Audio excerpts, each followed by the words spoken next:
What is going on, everybody, and welcome back to the Hangout spot where you already know it's Real Talk Boxing Talk live from my man cave. It's your boy Johnny, and I am your host for another edition of the Hangout spot live. This time, the Sunday night edition. Let's get it popping, y'all. Let's get ready to rumble.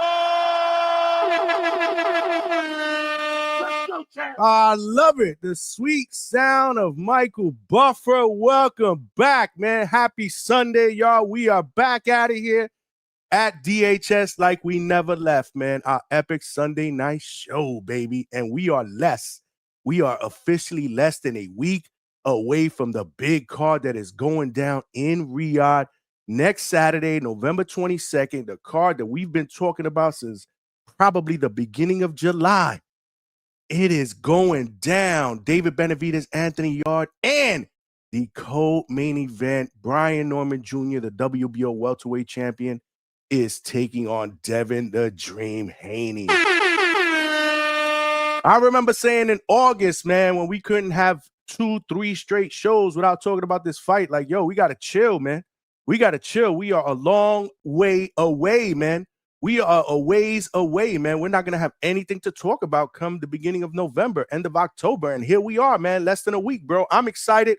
Hopefully you guys are excited as well. We got one hell of a show in store for you guys tonight. We have boxing this weekend. We will recap that. Shout out to Conor Benn, who finally got over that hump and put the Benn name in the victory column against the Eubanks in that rivalry. Yeah! Hell of a performance by Conor Benn, man. Coming off a loss, this was a rematch, man. And whether you want to say Chris Eubank Jr. was weight drained or not, man, you got to give Conor Benn credit, man. He absolutely cooked, man. He put on his chef hat and his apron, and he absolutely cooked, man. We had other boxing that went down. We had football that went down today, man. Hopefully you guys enjoyed your Sunday. I had a good weekend, man.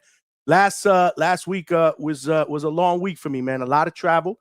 It started last Friday when I left the house to drive to Atlanta and spend the day with the WBO welterweight champion Brian Norman Jr. in his final day at Granite City Boxing Gym before they left to Saudi Arabia. They are now in Riyadh right now as we speak. Things are going well. And, the countdown begins, man. Like I said, we are actually 6 days away, man. It's going to be epic. Next week is going to be epic here at the Hangout spot. We will be doing a live fight chat starting in the beginning of that main card. I believe it starts at 4 p.m. Eastern Standard Time. We will be here. We will be here. Make sure you guys are here. And then we did Border Wars, man. Border Wars was lit, man. Border Wars was lit, man. Border Wars was absolutely lit in Atlanta, and now I hear Border Wars is coming to Orlando in March, baby. It's coming home. Yes, I'm excited about it, man. I'm excited about it, and I heard some news. Over the weekend, man. On a potential rematch that we have been asking about. We'll talk about that a little bit later on. But, yeah, man, in just a little bit, we will open up the phone lines and start talking that boxing shit and recap what happened this weekend. And we can start talking about what we expect next weekend in Riyadh, November 22nd. It is a jam-packed card. We haven't even talked about, Abdullah Mason and Sam Noakes. Abdullah's going for his first world title at the young age of 21. If he wins, he will be officially today the youngest male champion in boxing. We haven't even talked about that unification bout between Fernando Puma Martinez and Jesse Bam Rodriguez. That is going down on the main card as well. It seems like all we've been talking about is Brian Norman Jr. against Devin Haney. But we will break down all of those fights this week. Will be a good week here at the Hangout spot. We will have guests, I believe, on every show tonight. We will have 154-pound contender Daniel El Gallo Gonzalez. He will be in the building.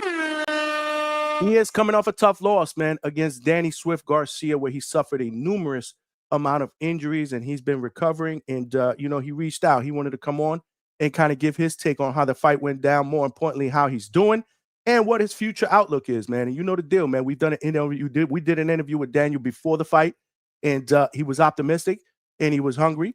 And, things didn't go his way. This is what boxing is all about. But, again, you live to fight another day. So he family here at the Hangout spot, and we will have him here in just about 10-15 minutes. But before that, y'all know the deal, man. Who's cooking? Who's cooking in the chat? I see the chat cooking. I see the chat cooking already. Y'all know the deal, man. There's ground rules here at the Hangout spot. If you're watching this live on YouTube, make sure you smash that like button and help us get this channel out into the homepage / algorithm of hardcore boxing fans so they know we rock out Sunday nights, 8 p.m. Eastern Standard Time, Tuesdays, Wednesdays, and Thursdays, 9 p.m. Eastern Standard Time. We're also doing live fight chats. We are going live next Saturday for the big RECAP card, November 22nd. And we still, and after the fight card, we will keep the show going, man, and open up the phone lines and get immediate post-fight reactions. We do that quite often here at the Hangout spot. So make sure you smash that like button. Every single show, we are aiming to get at least 100 likes. It is help us grow. It is free. So continue to smash that like button. We've had new callers. We've had new people that have been popping up on the chat. Again, man, the like button helps us get out there. So continue to help us do that. We also streaming live on X. So if you're watching on X, please retweet and share the show. We are trying to build the DHS family over there on X. We are also streaming live on Facebook. Salute to all my people in Facebook. And smash that like button. Come on over here to YouTube. Join the party here in the chat. And while you're here, if you have not subscribed, please subscribe to the channel. That is also free. There are power in numbers. We are trying to get to our next goal of 3K subscribers. Let's try to do that before Saturday, man. Before we hit the go live Saturday, before we hit the go live button on Saturday, man, let's try to get to that 3K. We are less than 200 away. Right now, we are at 2,817 subscribers. That is less than 200. I know we can do that. Y'all got friends, man. Text somebody, tell a friend to subscribe to the channel, man. There are power in numbers. We're trying to grow this small train into a locomotive. In order for us to do that, we're going to need some more passages. Last but not least, y'all know the deal. Y'all got to cook in the chat, man. Y'all got to cook in the chat, bro. You guys be cooking. I have a good time reading the chats, man. Yeah, man. I've had guests that come on and tell me all the time, man, your chat be cooking. I may be biased, but I think we're one of the best boxing podcast chats out there because you guys are knowledgeable. You like to have a good time. We like to troll. That's what it's all about. So definitely get involved in the chat. But if you do have a question or a comment that you want read for any one of our guests or after the fact, when we have panel members up, the best way to do that is via super chat because the chat be cooking, man. It's hard for me to decipher which are the comments from the questions. And super chats come up as a starred message. So I will see those. And definitely if you show me some love, I will show you some love in return. You know, anytime you want to throw a super chat out there, a super sticker, super thank you, or you want to throw a brother a little bit of a donation via Cash App or Zelle, which the QR codes are right on the side of the screen. Make sure you do that, man, because we are putting in the work, man. We're putting in the work for the second shift and the third shift overnight workers. This is the late spot here with Johnny at DHS. Yeah, man. Yeah, we do have a 10 super chat goal up there. The super chat goal shit was kind of fucking up earlier, man. I don't know what's going on with YouTube Studio. I was trying to put a 3-hour limit on the 10 super chat goal. It was not allowing me to do that, so I just hit the goal, the super chat goal button, and then it just popped up with the teal super chats, which I believe are the $2 super chats and above, and it's only giving us about a half an hour, but it don't matter, man. It don't matter. We still we'll keep this goal going on until the end of the show. It doesn't matter if it times out or not. Help a brother get to that 10 super chat goal. It could be a super chat of any denomination, $2 and over, man. We are putting in the work here, and I appreciate y'all for rocking out, man. But let's see. Before we get our guest in here in just about 10 minutes, he's still not here. Who do we have in the chat? We got Alberto, man. Smash that like button, y'all. Alberto, the first in the building, man. I appreciate you, brother. Appreciate you for rocking out, man. He said, salute, Johnny. I'm glad we're back on schedule with the Sunday show. We appreciate you. Absolutely, man. Yesterday, last Sunday, we did not do a show because we were traveling back from border wars, didn't get home till the early evening. I was just tired as fuck. I had to get up early in the morning, be at the airport for a flight to New Jersey at 7:30 in the morning. So, yeah, we did not do a Sunday show, but we are back like we never left, man. And I don't have any travel plans scheduled for the remainder of the year, so we will keep a normal cadence going forward. Sunday nights, Tuesday nights, Wednesday nights, and Thursday nights, and we will have guests on Tuesday, Wednesday, and then Thursday will be our big show where we start breaking down the fights from over the weekend, giving our predictions and our previews. So make sure you guys share the channel and make sure you're along for the ride, man. Alberto, appreciate you. Unlace, what's good? He said, let's go, Johnny. Salute. Salute to you, my brother. Salute to you, man. And salute to you as well, Polo Buck. He's in the building. My man Vega New Genesis is in the building. Who Polo shooting in? I don't know what y'all doing up in the chat, but I appreciate y'all. We got Dream 1226 in the building. Yeah. What's good? Appreciate you rocking out. I see you here. I see you here as well as everybody else. I just want to give Polo Buck a shout out for blessing me with the 2-piece, man. Getting us started early with the super chats. I got to hit you with the woo, bro.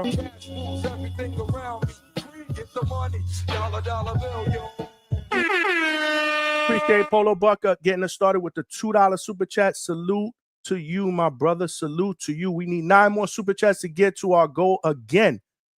If you are a member, and again, the link is pinned to the chat, man. If you do want to become a member of the DHS pound for pound membership, we call it the pound for pound list here at DHS.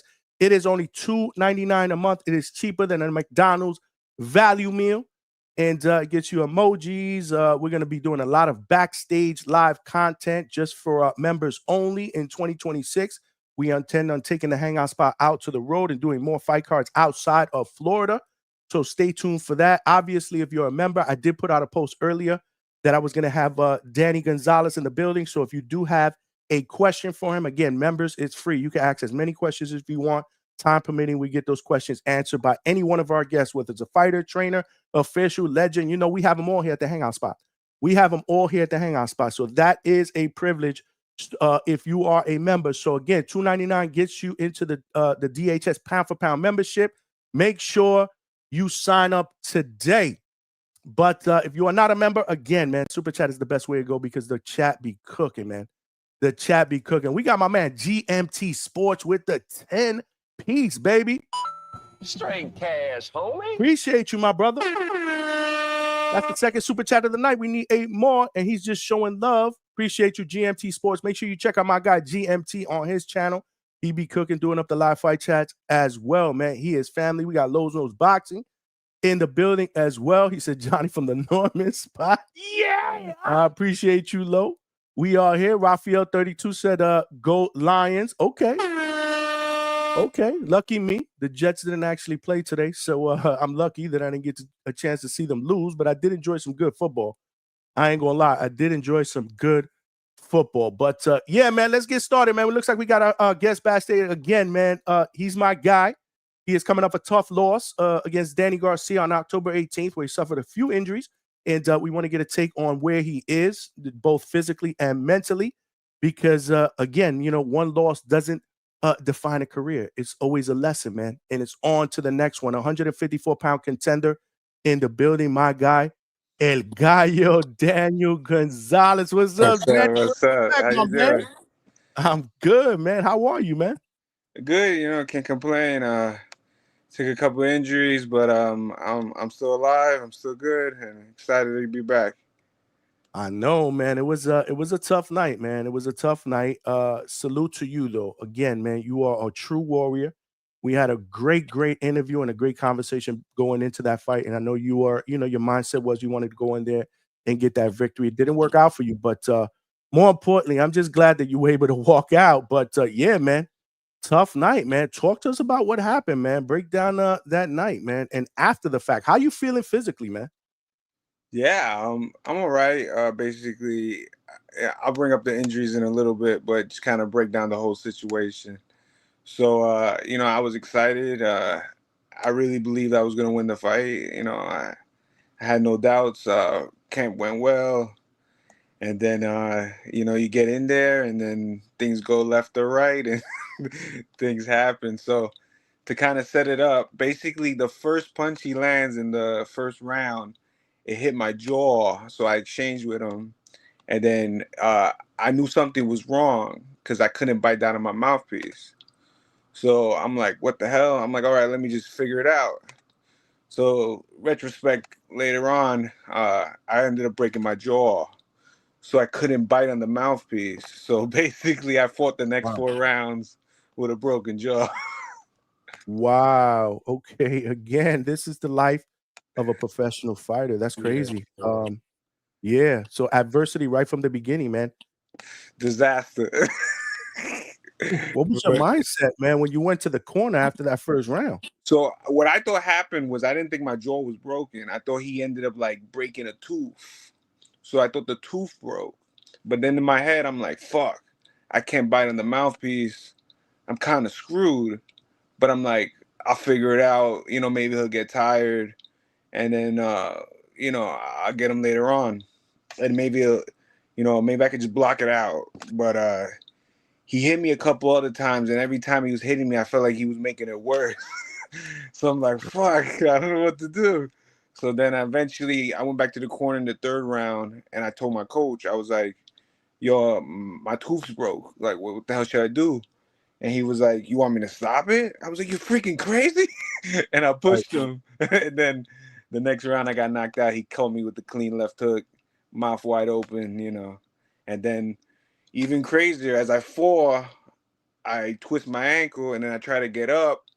And when I try to get up, I completely broke my ankle. So I have a broken fibula, a Oh, broken ankle, broken ligaments, and a broken jaw. Lord have mercy, bro. I laugh about it Damn. now because, you know, this sport is serious. So, you know, people die. So it always could be worse. Wow. Oh, listen, man. Again, I'm here with Danny El Gallo Gonzalez, man, who is tough loss. Again, some fighters lose, but then you know, Yeah. suffering those type of injuries, man. Salute to you though. But how's the recovery been? Nah, you know, it's all right. You know, like doctor said I'm healing fast. He said I might be able to walk in a couple weeks, go through the rehab, do all that. What's funny though is a lot of people don't know this, but 10 months ago I got hit by a car and broke the other leg. So it's been a tough year for me. Oh, I But you did know, know about that afterwards. I did, and yeah, the yeah, same look that I'm doing now is the same look when I read it. I was like, no way. yeah. So two broken legs in the same year. Been a tough year, but you know, I no matter what happens in my life, I just stay motivated, stay awake, stay pushing forward, and still believe I could do something in this sport. Oh, have mercy, man. Again, salute to you, man. Broken bones, but not definitely not a broken will. Nah, you can't stop me. I've been through so many injuries in my life. It's kind of been a bad thing for me, but you know, I know how to do the rehab. I got a good team, good physical therapist. They take care of me well, and we always get back on top, and we get back to winning. And I just gonna go back to 147. You know, I'm still the IBF champ, and you know, keep pushing on that point right there in my career. So I wanted to talk to you before we get to what's next. I wanted to ask you a few more questions about this because I remember 2009, I tore my quadricep in my knee. And I thought I had broken something, right? And I remember the doctor telling me at the time, it was like, you know what, a break is actually better than tearing a Yeah, ligament because again, a clean break, you know, will heal. When a yeah. ligament, it takes time, right? Usually you need surgery or whatever. So did you tear ligaments in your ankle as well? So yeah, it's a really like freak show accident. Like I Wow. don't know, you can't even make this shit up though. It's just crazy.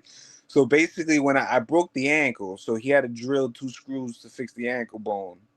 Then he had to put like a button and like a rope inside the bone to like pull the ligaments together. He said that's worse because the ligaments take a couple months to really like become 100%. But you know, regardless, the bone will heal in about maybe 2 months. Mhm. The ligaments could take a couple more months, but Right. regardless, you know, I do the rehab correctly, listen to the doctors. I'm young, I eat right, I take care of myself. So I think in a couple months I'll be back to normal, get back to training, hopefully fight in the summer again, go back to 47, you know, change up some things. I learned a lot in the fight though too, so it's all a learning experience. Absolutely, man. Daniel Gallo Gonzalez is in the building. Y'all make sure y'all show him some love in the chat and smash that like button. So are you still in a cast or in a boot or something like that?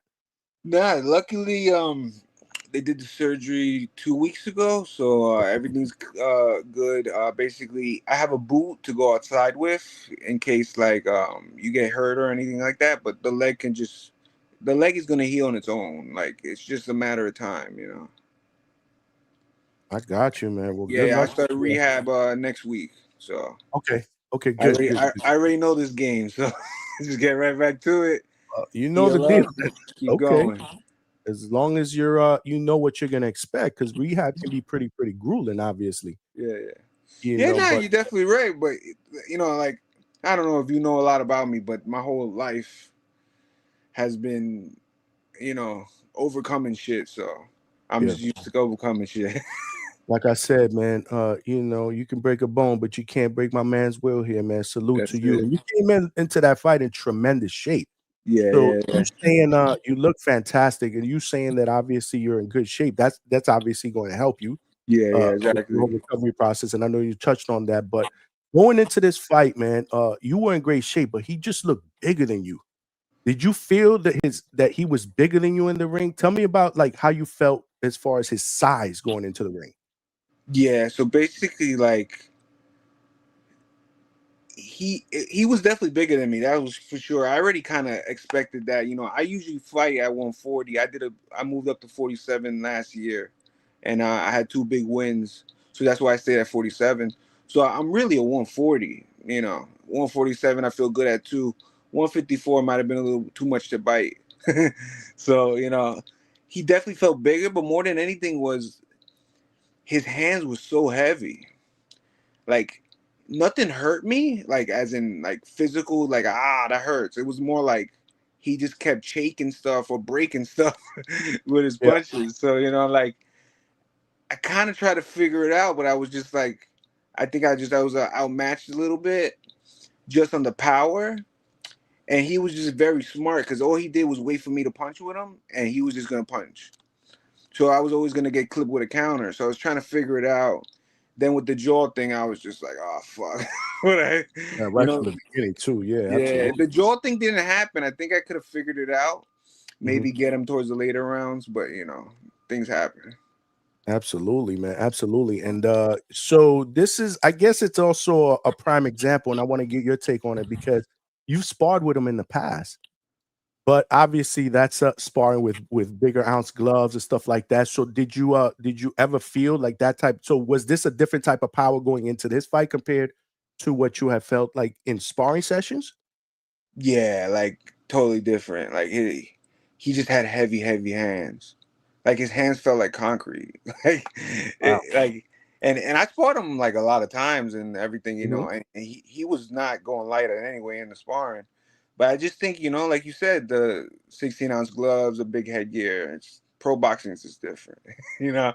And I Absolutely. assumed that. Like I knew what I was getting into. I just didn't expect like him to be able to shatter my face with the first punch. Like it just kind of put me in a Right. bad situation. Yeah. No, no, You know. absolutely. Yeah, yeah. No, I get it. I get it. Danny Gonzalez is in the building, y'all. El Gallo, man. Make sure you guys show him love in the chat. The chat is cooking right now. Smash that like button and subscribe to the channel. So did you guys speak at all after that? Did he reach out to you? Nah, basically, I was leaving in the stretcher, and then he came up to me. He was like, "How you doing?" And I was like, my coaches were telling him my jaw's broken. He was like, "Oh fuck!" And then I haven't seen him or talked to him since then. But the people have reached out. They've been real nice. They've been talking to me. It's a great promotion. Danny Garcia is a good dude. I got no ill will towards him. It's boxing. Shit happens. I hear you, man. I hear you. Well, salute to you, man. For taking it like a champ. Like I said, it's never a loss, it's always a lesson. So you said 147. So that's what I was gonna ask you. You're gonna continue to fight, but you just want to go down to a lower weight class. Yeah, basically 2024, I ended up having two big wins. I won the IBF USABA title, put me in the rankings. Then that accident, the first accident happened where I broke my leg, kind of threw a wrench into everything. God How was bless that you. happening? You were crossing the street or something like that? But I ride an electric scooter. Oh, So I didn't even do nothing wrong, which is the craziest part because I've been riding scooters 20 years. So 20 years before like scooters were even popular, I've been riding scooters. It's just you live in New York City, it's kind of the best way yeah, to get around. yeah, for sure, for sure. So basically, I'm just hanging out in the red light in a bike lane, just waiting for the red light to change. This dude just comes like he must have been drunk or high or whatever, and just pop hits me right, boom. I fly in the air, I'm breaking through his windshield, and then Oh, he leaves me there to die. And then I wear a motorcycle helmet, motorcycle jacket, the whole gear. So thank God that shit saved my life, and I was able to recover. I broke my fibula. In about 6 months, I got better, and then I fought Danny Garcia in 10 months after that. So, God wow. always blesses you. You might suffer somewhere, but you always get a blessing somewhere else. Wow. It's been one hell of a year. Please tell me they caught the dude. Did they catch the dude? Yeah, that's even worse. They ended up catching him, but it was the baby mama's car. So he basically the baby mama's biting the insurance and the lawsuit and everything, and like he got away with it. Lord, Lord have mercy, bro. But I know the baby mama gonna drive him crazy, so that's worse, right? Yeah, well, you think? You think? Oh All man, right. that's No, funny. yeah, somebody in the chat said hoping that guy is getting that insurance money, man. Yeah, Yeah, I yeah, mean, yeah. I got a big lawsuit going. That's all good and dandy. okay, Again, good. for everything bad that happens, there's always some type of blessing. Listen, man, I'm a firm believer, and sometimes I question like why, but everything in life happens for a reason. But then you're like, why does shit like that have to happen, though? Right? I guess. Yeah, nah, two broken legs in 1 year. That's once in a lifetime. That's brand And new. it was the left and the right. Yeah, the car accident was the left, and then this one was the right. This So one was the wonder right. if like maybe the ankle might have been, but I didn't have no problems in camp. I felt good. I ain't gonna use that as no excuse. So No, you look like I said, you look like you were in phenomenal shape, bro. I But stayed, I stay in shape like that all year round. okay. Always getting ready because you never know when you're gonna get that phone call. So I was just ready. I felt good. So I just think it was like. That first exchange between us with the broken jaw, I was kind of like left handicapped there. And then trying to figure it out, but it's like you're in the chaos, And I felt like I could have just ran away and like survived. But I was like, yo, I'm not leaving like that. I'm gonna punch. And if shit happens, shit happens. I'm not gonna run away. You never know. You can always exchange with somebody and take them out. So I always went in there with that mindset, like you win by the sword or you die by the sword. Man, salute to you again, man. I can't wait to see you back. When do you so again, it's a long road, but do you expect to be back in the ring in 2026? Or do you feel like 2026 is just gonna be a recovery year and then Nah, maybe I definitely be back 2026. really? Yeah, you don't understand. Like, I'm a real like how can I say it? Like, I know the body very well. I know nutrition. I know conditioning. Like, you can see how good in shape I was. I kind of do this all the time. Like, I have a lot of clients. It's like something I'm really like knowledgeable about. So I already know how the process is. It's going to be 6 weeks to do this, 6 to 8 weeks to this, another 6 to 8 weeks to do that, and then go through a boxing camp, see how you feel, and then you make a decision. So I think I'd probably be, if everything goes well, God's plan, maybe Mhm. the summer, 2026. Keep us posted, man. Yeah, Keep yeah, us yeah, posted. 'Cause we rock out with you, man. So definitely. we rock out with you at any point. And then I'll move on because I don't want to keep talking about the injury or whatnot. Yeah, I don't yeah, want to yeah. sound morbid here, but I mean, it's just fascinating to me that you're such in good spirits after what happened. Not just this fight, but the last year. This shit is Yeah, crazy, yeah. That's one thing. That's the reason I came on because your energy was just like it was just positive. So I was like, if I'm man. gonna do the interview with anybody, I want to like spread that out to people. Like no matter what, keep going. Nah, and I reached out to you, man. I wanted to make sure you were good, but I said, Yeah, I don't expect him to respond anytime soon. Let him do his deal. But I just wanted you to know that when you did, see my message, I reached out. I yeah, reached out that night, just to yeah, make yeah, sure yeah. you were good. Like I said, man, this is what we do here That's at the another Hangout. thing I want to mention. Like, there was a lot of hate. People talk shit, but there was love, crazy love, thousands of messages. I appreciated it all from everybody. Absolutely, man. And from here as well. When you were in the hospital, though, I remember you putting some videos out and stuff like that. I've been watching. Yeah. Did you ever think like, nah, man, this might be it, man. I'm not trying to come back from this. No, Nah. not one time. Now, Okay. 1 second. You know, the whole time, like, I'm not gonna lie, I went through the crying phase. I went through the hurt phase. Like, you know, You're human, absolutely. yeah. You gotta grieve shit like a funeral. You know, like that part of it happened already.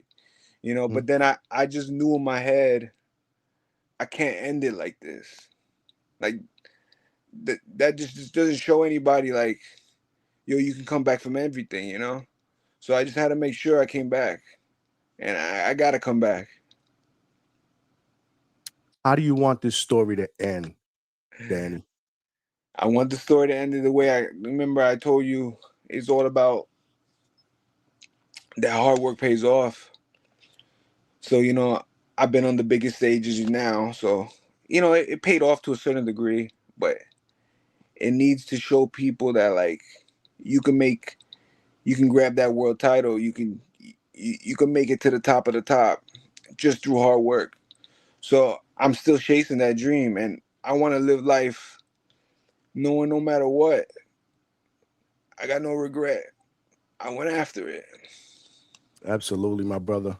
My brother, you inspiring, man. You family, you family here at the Hangout spot. You are welcome back anytime. I mean, this interview ain't over. I'm just saying, bro. Yeah. You are welcome back anytime. Hopefully, you guys are enjoying this interview, man. I got my man El Gallo in the building. Make sure you show him some love. We do got some questions from some of the community members, which I will read in just a little bit because I wanted to get the community involved as well. I put a post out earlier letting them know that you were going to be here.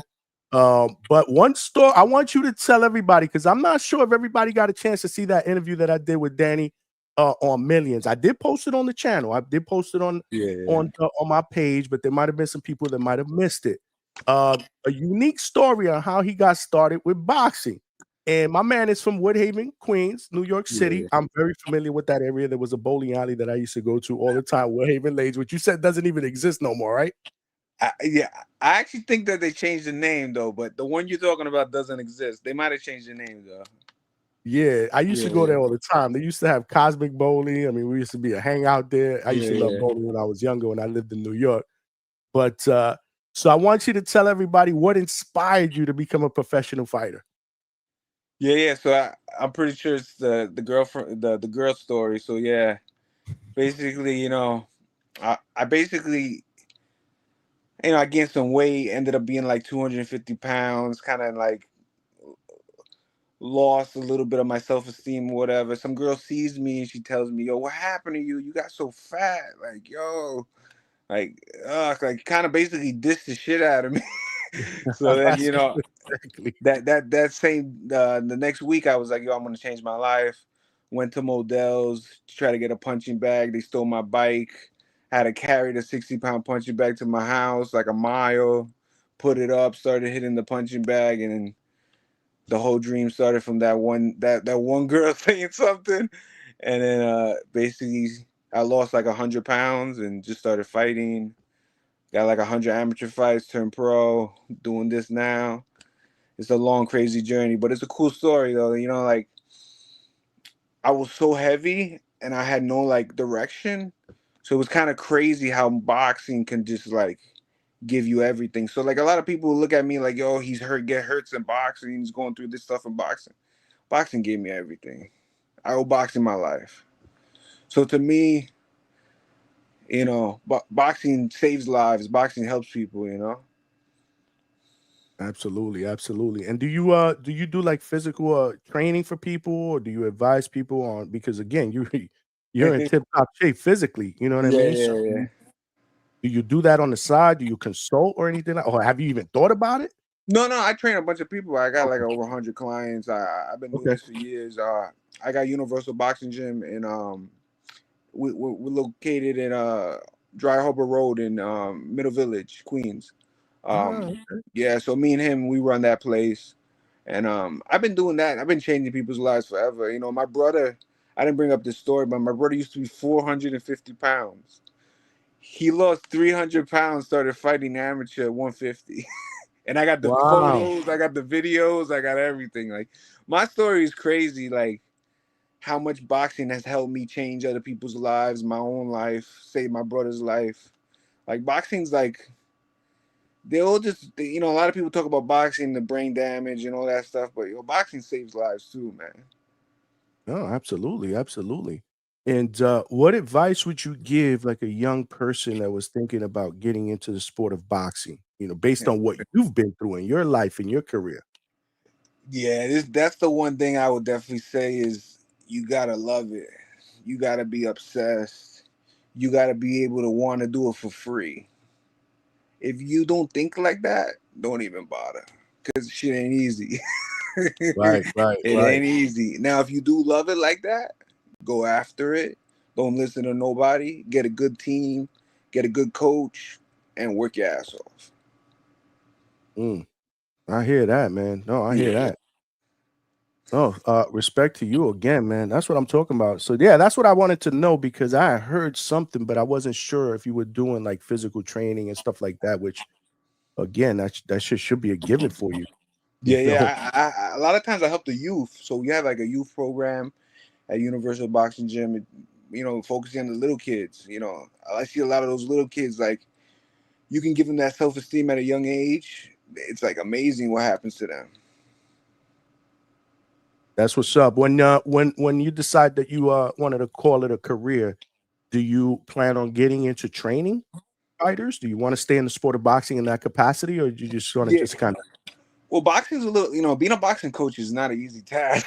Like, No, absolutely, absolutely. like that's a devotion that's unbelievable. My coach, Moses Rahman Jr., like, that's like father's son. Like, he's like my stepfather. Like, that type of relationship, that's a lot to give to somebody. But I definitely want to be in like the strength and conditioning aspect and like make fighters in top shape, and then kind of guide them and mentor them, and like the psychology and a lot of the stuff that the fighters go through.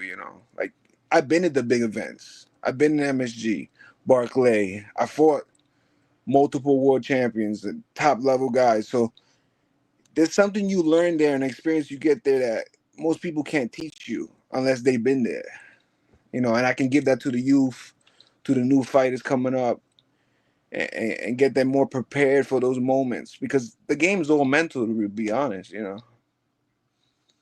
Absolutely, man. Strong mind, yeah, absolutely. If you don't have it there, it doesn't matter how physically fit you are, Yeah, right? It's just not going to come exactly. together. 100%. It's all mental. No, absolutely, absolutely. Daniel El Gallo Gonzalez, Danny Gonzalez is here with us. Y'all make sure you guys smash that like button and show some love. Let me read a couple of questions that I got from the community here. Some good ones. We got a couple of good, fun ones. This first one is from Malcolm from New York City. He got two questions. He said, number one, what's a hot take on a classic film or show that you feel is trash, but everyone else loved it? A show? Or a movie that everyone movie. loved, but you're like, yo, that shit was trash.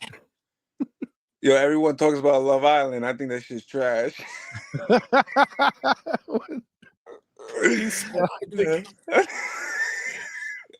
I've never seen that. Yeah, Love everyone Island. talks What is about that? A that show show or back something? good. It's like a dating love show shit. Anyway, it went viral. Like, people throw parties for it. It's crazy in New York. I think that show's trash. Okay. That's what's up.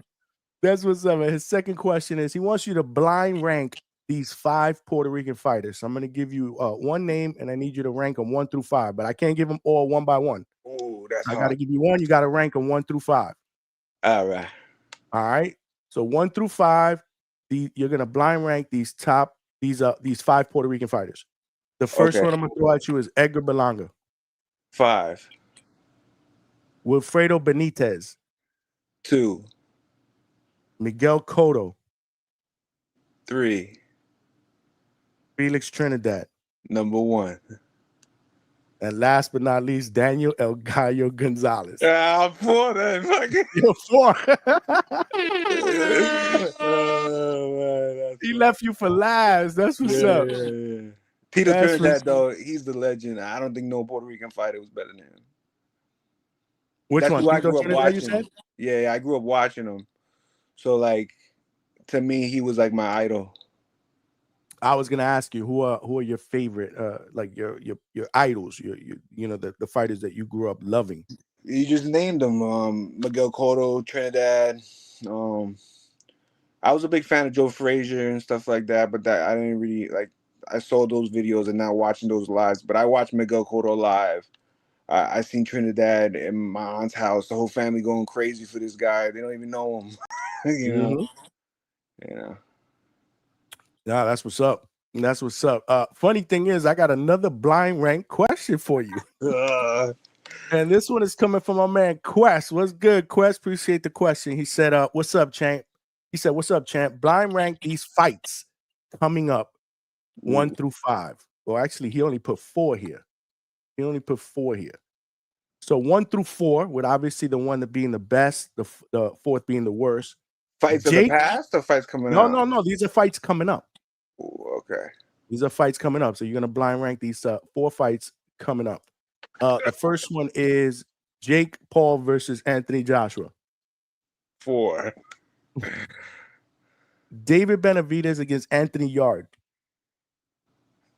I say 2. Abdullah Mason against Sam Noakes.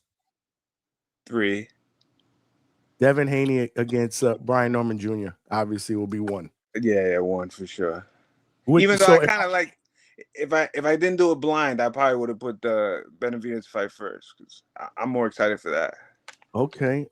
So that's cool because I was gonna ask you, what would you have put him if you didn't have to blind rank him? So you would look forward to that one because that card is next week and we're gonna be all over it. I'm actually doing a live fight chat for that card. Yeah, that's a crazy card too. Like really like good card. Like usually get that many good fights, very uncommon. Oh, absolutely. Yeah. Absolutely. Who do you like in that fight? I think Benavidez is going to destroy anybody put on in front of him. He's just a beast. You just think about it. He's so long, tall, fast, hard, conditioning, everything. You know, he's just a beast. Yeah, absolutely. Do you think he stops Yard or do you think that one goes the distance? What weight are they fighting at? 175. They're fighting for David Benavidez's WBC strap. Yeah, I think he'll make it to the end. Yeah. I don't think he's gonna stop him because Yard's very like tough, you know. And he in the fight though, you know. Like anything can happen. Like I'm not gonna say he's not in the fight. He's in the fight, but Benavidez is just like a monster, like the Mexican monster. Literally. Yeah. Nah, that fight card is gonna be dope. Who do you have in the co-main? And the reason why I'm asking you Norman against Haney is because we've been talking about that fight forever since it was announced. It's the fight that everybody here at the Hangout spot is most excited about. How do you see that fight going down, and who do you like in that fight? You know, I don't know. This is like a weird feeling thing, but I feel like Norman might pull some magic and get the upset. I think the way David Haney looked in his last fight, I actually watched that live. I was in Times Square and stuff. Oh, you were there at that one? Yeah. And he just looked like a terrified fighter. Like he run for his life type shit. I didn't get it. You know, he might try to do the same thing, but Norman got like real power. And he's talking, you know, he's talking right. He looking like he's going to do it, but, you know, you never know. Everyone can talk. And then when you get in there, things happen. But I'll probably put some money on FanDuel. Take the chance. Yeah, because I think Norman. I think Norman got a good shot to win. You know, dope. He might hurt him, especially now that 147. David Haney's never been at 147 like official. I think he was 145 the last fight or something like that. Yeah. That 147 small gloves, undefeated guy, crazy left hook. Seems like he got a problem with the left hook. Right. So, you know, if you bet $100, I think you get like plus whatever. I'll take a shot. All right, y'all heard it here from El Gallo. He's going with the Norman. I'm laughing because everybody, the chat, the community has nicknamed this channel the Norman Spot because I'm cool with the Normans. I've been at their training camp. Know? Like okay. Yeah, they like family. They're welcome. I've been to training camp a few times, so that's why I'm laughing. Because I know the chat gonna be like, "Oh no, you ruined for Johnny's guy," whatever. But that's what's up. No, again, man, the card's gonna be spectacular. We will be doing a live fight chat for that. I can't wait for it, man. From top to bottom, it's gonna be absolutely phenomenal. So you'll be watching the whole card. Like you're a fight fan like that. Like you, I think you are. You told me like your family, you grew up, your family. Yeah. I still watch fights, like especially like a real good card like that. You got to sit there and watch it. Like I'm a like I love boxing. I'm also a fan. Like Yeah. everybody, I know everybody in boxing. I study people. I watch people. Like even when I fought Danny Garcia, I was like, this guy knocked out a lot of motherfuckers. I'm scared, but I knew I could figure it out. But whatever, the game is the game. It is what it is, brother. Like I said, this is boxing, man. Anything can happen. Anything can happen in the ring. But what do you like to do outside when you have nothing to, like when you just want to decompress, you don't want to think about boxing, you don't want to train, you don't want to watch it? What are some of your hobbies you like to do outside of boxing? Yeah, so I think we spoke about this. I'm a big aquarium guy, so like Yep. I'm big on the fish tanks and all that. I'm actually building a new fish tank soon. Get a 125 gallon. I'm gonna set it up. So that's kind of what I've been doing. Hopefully the leg, they give me the clearance to walk so I can build this tank.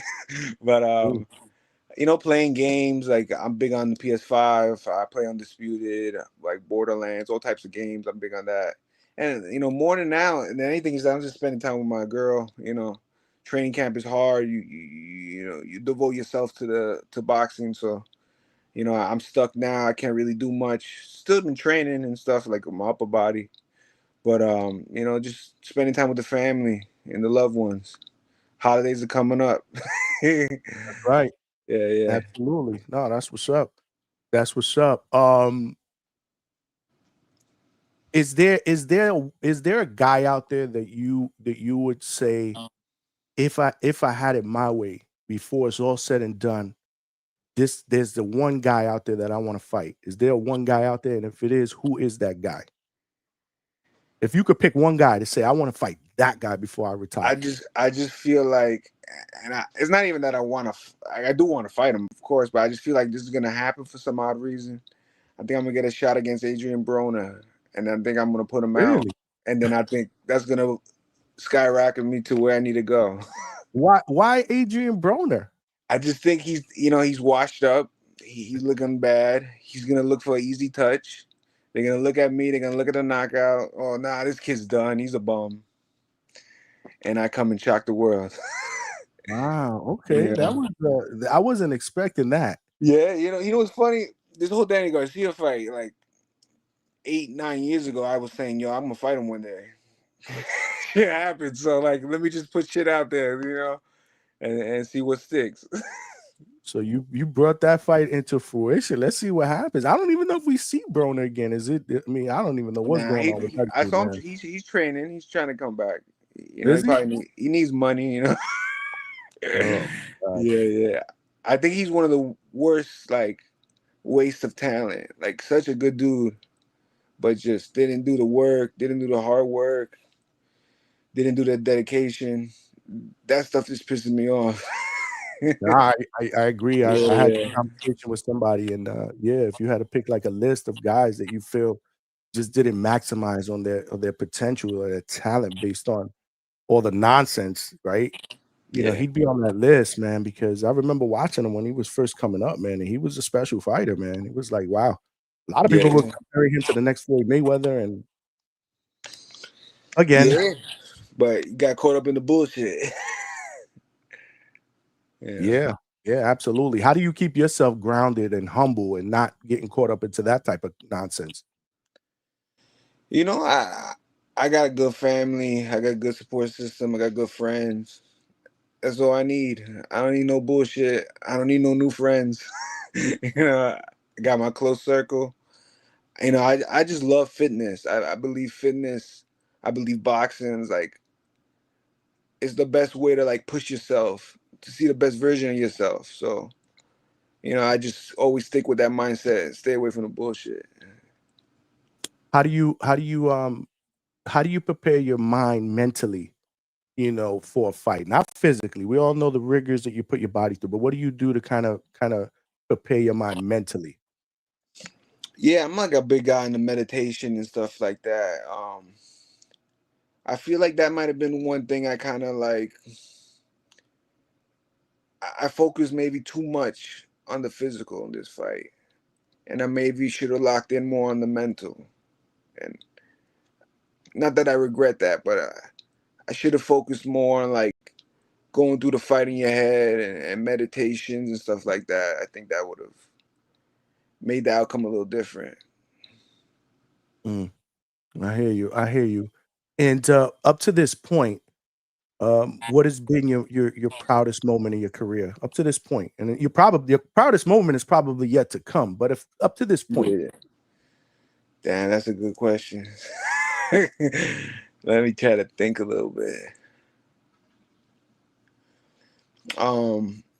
smash It that had to like be. button, y'all. I fought in Friday Night Fights against an undefeated guy, and he cut me in the first round. Looked like I was about to lose. I came back, dropped him 2-3 times, and won the fight. That was one of my like top moments. Like bleeding in both eyes, looking crazy, but I won, and I was so happy. Millions of people saw me on Friday Night Fights. That was an epic moment. That was like a dream of mine to always be on Friday Night Fights because I used to watch it so much, you know. Right. Yeah. Amazing, man. Amazing. Man, what do you so what do you want to tell your fans, man? What do you want to tell your fans have been rocking with you? You know, obviously, is this the first interview you've done since the Yeah. fight? Yeah, basically. Wow, So, I feel you know. special. Thank you, man. I feel Yeah. special. I was like, yo, the hangout spot. It was something about your energy, bro. I was like, I gotta do it with him. Yeah. I appreciate you, man. So what do you Yeah. want to tell your fans, man? Your first interview back, man. So, you know, the basic thing I want to say is like the outpour of love was crazy. And I thank all you guys for the messages. You know, even though I didn't reply to everybody or comment back or whatever, I seen it all. And I'm grateful for every single message. You know, they say a lot of times when you lose, the phone don't ring. Well, the phone rang more than ever.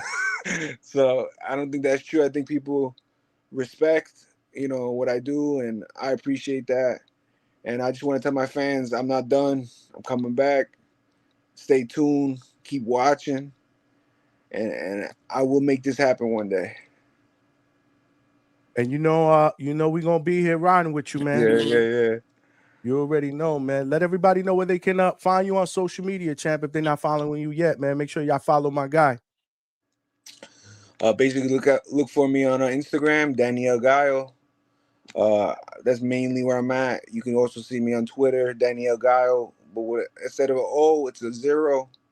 If you're looking on TikTok and stuff like that, but most of my information is gonna be on Instagram. Check me out there. That's what's up. And keep me posted, man, on what's next, man. You know, recovery, man. Anything that you want to share that I can repost on IG. You know, the thing is, like I said, you family here, man. So Thank you, man. I'm always gonna support, and I can't wait to see the comeback. It's always better than the setback, brother. The comeback's gonna be epic. You got a story to tell. You know, when this is all over, you could write a book. You know that, right? Yeah, I'm telling you, like, like some of these Netflix companies, independent films, give me a call. You need to put the Speak into story in a movie. existence, bro. Let's speak into existence, man. Exactly. Yeah, that would be an amazing, amazing story, man. Again, the comeback will always gonna be better, man. And I can't wait. I can't wait to see you back in there. So just keep me posted. You know, you're welcome to come back at any time. Definitely. Anytime you're welcome to come back. We could talk once you get a fight. Once your rehab is done and you're ready to get back in the ring, jump back on here, man. Let's talk about it. Yeah, definitely. All That's right, it. You man. said it. We family. You already know, man. You already know. Definitely, Appreciate the time. I'll let you go. I had you on here for almost an hour, so I'm gonna let you go. I got you. Continue. Best of luck with the rehab. I know how that could be. I've been through that shit with a bum knee. Yeah. You're a champion. You're a champion in life, so I know you're gonna be fine, man. Thank you, man. Appreciate that. And for those people out there, you get hurt, anything happens, just it is what it is. Keep moving forward. You remember that? Absolutely, It is man. what it is. It is what it is, bro. Yeah, Can't keep your head down, man. Just keep up Exactly. and keep focused and just keep moving along, man. Life is gonna throw you a lot of curveballs, man. Just dodge them and keep moving. Yeah, 100%. All right, my brother. I'm gonna let you go, Later, my man. dude. Appreciate you. Always, man. Stay in touch with me. Definitely. Thank you, guys. Have a good night. You got it, man. There you guys have it, man. Danny El Gallo Gonzalez in the building. Yeah. Great interview, man. Great interview with a great dude, man. Who's faced a lot of adversity in life, and you know, look at the positivity, man, and the drive and the desire to just continue his career towards trying to achieve greatness, man. That just inspires me. Hopefully, it inspires all of you guys. I think this is you know, I thought this was a phenomenal interview, and like I said, man, you know, this is why we always say you don't play boxing, bro. This is why, you know, we don't allow you know, people to come on the panel or callers or whatever to call any fighters bums or whatever. I mean, yeah, there's different skill levels. I get it. There's different people that you're gonna pick against. I get it. There's different fighters that are gonna lose and not gonna look good doing it, and we can obviously critique that. I get it. But no fighter that laces up a pair of gloves and gets in that ring to risk their lives for our entertainment is going to be called a bum here at the Hangout spot. That don't work. That don't fly. That don't fly. And I don't care if you're an amateur or you're a professional fighter, bro. These guys are special. They are built differently, man. And it's not easy to put your body through the rigors of a tough training camp, man. The human body was not you know, made to be able to withstand some of the physical rigors that athletes put their bodies through, especially fighters, man, professional fighters. You know, in you know, MMA fighters, boxers, wrestlers, whatever it is, man. You know, so these guys deserve an extreme amount of respect, win or lose. In my opinion, they are all champions, man. You know, outside of the ring, man. So hopefully you guys enjoyed that. That was a great interview. I was, you know, I was humble, man. I mean, El Gallo's been going through again, you know, some tough times after that Danny Garcia fight. And I know he's been posting some stuff out on social media, you know, letting people know about his recovery. But I didn't know that I was going to be the first guy that he was going to choose to come out and do an interview with. That's dope, man. That's dope. That means a lot to me, man. So appreciate him for giving me that opportunity. And I appreciate all of y'all for rocking out, man. Appreciate all of y'all for rocking out. Y'all the true champions, man. The champ is here. The champ is here. The champ is here. Great interview. Great interview. We got some super chats, though. But before we get to the super chats, salute to my man Polo Buck, who became a member of the DHS pound for pound list. Polo Buck, I appreciate you, my brother. Thank you so much for being my friends. Polo Buck, appreciate you, man. If you guys want to join the DHS membership, it is $2.99 a month. We call it the pound for pound list. That's what we call it here. It is $2.99 a month, a one-time charge. Do not try to become a member straight from the iPhone, though, because Apple has some shit where if you try to become a member by hitting the link, it will Apple will charge you $1 surcharge. So instead of $2.99, they'll try to charge you $3.99. That's nasty work. We don't want that. $2.99 is where it's at. So if you are going to try to join from an iPhone, make sure you copy the link and paste it into a browser on your phone, whether it's Safari, whatever you use, Google, whatever browser you use on your mobile device, whether it's an iPhone or iPad, copy the link, put it in the browser, open up the link from your browser. It'll take you into the Hangout Spot YouTube page. You go to membership, and you can join the membership there for $2.99. But if you do it straight from your phone, and this is just for iPhones or iPads, it doesn't count for Androids. So just iPhones and iPads, if you try to do it straight from your phone, they'll try to charge you $1 more. Don't do that. That's nasty work. That shit is a 2-pack of ass. $2.99. I don't want anybody to get overcharged. If you do it from an iMac or an whatever or a laptop, it's all $2.99. I don't know what it is. I had to figure that shit out. Shout out to my man Malcolm, who was a sacrificial lamb. He actually paid $3.99. We figured the whole shit out after me doing some research. That's what it is. So if you join the membership from a laptop or any other device other than an iPhone or an iPad, It's $2.99. But if you do it from your iPhone, again, just copy and paste the link, put it on the browser, and you'll be able to do that that way. So shout out to all of y'all that are members. It is just $2.99 a month to join the DHS pound for pound list. So join up now. Yeah. But one thing that is free, or two things that are free, is smashing that like button. We only have we need to get to 100 likes. We are less than 40 likes away. We got about 60 some odd likes. We got about over 100 people, about 80 some odd people, about another 20 some odd people that are watching on X, over 100 people that are watching, not counting who's watching on Facebook. Smash that like button, y'all. If you're watching this on Facebook and X, please retweet. Obviously, we are trying to build the DHS family over there on X, on that platform. But come on over here. It takes 2 seconds to smash that like button and subscribe to the channel. That is also free. Subscribing to the YouTube channel is also free. We are trying to get to that next goal of 3,000 subscribers. We are less than 200 away. Let's see if we could pull up, make up some ground, and get that shit popping before next Saturday. Before we hit the go live button for the live fight chat, I'd love to get 3K. Might be rough, but let me tell you something. Anything's possible when you are here at DHS with the best boxing podcast family out there. Y'all the best, man. When I think about y'all, I think about this video here. I'm the most brutal and vicious and most ruthless champion there's ever been. There's no one can stop me. Lynx is a conqueror. No, I'm Alexander. He's no Alexander. I'm the best ever. There's never been anybody as ruthless. I'm Sonny Liston. I'm Jack Dempsey. There's no one like me. I'm from Nairclaw. There's no one that can match me. My style is impetuous. My defense is impregnable. And I'm just ferocious. I want your heart. I want to eat his children. I want to eat your children. Shout out to Mike Tyson. That's y'all, man. That's y'all, man. The best boxing podcast family out there, the best chat out there. Make sure you guys continue to cook in the chat and smash that like button. We got Bomac. Bomac is in the building with the two-piece. Straight cash, homie. My secret Alfredo would get him back right. So I guess you were talking about El Gallo, who is on the road to recovery after suffering a broken ankle, torn ligaments in his ankle during that Danny Garcia fight. And like he said, a broken jaw in the first round. That shit was crazy, man. This is why I'm telling people you don't play boxing, bro. This is why you can't call boxers bums, bro. Try to fight through it, man. Try to fight through it. Very, very honest about how it went down.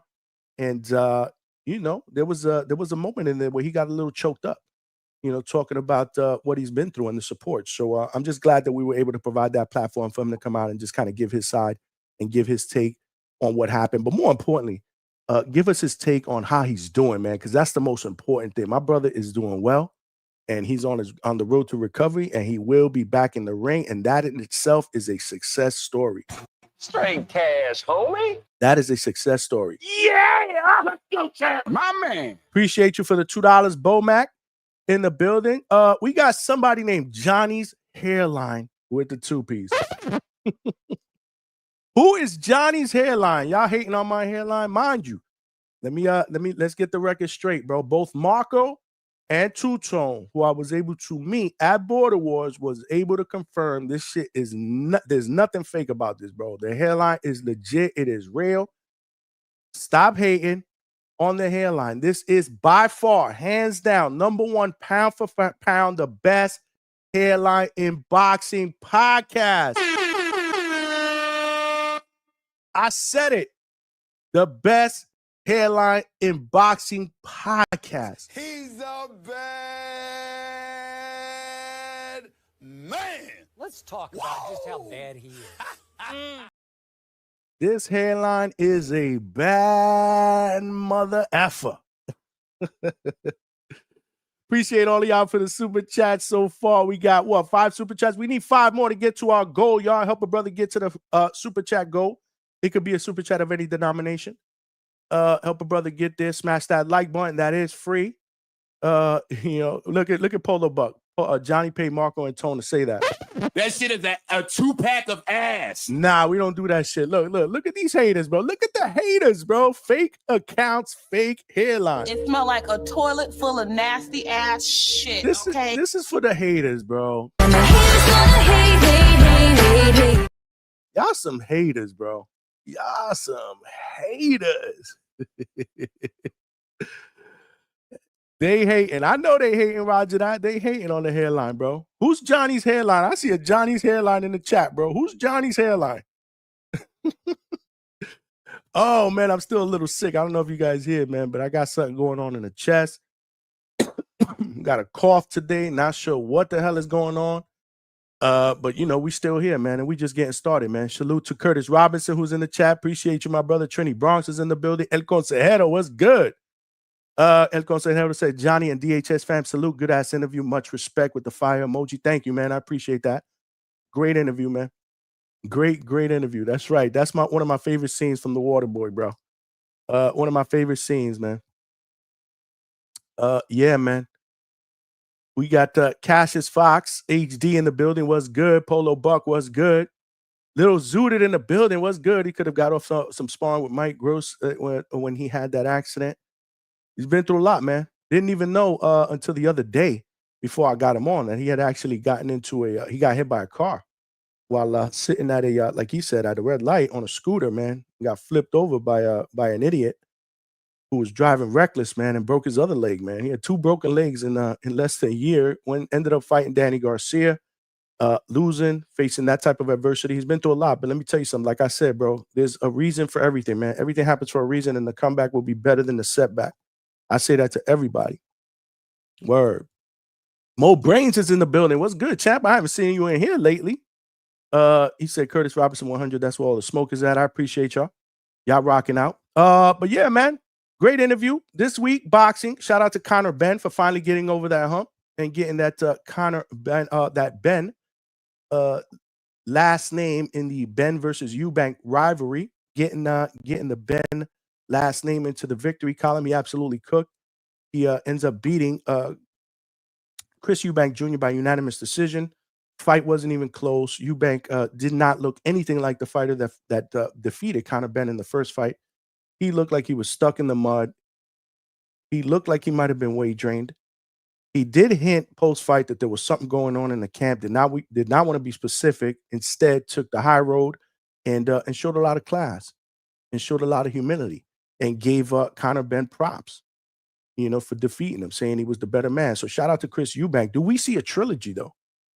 I know Conor Benn, who was ecstatic. You could see, man. You could see after that fight the whole emotion thing. Like I needed to beat this guy. Like this was more than just beating another fighter. This was a rivalry that dated back to when their dads fought.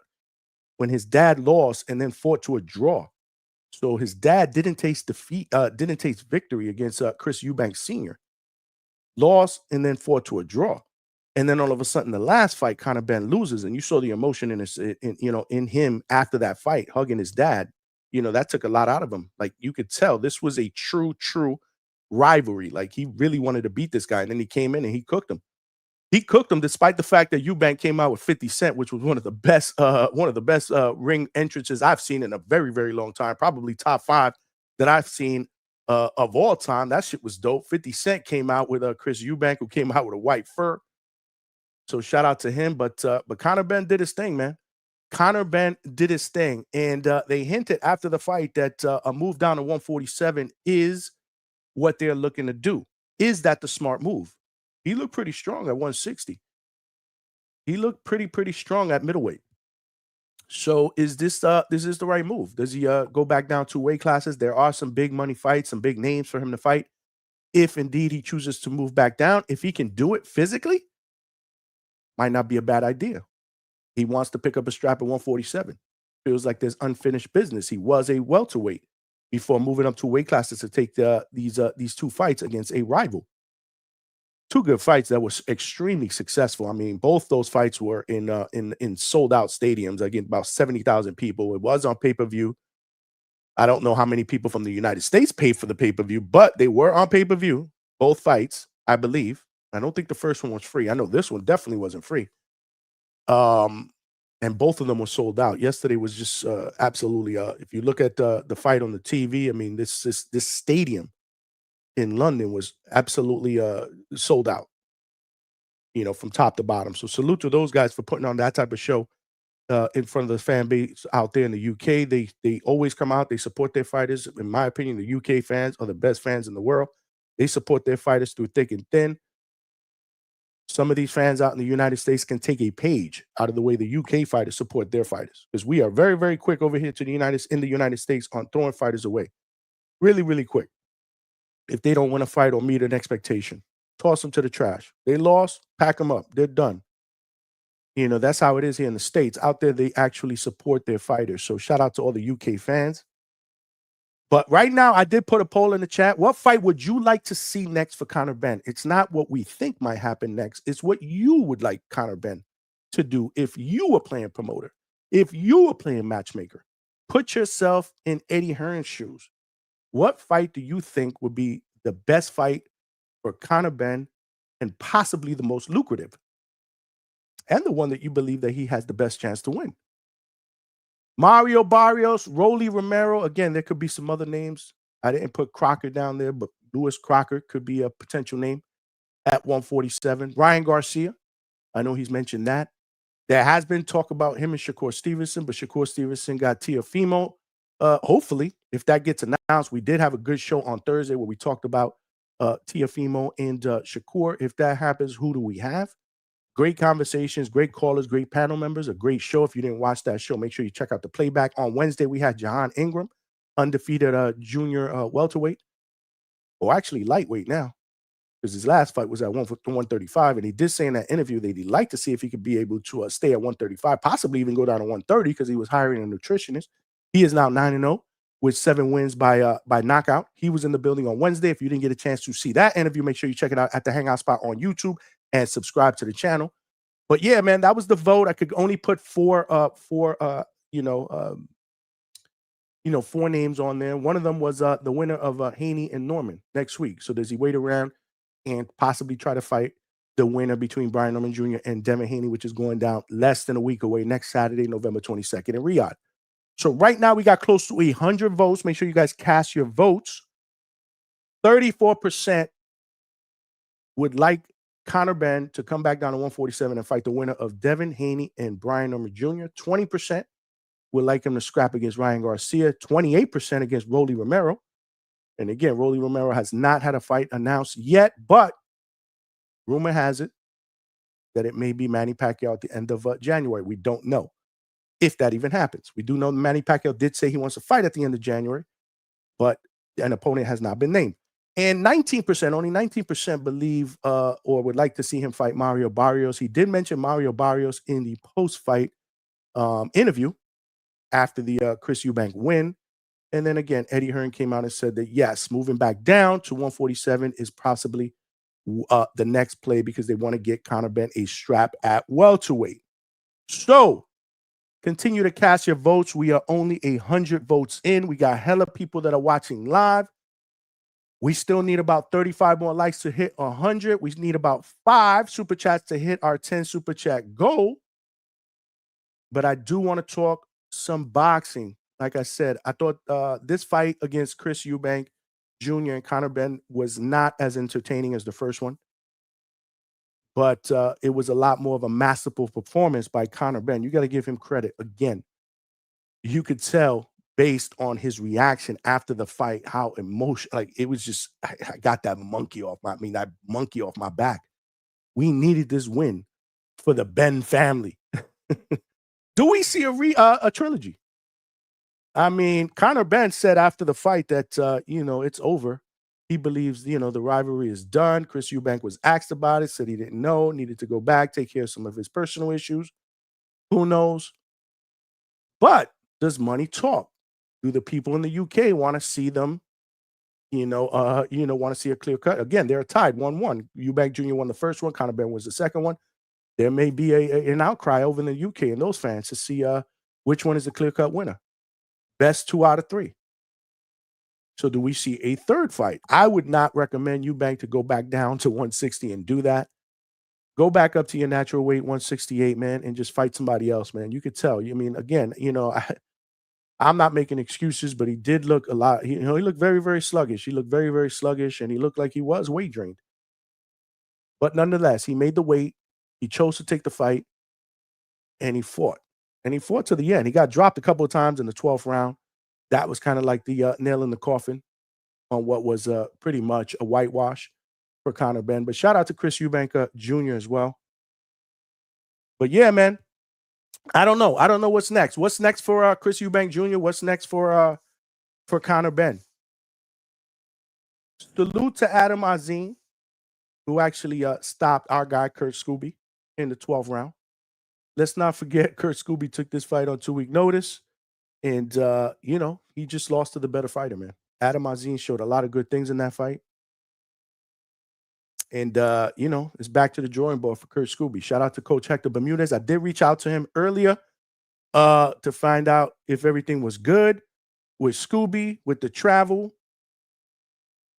He said everything is good, obviously, you know, emotionally. You know, Kurt, you know, is a little hurt emotionally. That's going to happen after a loss of that magnitude on that type of stage. A little banged up physically, which is expected after a fight of that magnitude against that type of opponent.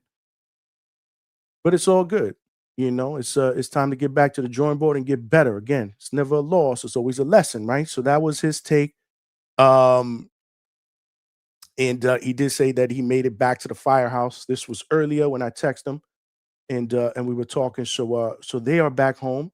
So salute to Coach Hector Bermudez. If you are watching, you're always welcome to jump in and give us your take on this weekend. It was a jam-packed stadium crowd. It had to be an electric, you know, vibe and atmosphere. I've been to fights, never 70,000 people screaming like that. That would be a dope experience for me to one day be a part of. Jack Catterall absolutely cooked in the co-main event, knocking out Echo Usman in the 11th round. Jack Catterall, which is really a fighter that is more reliant on being slick, counterpuncher, very, very tricky, good left hand, sneaky left hand. But man, he looked like a beast in this fight, man. And you know, he's made his case. He's knocking on that door. He wants a title shot at welterweight. He's ranked in the top 10 in all 4 sanctioning bodies, other than the Ring Magazine. What happens with Jack Catterall? What's next for him? Was his performance the most impressive of the weekend? Was it Conor Benn's? Was it Jack Catterall's? Was it Adam Azim's? Was it Rafael Espinoza, who's an absolute unicorn at that division, bro? He's an absolute unicorn at that division, bro. He cooked in Mexico. Was his performance the best? So I asked all those questions for potential callers, man, because I will be putting the link in the chat. Shout out to all of y'all. Smash that like button. We are still a little bit over 30 likes. We need to get to 100 likes. You know the deal. You know the deal. Subscribe to the channel. I'm going to check right now, see if we got any new subscribers. I just put the link in the chat for you guys that want to call in and talk some fucking boxing. Let's talk some fucking boxing. Not to mention, we are less than a week, a full calendar week, 6 days away from the big one. November 22nd, next Saturday in Riyadh. Ring Magazine has put together a phenomenal card. And this week, the festivities will begin. I think when is the press conference? The final press conference, I believe, is on Thursday. Yeah, it's on Thursday. So we will be doing a live show Thursday night, obviously, with final picks and predictions. We will not go live Friday unless something crazy happens in the weigh-ins. If something happens crazy in the weigh-ins, then yeah, we'll go live on Friday. But I doubt it. Friday, I need to get some rest because Saturday is going to be a long show. I could tell you that right now. Our longest show here in the Hangout spot, I believe, has been a little bit over 7 hours. This one will surpass that.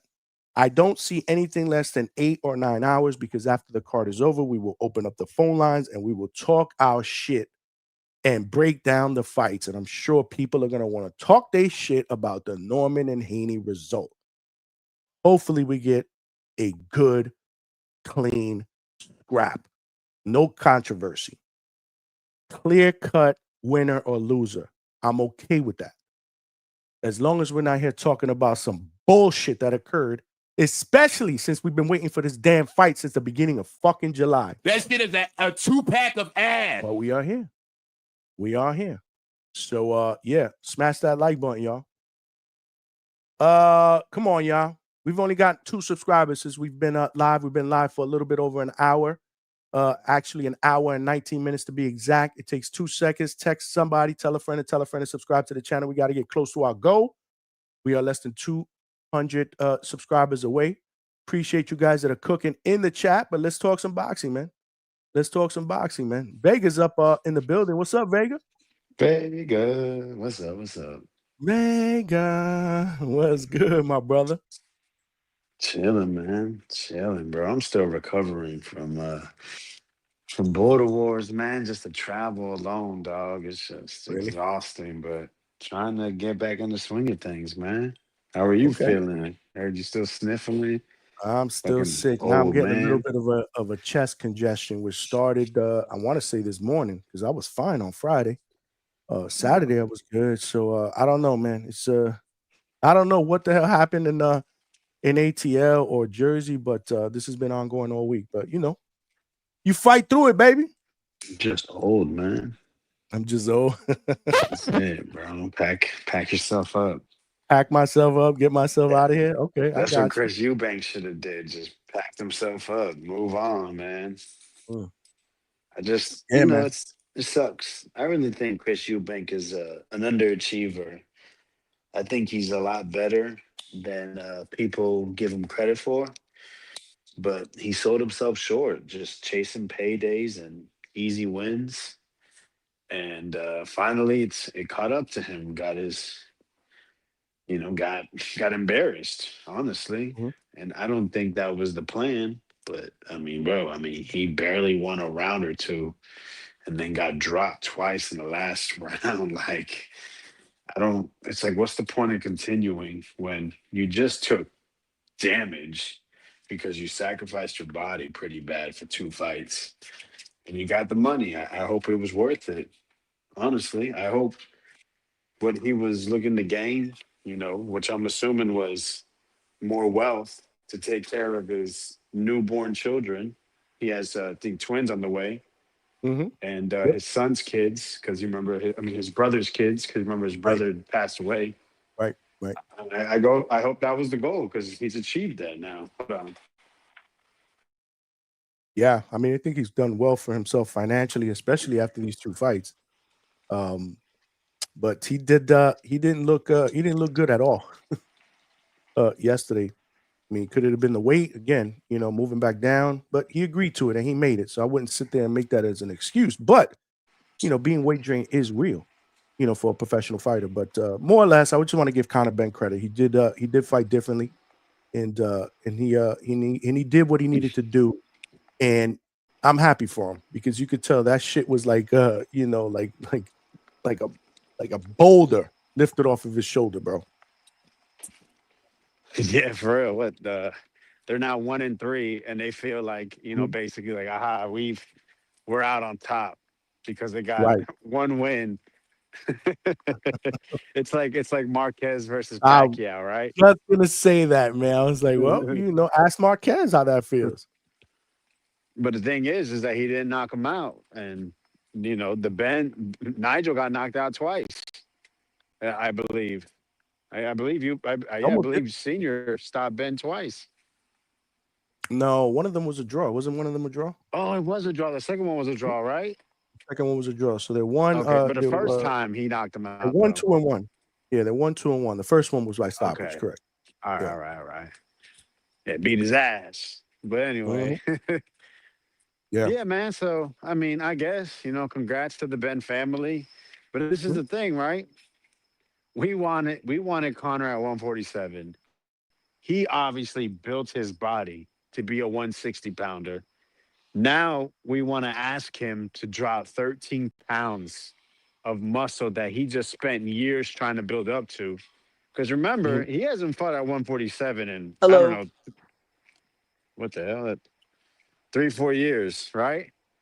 Mm-hmm. He hasn't fought there. So he's been building his body up. And now everyone's saying we want him to go down to 47. Well, I wouldn't say everybody, but they're saying they want to go down to 47. That was their words. They want to fight Mario Barrios. And it's just, I mean, bro, if you can do it, sure. And maybe he's young enough. But obviously, I think 54 is where it's at.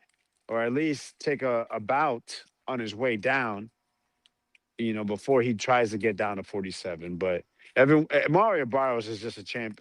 Is basically seen as a belt holder at this time, right? That's how Right. people are viewing him. That he's beatable, and it's just a matter of time because the guy hasn't gotten a win himself in a couple fights. So we'll see what happens. Yeah, it's funny how everybody's quick to call out Mario Barrios, man. He's like the weakest link, or you know, well, people like to call the weakest link of all the champions in every division, which is crazy to me because we are talking about champions. But I get it. I get it. But yeah, I kind of agree. Like, I don't know if I would like, is it really, really smart for him to be able? I mean, I guess if he can make the weight easily and go back down, but I mean, he looked very, very good at that weight. He looks, he looked fast, he looked strong. I mean, going back down 2 weight classes, not sure how that's gonna affect him physically, but it is what it is, man. I mean, but that's why Barrios is the Right. objective, right? Because hey, Exactly. if you're gonna sacrifice all that, he's the guy you can still beat. But yeah, if you can listen, who's not gonna want to fight Conor Benn after fighting back-to-back stadium fights? And he's coming off a big win. I mean, Right. he's literally one of the hottest names in boxing besides the top echelon guys. Just off of one win. It's crazy, right? Hmm. And he's Yep. not seen as one of the best fighters, but I mean, it's his energy. And look at the way he fights. He comes to beat you up. He's not coming in there to try to out jab you. He doesn't want to go out there and show offensive. Nah, he wants to hurt you, and he's gonna do it. Back to back fights against a bigger guy. We've seen it. He's coming to do it through all the rounds until the final bell. Absolutely, man. Absolutely. Make sure you guys smash that like button, man. We are cooking. We are just getting started with callers, man. Jerry, what's up, man? Are you a new caller? Yeah, I'm a new caller. What's good, man? What you got for us, man? Welcome aboard. Yeah, I'm doing good.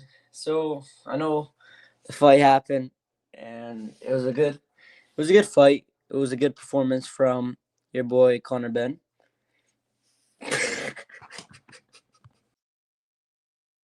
Okay. I didn't even hear what he said. I don't know. It was a good performance from my boy Conor Benn. Not sure what that was all about, but it's probably a troll. Yeah, I knew it when I saw a new name there. I had my finger on the trigger here though. I was ready to Mm. shoot him down. Luckily he just started laughing and jumped off. But yeah, so Alberto, you're next up, man. Yo. Can you guys hear me all right? Yeah, we can hear you.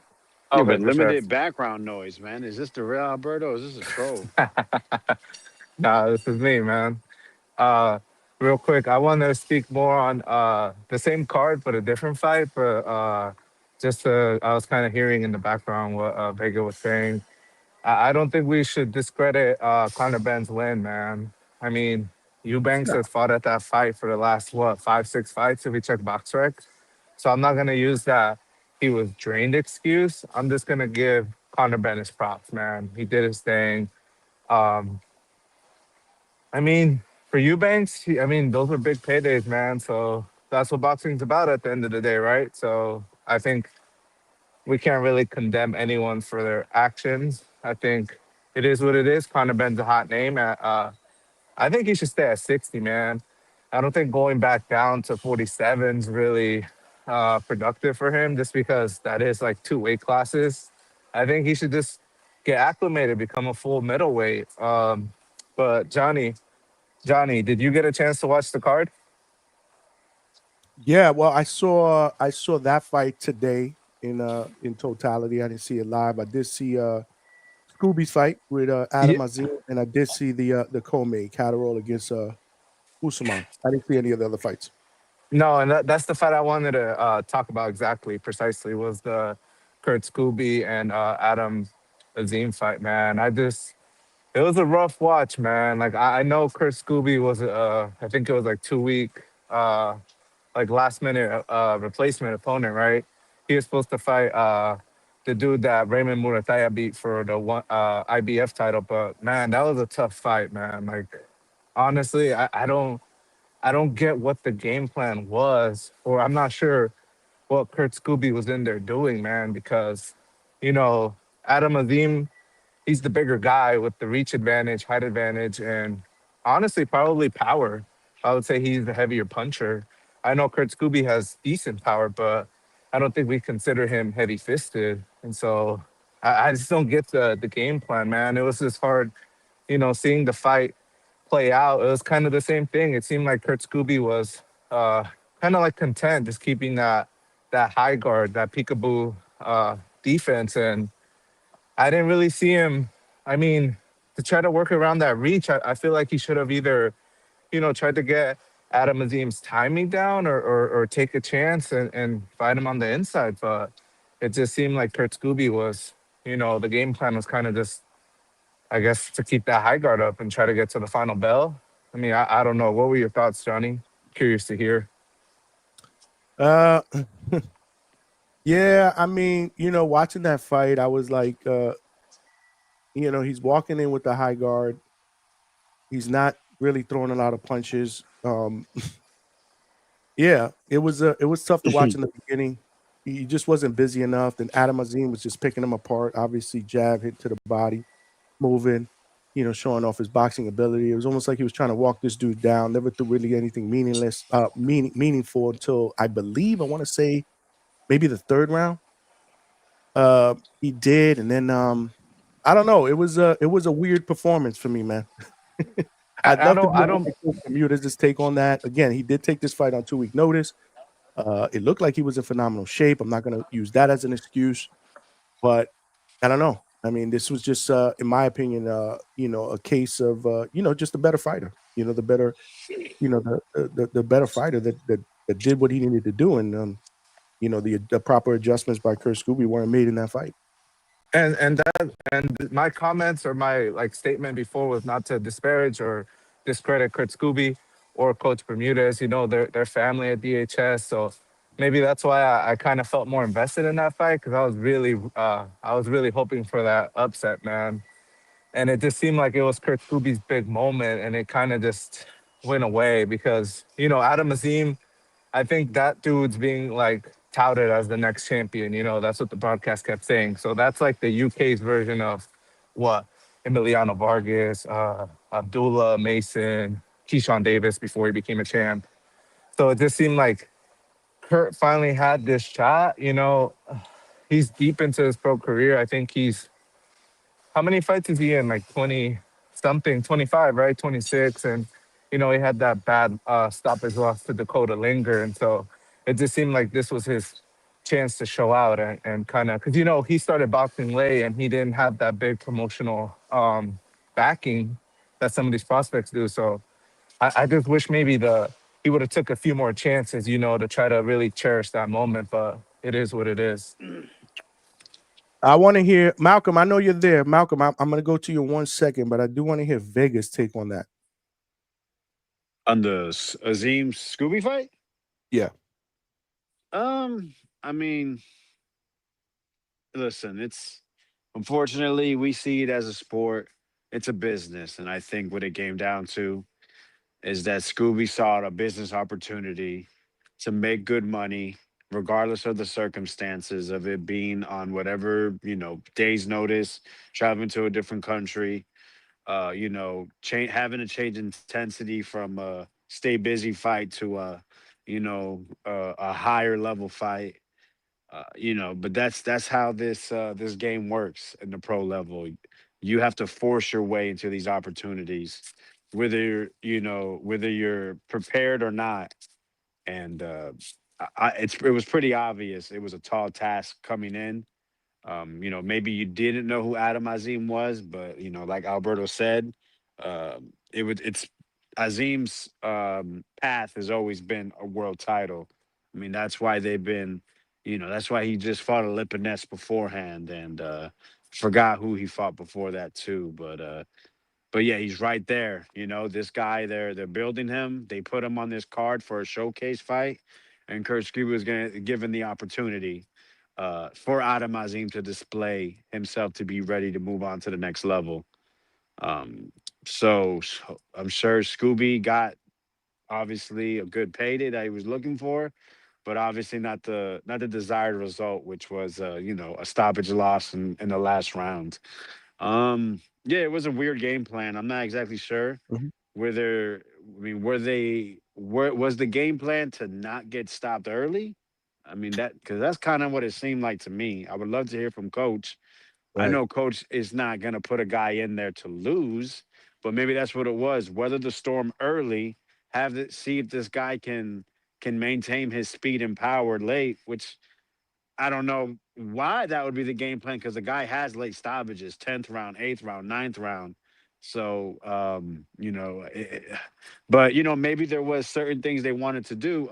I know they wanted to let this guy, swing. They wanted him to try to empty the tank a little bit, but the guy was just too prepared to pick his shots, I think. And I think they were okay with how the fight played out. He didn't get beat up per se. It may have looked like he took single hard shots, but you never saw this guy let off 3, 4, 5 punch combinations. It was more of a slow beating, I guess you could say. It's unfortunate, but hey, man, Scooby, I'm sure if it was other Bermudez, they would have got a couple more fights before jumping up this level. But I mean, hey, shooters shoot. So you can't be mad at Scooby. You could say, I wish he would have did better. But I think with what they were dealt with, I think they'll be okay with how everything played out. Well said. I'm gonna turn it over to Malcolm, but real quick, let me just read this super chat. CJ Rich, boxing and BS with the $5. Thank you, my brother. He said, Johnny Marco said your hairline rubbed off at Border Wars. Melted in his hand. No tutti frutti. That shit is a 2-pack of ass. No way, brother. In fact, Marco apologized to me personally, and he did it online the other day when he jumped on and said, nah, man, that shit legit. My shit is legit, so stop the fucking hate. CJ Rich, though, he redeemed himself. Boxing and BS is back. He gifted one DHS membership, man. Appreciate that, brother. That's dope, man. Appreciate that, man. Appreciate you, man. Appreciate everybody. If you guys want to join the membership, the link is in the chat. $2.99 a month. In fact, I got to switch the link for callers, but that is the link if you want to join the membership. Subscribe and hit that like button. Malcolm, what's good, brother? What's good, man? What's going on? Okay, it is you. What up, Berto? It is yeah. you. Oh, Okay. this is It is you. Salute, Okay, Malcolm. I'm a little worried. It's I'm a bad little right worried now. It's really Yeah, it's bad pretty in the bad. back room. Yeah, no, it is bad. It is bad. yeah. It I is had a bad. feeling when I seen somebody in the chat because I've never seen Cassius Fox, and they kept asking when we're getting calls, and I'm like, yeah, I already know. I sensed it, but It's yeah, crazy. man. It's not good, bro. Yeah, we all grown, man. That's just that's just what makes it worse. We're all grown, man. I'm assuming we're all grown men, but Well, obviously you not. know, yeah. Shout outs to you, Johnny. Shout outs to Berto. Shout outs to Vega. Yeah. That Kurt Scooby performance, bro. It hurt me. I fuck with Scooby. I liked him even before the Linger loss. I watched him one time on Top Rank, and I was like, oh, you know what? I could, I could just watch him. You know what I'm saying? I could be a fan of this guy. Again with the game plan, like what Vega was saying, I don't know what he was trying to do. Normally, he's an explosive in and out guy. He got power. He's very athletic. I'm thinking they would have used that kind of game plan. Maybe just try to go like just in and out. But I just don't. I don't know what the fuck went on. Adam just looked way too strong. The size difference was very apparent. I didn't realize until the weigh-in, and I was like, damn, man, he's really that big compared to him. But it was just it was a belt-to-ass performance. I'll be real. And then I believe was it the last round or like the 11th where he took a knee? Yeah, I can't remember the which last one. round. Yeah. I believe it was the last round. It was the last one, right, Vega? No, the 11th, Johnny. He took a knee and he kind of barely survived that It was round. the last one. He Oh, took it a was the hook. last one. It Yeah, was it was 12. the last one. You could see his body reacted, and he took a knee, looked at Coach. Coach said it was okay. And he got up, but referee said no mas. It reminded me of the Charlo fight. Go on. I was just gonna say, no, even that's true. That's a true account of what happened. But even in the 11th, he took a knee, and he barely made it out of the 11th, which is why a lot of people thought Coach might have should have stopped the fight. He shouldn't have let him go out there for the 12th. I might be wrong, but I'll have to double check. I don't think he took a knee in the 11th. I think it was the 12th. And then ultimately when he got up, that's when the referee stopped it. Am I wrong? I don't recall that. I could have sworn it was just a 12. Yeah, I could have sworn it was a 12, Alberto. In 11th? Either way, what was that, Vega? What did he fall in the 11th? Nah. I don't remember that. But I mean, yeah, people definitely wanted that fight stopped. Yeah, Alberto ain't lying about that. Yeah. He just got it mixed up. Yeah. Somebody put something on social media that they actually clipped a piece when he was looking at the coach, and the coach was like, it was almost like the coach was like, you know what, you good. Yeah.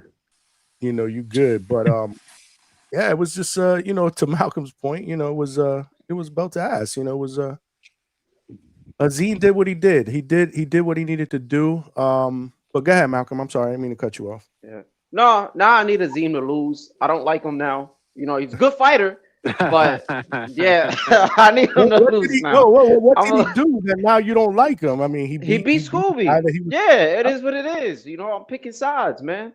You can say I'm going knee to knee, whatever y'all want to say. Hey, I'm picking sides, but props to him. I was thinking my nice little bet, my plus 730 money would have hit, but nah, not at all. But yeah, shout outs to him, man, with that performance. Dan, it's a lot more. Espinosa did what he was supposed to do. He was beating that guy's ass. I forgot how you say his last name. It's kind of tricky to pronounce.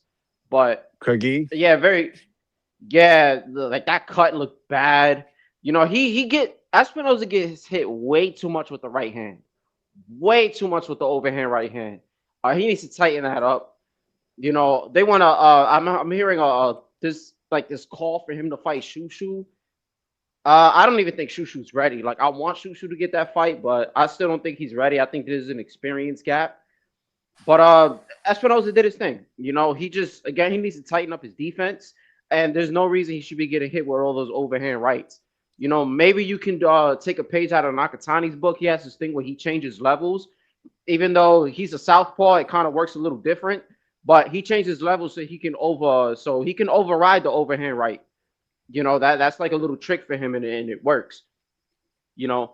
And Emiliano, he went the distance. It was a good fight.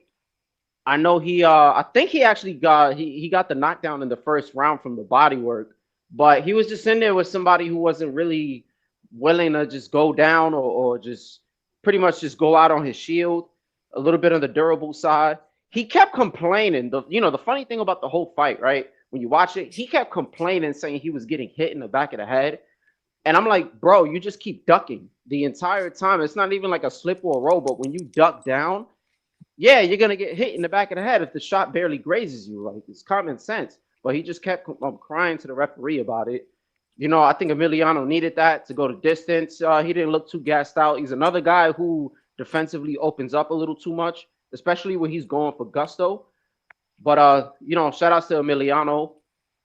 And then Eubank, right? I'm pissed about this. I don't like Conor Benn. I'm coming off very negative today. My bad. I'm about to drink my coffee right now. I'm not supposed to be acting like this. But, yeah, I think he was at 160 way too long. He's not really – well, I mean, it's not really that long, but he doesn't really belong at 160. It's just for the Conor Benn fight. He made weight this time, but there's always that – it's very possible for you to miss weight the first time and then make it in the second fight and really drain yourself and kill yourself to make weight. I'm pretty sure he spent a lot of energy in camp just trying to make weight instead of focusing on just certain skill sets and polishing your fighting ability, But Ben dominated him, Ben looked, personally to me, Ben looked the same as the first fight. It just wasn't as competitive. I think it was more of Eubank with the weight. Again, I'm glad Vega pointed it out. He got kids on the way. I don't know if you remember me saying this, Johnny. I was like, do you think him having twins on the way was going to affect his performance? I brought that up, but, yeah, man, ultimately he took the L. I don't want a trilogy. If they want to leave it at 2 apiece, that's fine. I know Eddie Hearn's happy. And I said this after the blood fight. So, Canelo, Eubank, 168, might as well make it happen. Canelo wants to fight in the UK. you know, and whether Eubank wins or loses, it's a fight. Canelo will easily win that. You got Bomac in your corner. He's gonna feel like he has the blueprint to beat Canelo. It just makes all the sense in the world, and it's you still got a nice little turnaround. You know, unless you know the whole family thing comes into play, and you know, because I don't know when his lady will be due. I guess there's always that possibility. But it just makes sense for the perfect comeback fight for Canelo for me personally. You But know, what but about? But why not Ben though? I mean, doesn't that fit Canelo's mo? Bringing up a guy coming off a big win, he can go to UK. yeah, I don't. But I think Eddie's more fixed on him going back down. Personally, I say 154. I don't like the 147 move, but I don't think Ben would go up to. I mean, it is a Canelo payday though. I'm not gonna lie, it is a Canelo payday. But Ben will get totally fucked up with his style. He's gonna get fucked up bad. But I still feel like, and the thing with Eddie Hearn is he loves Conor Benn to death. That is his guy. I think he loves him more than any of his other fighters in his stable. So I like the 154 play a little more. I don't like for him to cut all the way down to 147. I think that's too drastic. And I don't know if it's true or not, but I had read something that the WBC was gonna actually mandate Fundora and Virgil. So I don't know if that's true or not, but if that is true, and you got boots free, I want him to fight Virgil or a belt holder. But hey, just give him Ben. Just beat up on Ben. That's a nice little payday. You know, you'll piss off the UK fan base. Shout out to Timboski. You know, you might win some fans. But I think the 154 play is better. I don't like the 147 play. And if he does take the 147 play, I'll vote it for Ryan Garcia. Mario Barrios and Rolly, yeah, Mario Barrios and Rolly, no, because Rolly's in contention already to get a. Oh no, he got a belt, but weren't they gonna line him up with like Pacquiao or? He has a mandatory with the WBA. Yeah, that don't matter though. That doesn't mean anything. Not in this day and It's age. garbage paperwork. Exactly. Yeah. Mo Brain said Ben is food at any weight. Really? That's nasty, man. And I don't see Ben fighting Canelo because Canelo doesn't have that liberty anymore to pick and choose his fighters. You know, he signed that 3-fight deal with the Turkman. So the Turkman wants to feed Canelo to his, you know, his brother, you know, Hamza Shiraz. So I don't see Canelo getting layups like that anymore. He's not with PBC Canelo anymore. So. Yeah, I mean, Ben's big business though. I mean, look at the success they've had, and people always talk about how unsuccessful their events are, but when Ben's headline, they're putting 50, 60, 70,000 people in there. So I mean, he said he wants a big event next year. I mean, I'm sure Hamza can probably get it, but I mean, if you have Ben there and you see what Ben brings coming off a bigger win than what I'm just coming off of, and you know, Canelo's probably more likely to take a Ben than a Hamza. You know, the elbow might be a little more hurt for a Hamza. For a Ben, the elbow might be a little healthier. You know, ready to go. That's how the game works, because you can't force these fighters to fight anybody. That's been and not he couldn't get Canelo to fight Benavidez. Yeah, no, I hear you. Is hold on a second. Is this you, Trini Bronx? Yeah, this me, man. Okay. Yeah, man. I was wondering what the fuck the other caller that kept on the chat asking for the link was gonna say. Vega, what number you dropping? What number you drop, bro? You drop coach number that this guy leaked, man. What's that was Mike Jones' number, man. Hey, real quick, not to cut you off. Salute, Trini. I know you're about to let your shit off, but hey, Vega, is it true that you said Coach got into like a scuffle in the UK, or you had mentioned something in the chat? No, not a scuffle.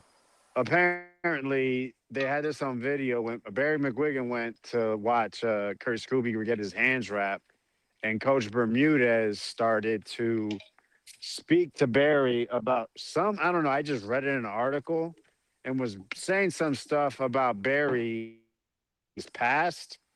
and that it made for a very uncomfortable situation, and that Boxer had it recorded and deleted off their YouTube because they're in fear of possible legal ramifications. So I don't know exactly what it was, but in the description of it, it said Coach was basically going at Barry kind of in a, like I said, saying some uncomfortable things about something that's happened before that he wasn't found to be, I don't know, for lack of a better word, guilty of. But yeah, so I don't know what's going on with that.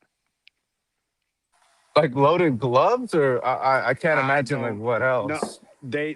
so the guy writing the article transcript what was being said.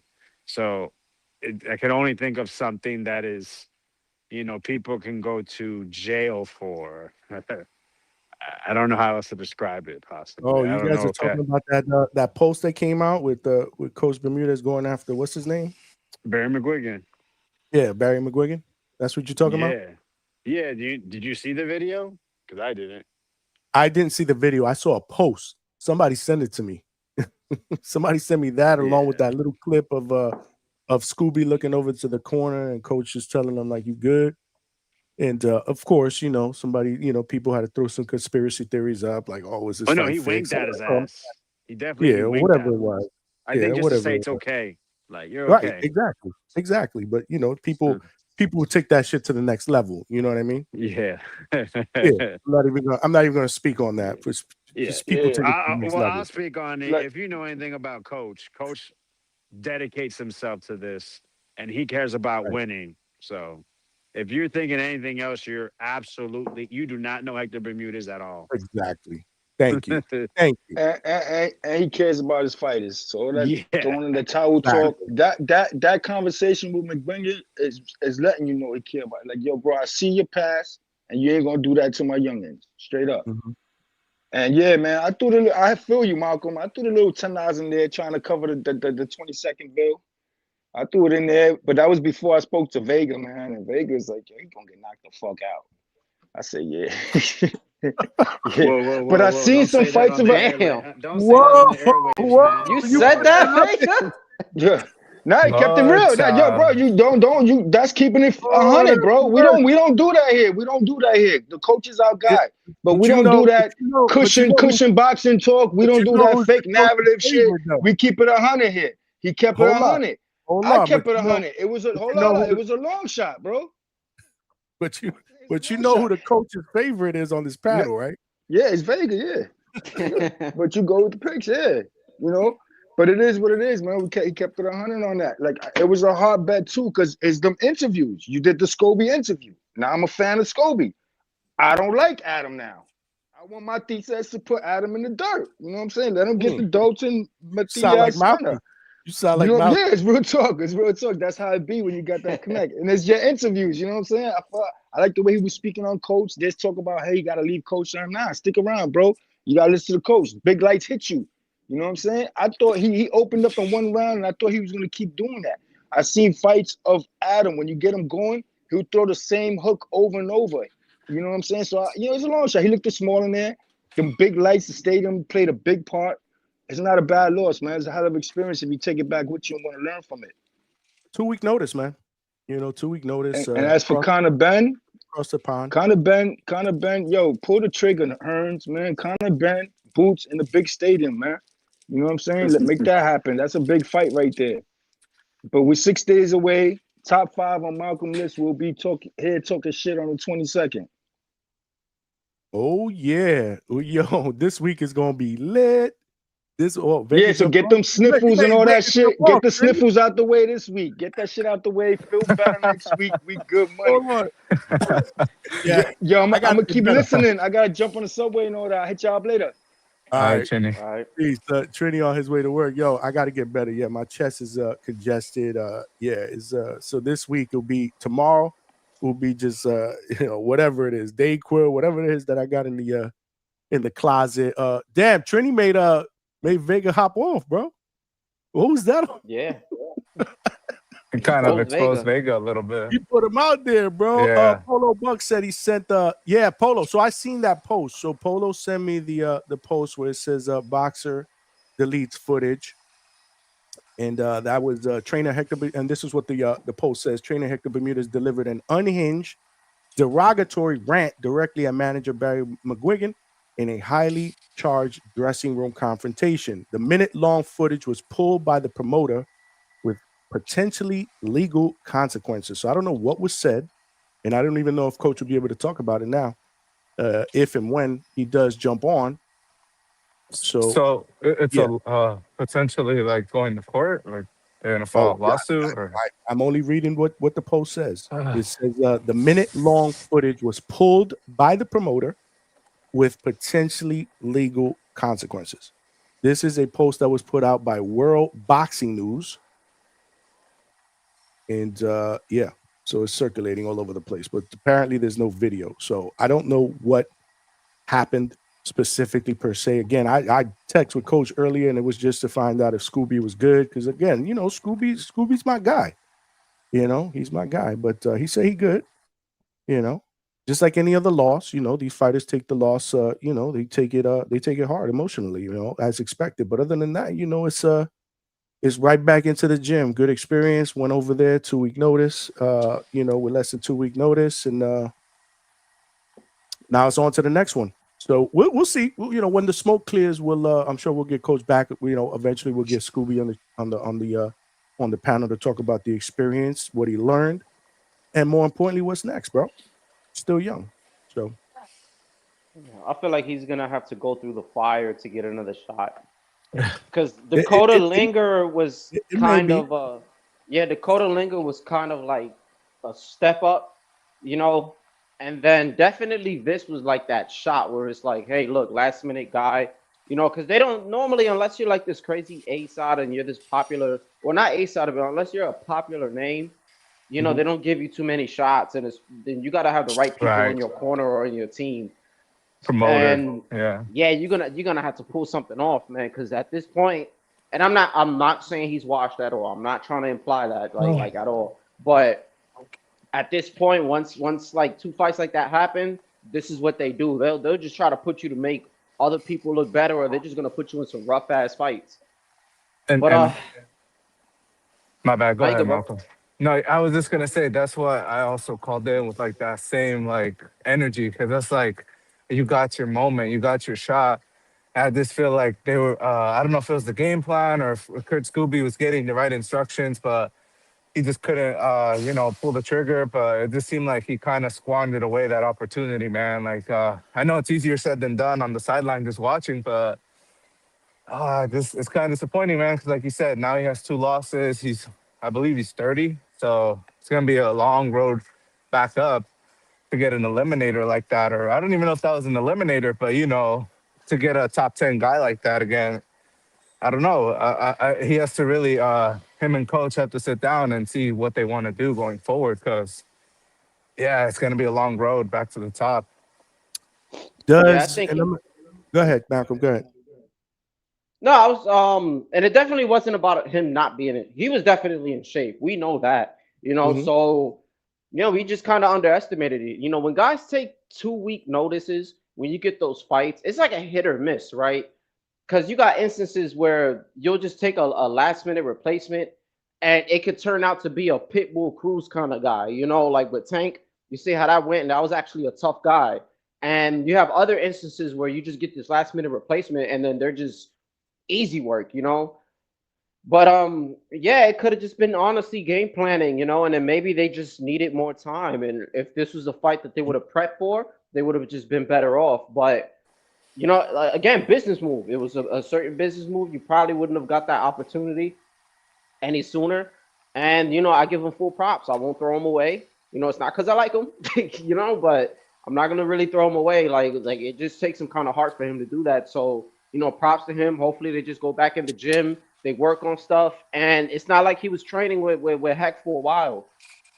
It's doesn't it normally take like 2 or 3 camps, and then you really just start get it going with a trainer? So that's normally how it works.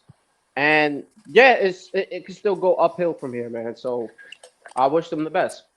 Salute to you, Malcolm. I agree. We're not throwing anybody out the window right now at all. We don't do that. Scooby's our dude.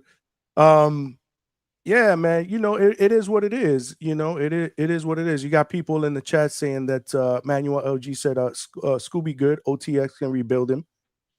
So there's going to be some opportunities for him to be able to fight on OTX. Offstream said he's not a power puncher. He can't fight that high guard style. And King KO said he could always fight on Pro Box. So there are going to be some platforms that he's going to be able to rebuild himself on. You got to look at it like this, and I may be wrong, but maybe I know, Alberto, you said that that maybe it's going to be hard for him to get an opportunity. I'm not saying you're wrong, but maybe there's some people that feel like him losing this fight on 2-week notice is a little bit more of a pass than if he had a full camp and losing this fight. Again, I don't know if I'm right or wrong. I'm just throwing that out there. Maybe that's the case. I hope that's the case for him. And he ends up getting a shot at a top 10 guy sooner than later. But I mean, you could be right, I could be wrong. But I I'm hoping think, maybe that's the case. Yeah, not to cut you off, Tony. I was just gonna add real quick. I think it's the way you lose as well. Like I was like, since you had Kurt Scooby on that show in like I think it was August or September, I fell in love with the guy.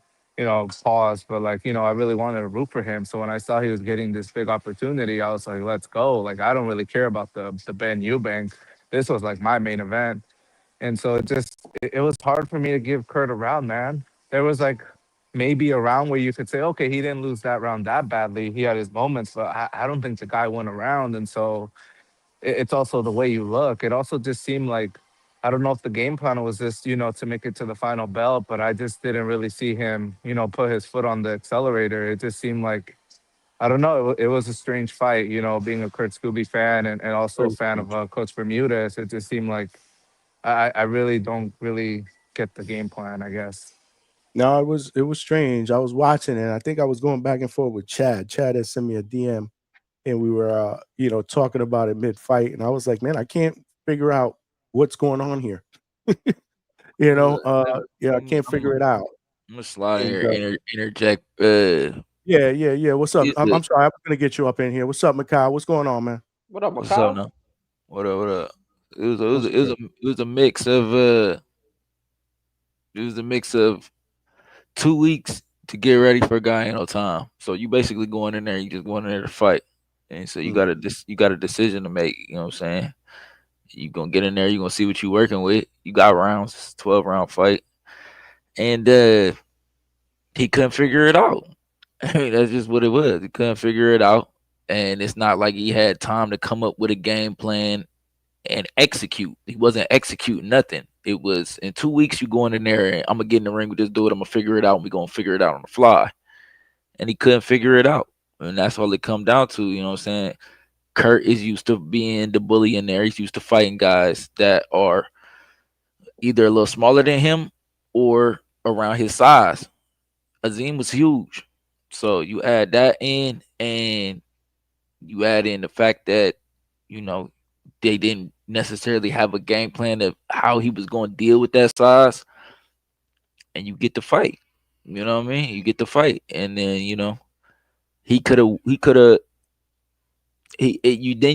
you get into a situation where when you outmatch like that and then you don't got the game plan, then you get into a situation where it's like, you fight to survive at that point. You know what I mean? Because you don't really got no answers. So you can't really figure out a way to win. You behind on the cards. So, the fight gonna look like what it looked like. It's unfortunate, but chances make champions. So he took a chance, it didn't work out. And I mean, any matchmaker is gonna look at that just like that. He took a chance, he got an opportunity, he was willing to take it. It didn't work out. Now, if Riyad's season is solid, like you would hope promoters are, you hope that they give him another shot because for real, taking a fight on 2 weeks' notice, yes, an opportunity, but I did you a favor. And I was coming in the ring. I wasn't a complete unknown. You know what I mean? Boxing fans know me. You know what I mean? So I did you a favor. I didn't have to take this chance. So you would hope that you get like a Padley type of situation. Padley went in there, saved the day with the Shakur Stevenson fight. Matchroom gave him a contract. And he's been able to get on track and do some things and fight well at the level that he's at. So you hope it's a situation like that for Scobie, because it definitely wasn't as the match wasn't favoring him. You got a huge guy on 2 weeks' notice. It's not too many things working in your favor. So yeah, and not too many people are going to turn down that opportunity. No, I mean, actually, a lot of people have turned down that opportunity, to be real, because not people like Kurt Scooby, who's waiting no, for an opportunity. No, not a guy like Kurt, but as far as a lot of fighters, we'll pass that up. Go on the biggest platform on 2 weeks, and I might get embarrassed. Yeah, they'll pass that up for sure. Like you know what comes to my mind when we talk about these type of opportunities and not passing them up, and sometimes they can work out for the best.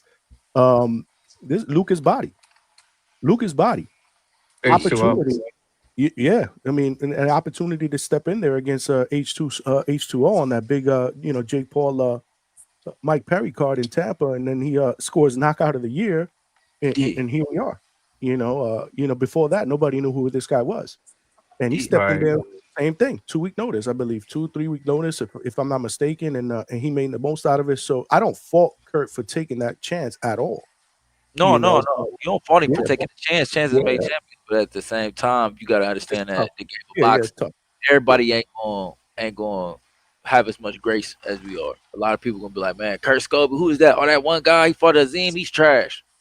A lot of guys is gonna do that. Well, and hey, Mikhail, salute, man. I haven't got a chance to chop it up with you. Keep your head up. It's still Team Slimy, but hey, I think you brought up a good point about the it was a 2 week notice, so the game plan was to get in there and get a feel for the dude. Pause. The only thing I kind of counter to that is, like, I feel like it was the beginning of the 5th or the 6th round, if I'm not mistaken, and Kurt Scooby came out the bell. Like, as soon as the bell hit, he came out aggressive and he started putting that pressure on Azim, and he had success. He was touching him up, and so that's like my main frustration is, like, if you got to step to him to, because he wasn't with that reach disadvantage. He was just a sitting duck, with that peekaboo high guard. And so I was just a little frustrated. Like, I would have liked to have seen him be a little more aggressive. I know it's easier said than done, Well, just watching it. But he was getting countered. So when he got aggressive like that, several times in the fight. He tried several times in the fight. And Azim has some class to him. Azim's not a basic fighter. So when Azim seen that he tried to step on the gas, he just stepped back and used his length and counterpunched him. So now you running into shit, and when you running into shit, you running into the possibility, especially at that weight, of getting knocked out. So I think he tried him, and when it didn't work out, he said, "You know what? I'm just gonna make it through." Business decision. And then to not make it at the end, they ain't have to weigh that off. He wasn't taking that much punishment for, like, a lot of that stuff. He was taking on the gloves. That's why he was using the high guard. He wasn't busted up. He wasn't leaking. He wasn't. It was a 12-round fight. I think they could have let him. Because how much time was left on the clock? Minute and a half, if that. Yeah, he would have been smooth to make that minute and a half. He was back on his feet. Like, he'd have been good. As a fighter, that's what means the most to you at some points, is just finishing the fight. I'm about to lose. Cool. You ain't gonna finish me though. Moral victory. I think, it's probably I'm guessing they just stopped it just because of how lopsided, but that still doesn't really make any sense unless you're, like, real beat up, or you're not cut up, or looking completely out of it, like you're looking at the left and the right at the same time. You know what I'm saying? Like unless you're that dazed. But you have made a solid point, Mikhail, about a lot of fighters not taking those kind of opportunities, that they will probably turn it down. And I think it just depends on your upside. If you're somebody that and then again, you got the right people with you, and you have a high trajectory, on some A side, or the potential of being a very popular name, they probably wouldn't throw you in there because it'll mess up the branding. But Scooby, he played college football. You know what I'm saying? And it wasn't like he was boxing since he was a little kid, like since he was 8 years old. And then Adam also has a amateur pedigree, like a solid one. He got a handful of amateur wins, national wins, and he was ranked #1.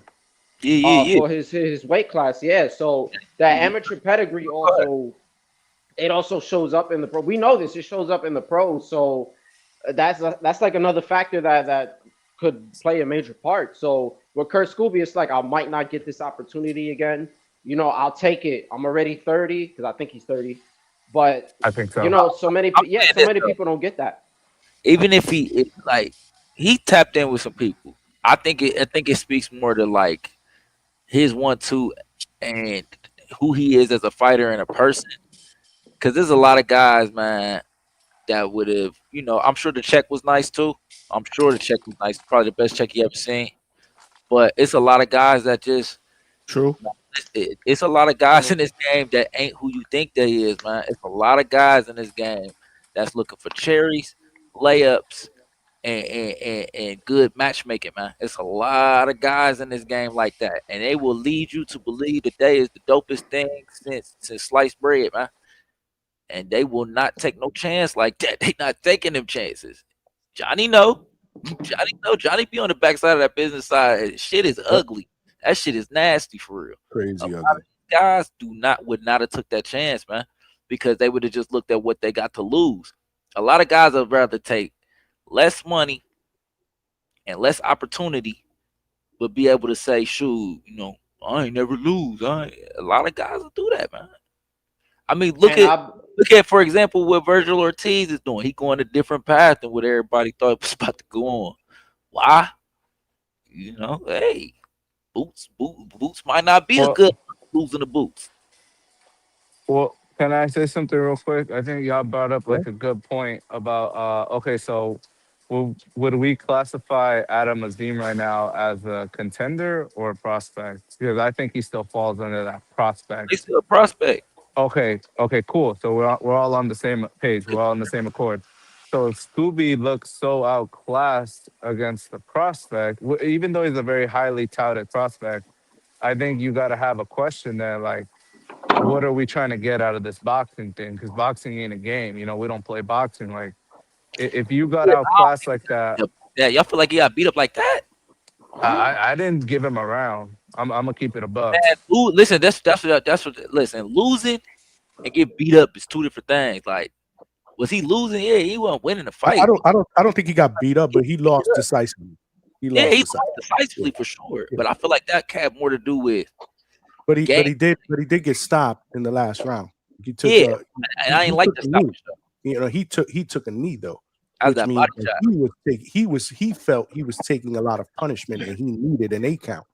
Like, you know, they didn't do that. He did that to himself. So I mean, yeah.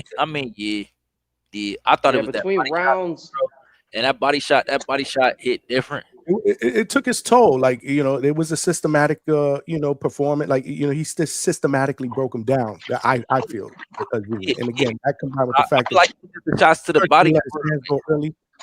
You know, he let Adam Azim get into a groove, into a really, really good, comfortable groove. Yeah. And you know, you can't let boxers like that get into that type of groove without making them uncomfortable. It was almost like Adam Azim was never uncomfortable in that fight. I would have wanted Kurt to kind of step in there, get into the inside, dig to the body a bit, kind of make it a little bit more. You know, use your physical. Like, Kurt is a very, very physically strong guy. You know, who hits pretty hard. What he needed to do was make it. I'm not gonna lie to you, Johnny. What he need to do is make it dirty. Right, exactly. That's what I'm talking about. Take him down into the trenches, man. Make this guy you let this guy fight his fight.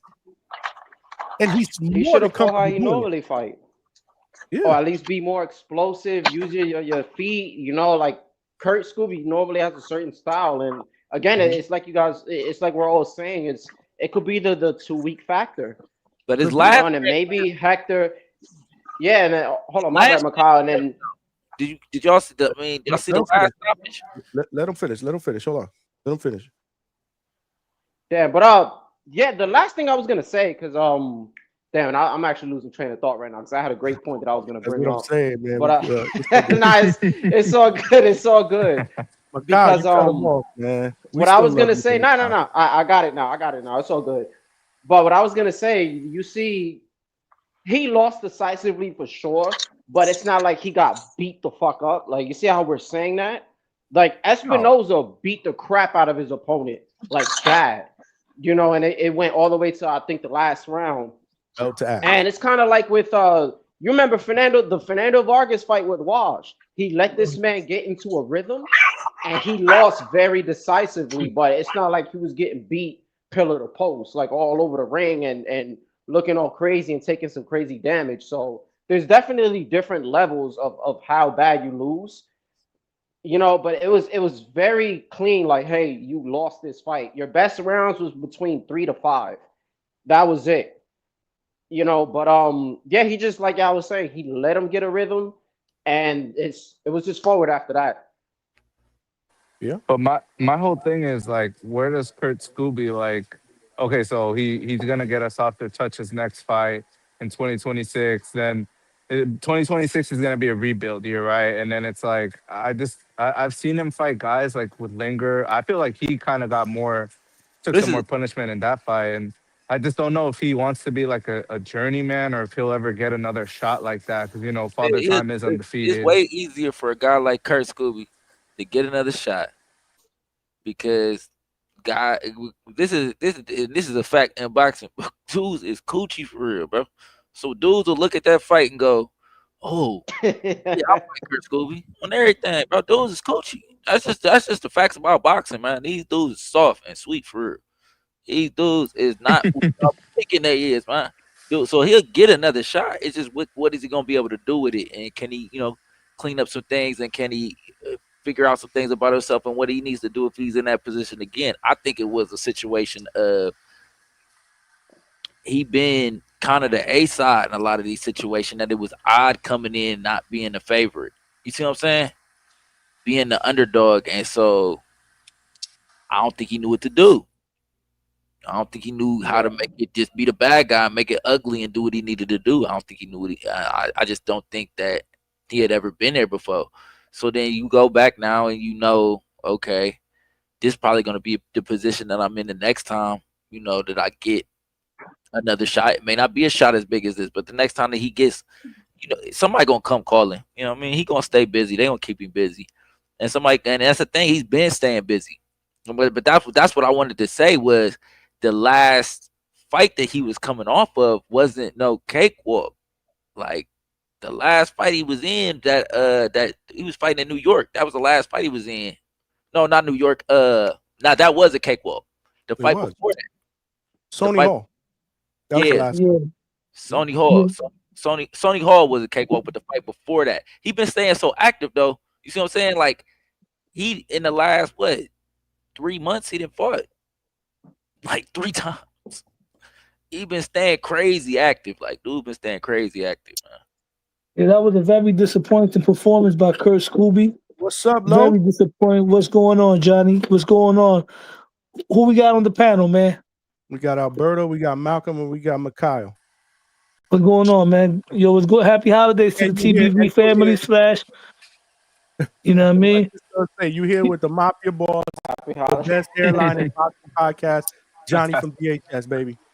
Yeah, man. You already know how we carry it, man. Kurt Scooby was disappointing. You know what I mean? Every time he stepped up, and I can't even say stepped up because that wasn't really much of a step up, but in a way it was. You know, he shit the bed. And like I said, man, my cousin's best friend is Scooby's manager. And he speaks so highly of Scooby, man. Scooby comes in shape and everything, but it is what it is, man. Goes to show you boxing is a tough sport. But the biggest win of the weekend goes to Teofimo Lopez.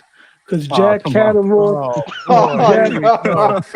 Jack Catterall, let me tell you something. I'm going to tell you what. Jack Catterall. I already know it's coming in to do today. I already know.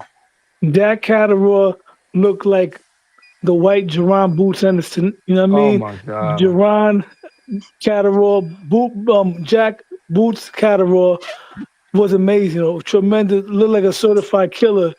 And Arnold Barboza beat that guy. And Tio smacked Barboza all around the ring for 12 rounds, barely got touched. He did that to that guy. And Jack Catterall, we seen what kind of killer he is, man. He deserves another shot at a title. He looked tremendous. He stopped the guy that retired, a future Hall of Famer in Josh Taylor. That dude that Catterall beat was a very dangerous guy that was very highly avoided. And he chopped him up like mincemeat. You know what I mean? And then this weekend, we're going to see the birth of the sixth king of this generation. And Brian Norman, a.k.a. Brian Norman, B. Storm, a.k.a. Mini Marvin Hagler, when he knocks out Dev Debo, Dev Dollars, the Dream Haney in highlight real fashion. Oh, I know what. Damn, Los Los, I gotta put you on the list too, man. The list of the Norman people. This is crazy, man. Shout outs to Devin, man. We taking that W on Saturday. Lowe's went on Marco's channel and did the same shit, and there was like 2 people that wanted to flip out on him on that panel, bro. No, but those guys over there. There was one dude specifically that was like, Marco, why you allow people like what is he saying? Why do you allow people to Who talk said that, like Johnny? I don't remember who it was. It was somebody. You know what it was? I was on a panel with a bunch of TO haters, and I went up there and I had to preach the gospel, and they was all upset. That's what it was all about. But right now, I want to say that Brian Norman is going to enter the sixth king because we're in a new era in boxing. This is not the 4 kings. I'm going to say this is the special 6. We got T.O., we got Dev Dollars, Debo, we got Javante Davis, who's back in boxing again. We got El Shakur Stevenson. We got Richardson, Africa Hitchens, and soon we're going to have Brian Norman, a.k.a. Mini Marvin Hagler, to join that list of young fighters that's going to take over this generation of boxing, man. And the reason why I say he's going to beat Devin Haney, for one, I'm rooting for him personally because he carries himself like a man from my generation. He's not a YN. You know what I mean? He don't wear purses. He's calm, he's collective, he's not emotional. And stylistically, he has good fundamentals. He got a good jab. He's very athletic for he's underrated with his athleticism. And this is not a Regis Pro race. I could see him cutting the ring off. He shows good counterpunching skills. When Debo decides to let his hands go, I could see Brian Norman punching with him. And when that happens, it's going to be lights out, and I got a lot of respect for Debo. I'm not a Debo fan, but I admire his courage. The man takes on all comers. He's a tremendous fighter, and Brian Norman's going to knock him out and stamp his way into that fantastic 6. Malcolm, you wanna come back on that or what? Yeah, I was trying to save all this for like Wednesday, Thursday. Look, man, Brian Norman ain't gonna be able. Yeah, he ain't gonna be able to deal with that jab. I'm trying to tell y'all. Look, that jab is overrated, bro. Yeah, we gonna see. We gonna see because he got like I said, man. He got one of the best jabs in boxing. And a fun fact: if you really watch Brian Norman and you see, your shit, right? Brian Norman bites off of jab. He's really good at biting off of feints. You know what I'm saying? Like that jab is gonna be an issue. He's gonna bite off of feints. Devin is a reactive. Also, Devin has a lot of movement that he gives you. Besides the lateral movement, if you notice, he has a lot of upper body movement. He changes, like with his lead hand, sometimes he'll keep it up, sometimes he'll keep it a little lower. He baits certain moves. He might hit you with an up jab.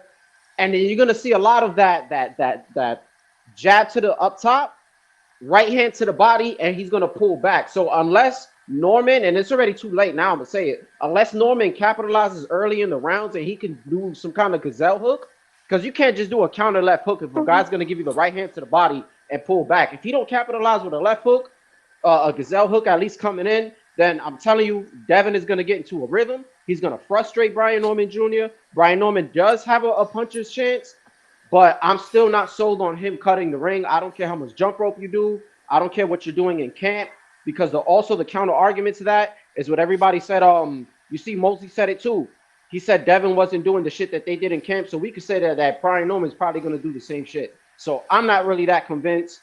I think it's going to be a good fight, but ultimately I got Devo Haney, man, and he's going to look good. And there's going to be a lot of excuses, and I look forward to chopping it up with you guys and Berto. Hey, Malcolm, you'll be here Saturday at 11? 11 a.m.? I'm going to be here. Yeah. Okay. Just jump on. Say less. Yep. He'll be here. Yeah.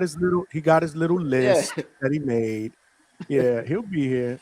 What I see Norman do a lot, Norman hooks off the jab like Ryan Garcia. He flicks it out there. He hooks off of it. And Devin does have a good jab, but Devin has bad defensive responsibilities. He's still doing the bow and arrow jab.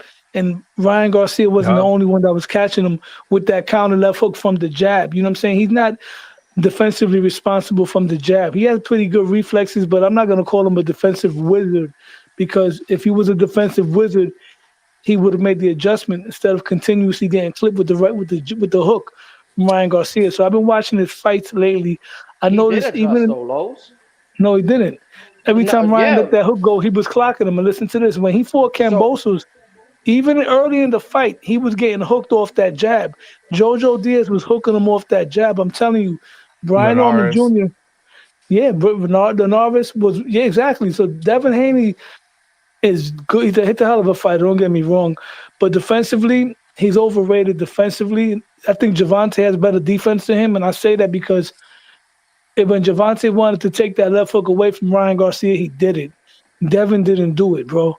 And with that being said, Brian Norman is a more complete fighter, and I'm glad that Bud Crawford did what he did because it shows that resume counts, but all that levels and all that talk don't mean nothing because everybody that became a great before fighting somebody and becoming a world champion or stamping their claim to greatness, they didn't fight nobody prior to that.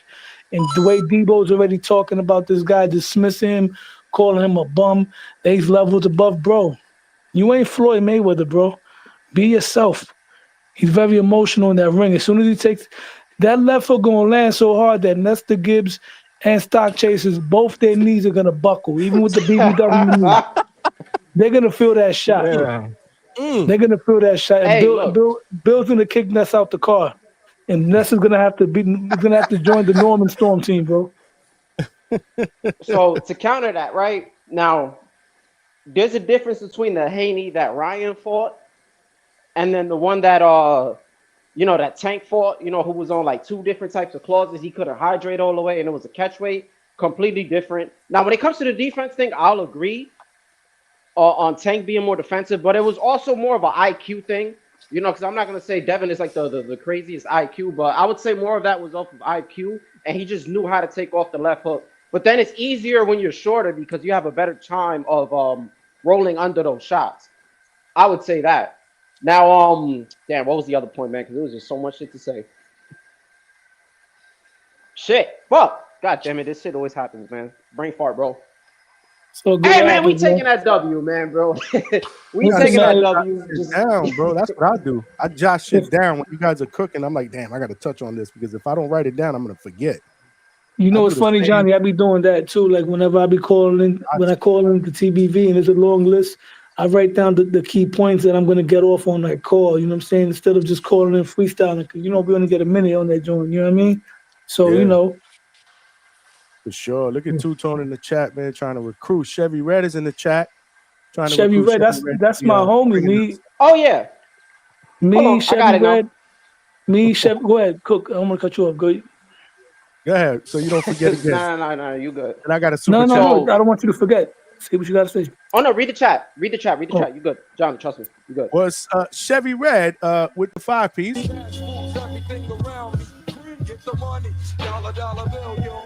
Appreciate you, my sister. She's out there putting in that work. She was actually there, boots to ground, over in the UK. She said, "Shout out to the chat with the heart symbol." She said, "No one has Scoob going past 6. That's a win in itself. Wasn't no belt to ass.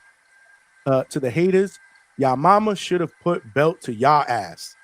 Laughing my ass off. Okay, shout out to Chevy. She said it was no boots to ass. She was there, and Two Tone is trying to get her to commentate, or not commentate. I'm sorry, to be the ring announcer at the next Border Wars. I see him trying to recruit. He's sharking in the chat. Shout out to Two Tone. Appreciate you. But what was you gonna say, Malcolm or Lowe's? One of y'all. I'm sorry. Go ahead, cause my man forgot what he was gonna say. Go ahead. Now about the left hook thing, right? So when it came to the whole left hook situation, and we're talking about Kambosos, and we're talking about the JoJo fight, those were a little older. Yes, it happened with the Ryan fight. Now, here's what I was saying about the adjustments. After he got hit in the first round, you could say it was like around 2, 3, and 4, because I've been rewatching that fight. Haney actually started to adjust to that hook. He would roll, and he would also keep that hand up. He started to catch it, but then Ryan started to throw it lower, noticing that Haney was actually rolling it and going low with that shot. So this is why you could say, and I don't want to hear nothing about the billionth of a gram and all that bullshit and those crazy ass numbers people coming up with. Shout out to Ryan's lawyer, by the way. But this is when the steroids can come in handy because Lawson, I believe you said that you used to box before, so you know whether you block a shot or not, you're still gonna feel that impact. If you catch a left hook and then you're rolling under, you're still gonna catch the impact on that. So if it's a P&D infested left hook, you're still gonna feel some kind of impact. And then at some point he did drop his hand again. I give him that credit, but he did adjust to the left hook that Ryan Garcia was throwing. And to be honest, Norman's hook isn't as great as Ryan Garcia's hook. He got power for sure, but it's not as fast.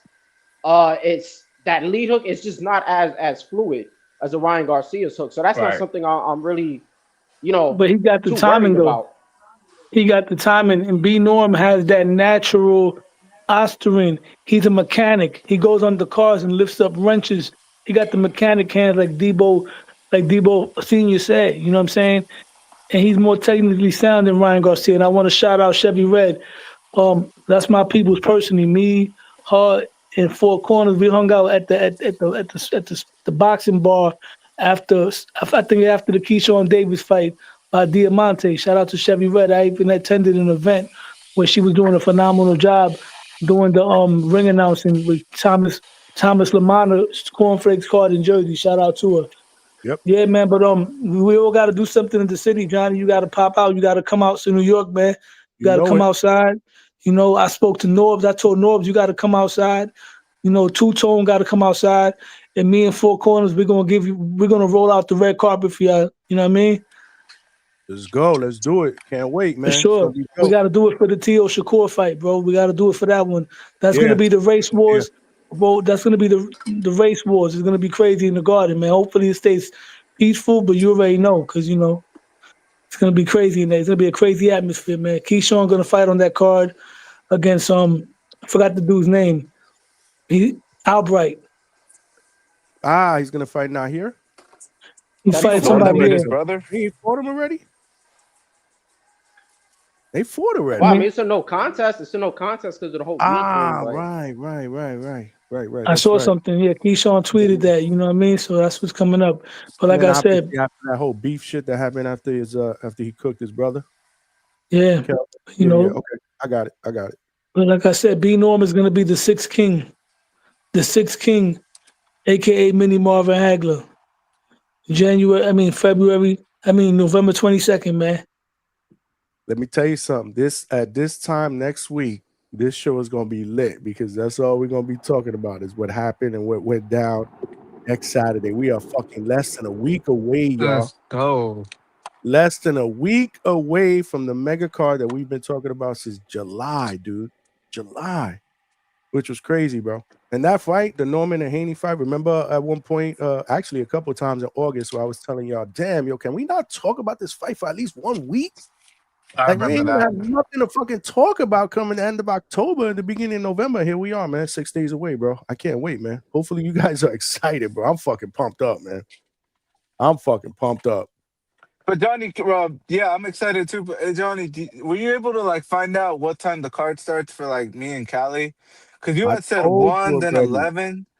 I told you already. 4 o'clock Eastern, which is 1 o'clock your time.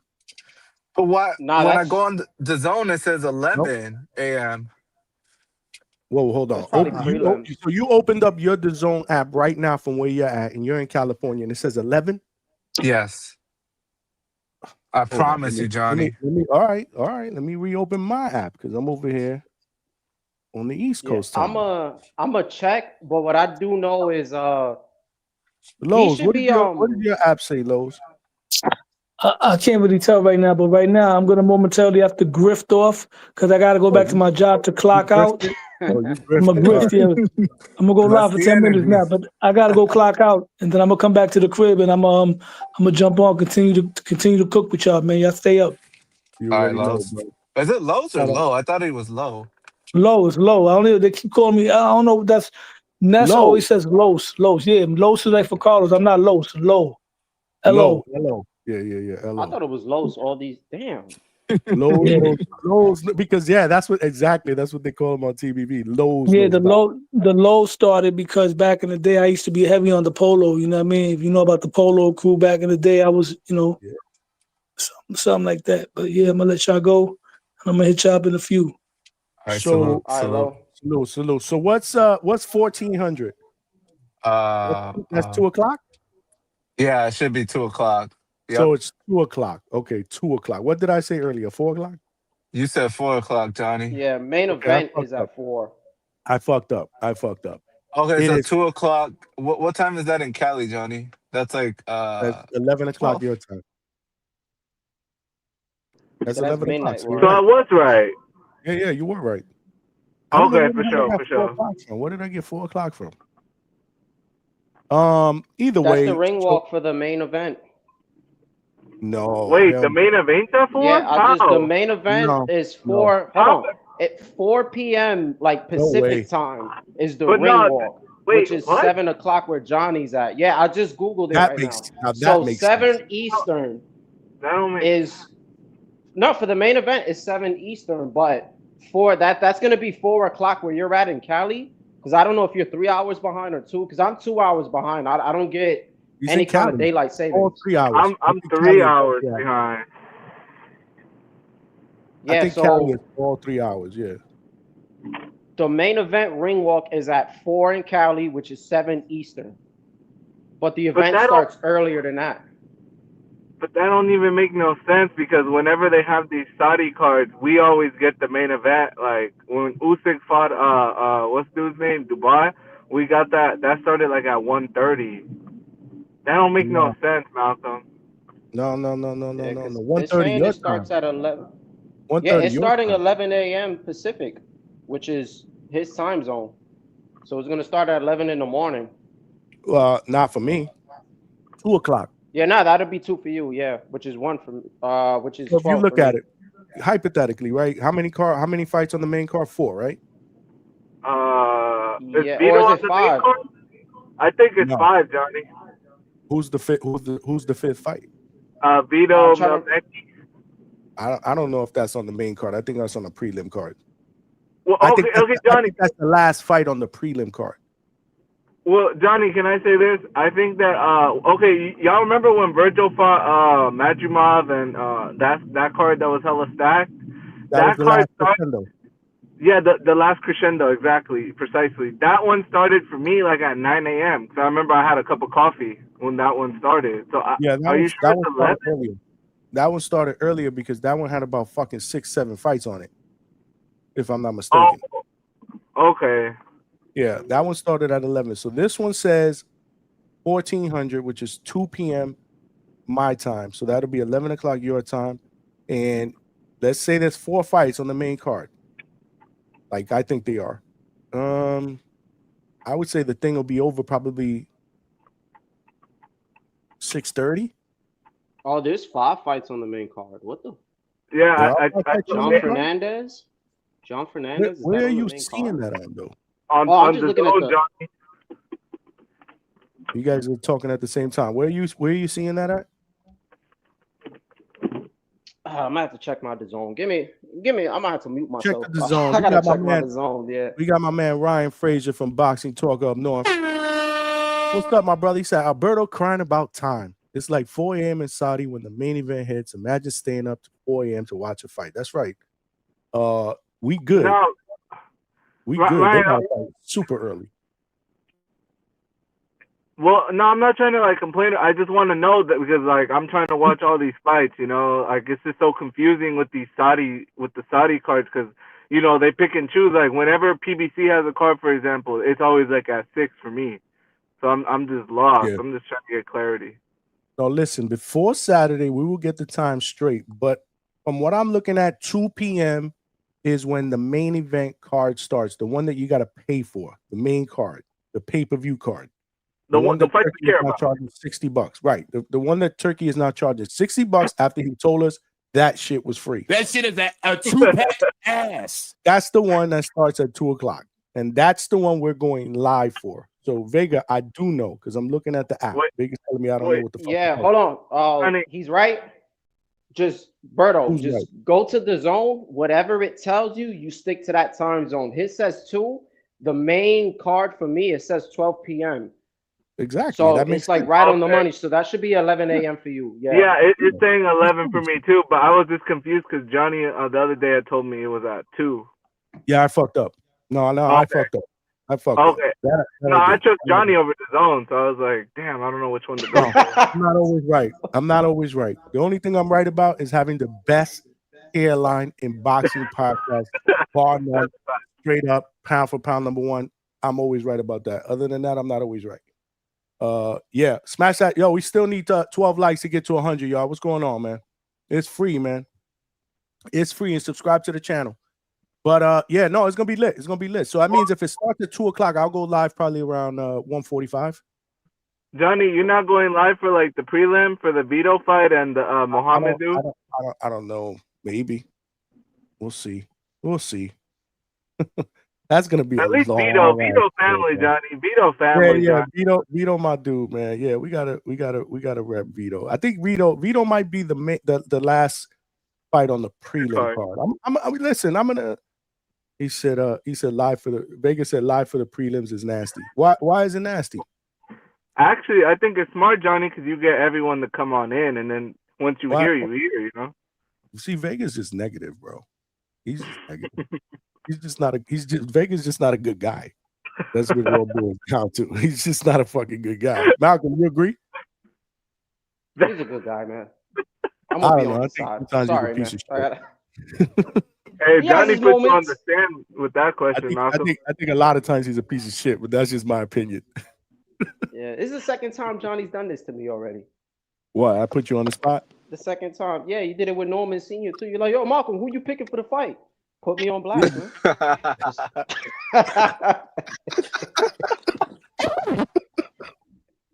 That was I'm nasty. saying though, like, no. Damn, you see, you're making me cough, and I'm sick, man. Inquiring minds want to know. That's all I'm saying. Shit. Damn, bro. It's only a boxing show. Smash that like button, y'all. We still need 7 more likes, man. What's up? And subscribe. Tell a friend to tell a friend. Everybody got a cell phone here, man. Text somebody right now and say, yo, subscribe to my mans. It's free, man. It is absolutely free. We got a super chat here. We got Mark Nash TV with the 2-piece.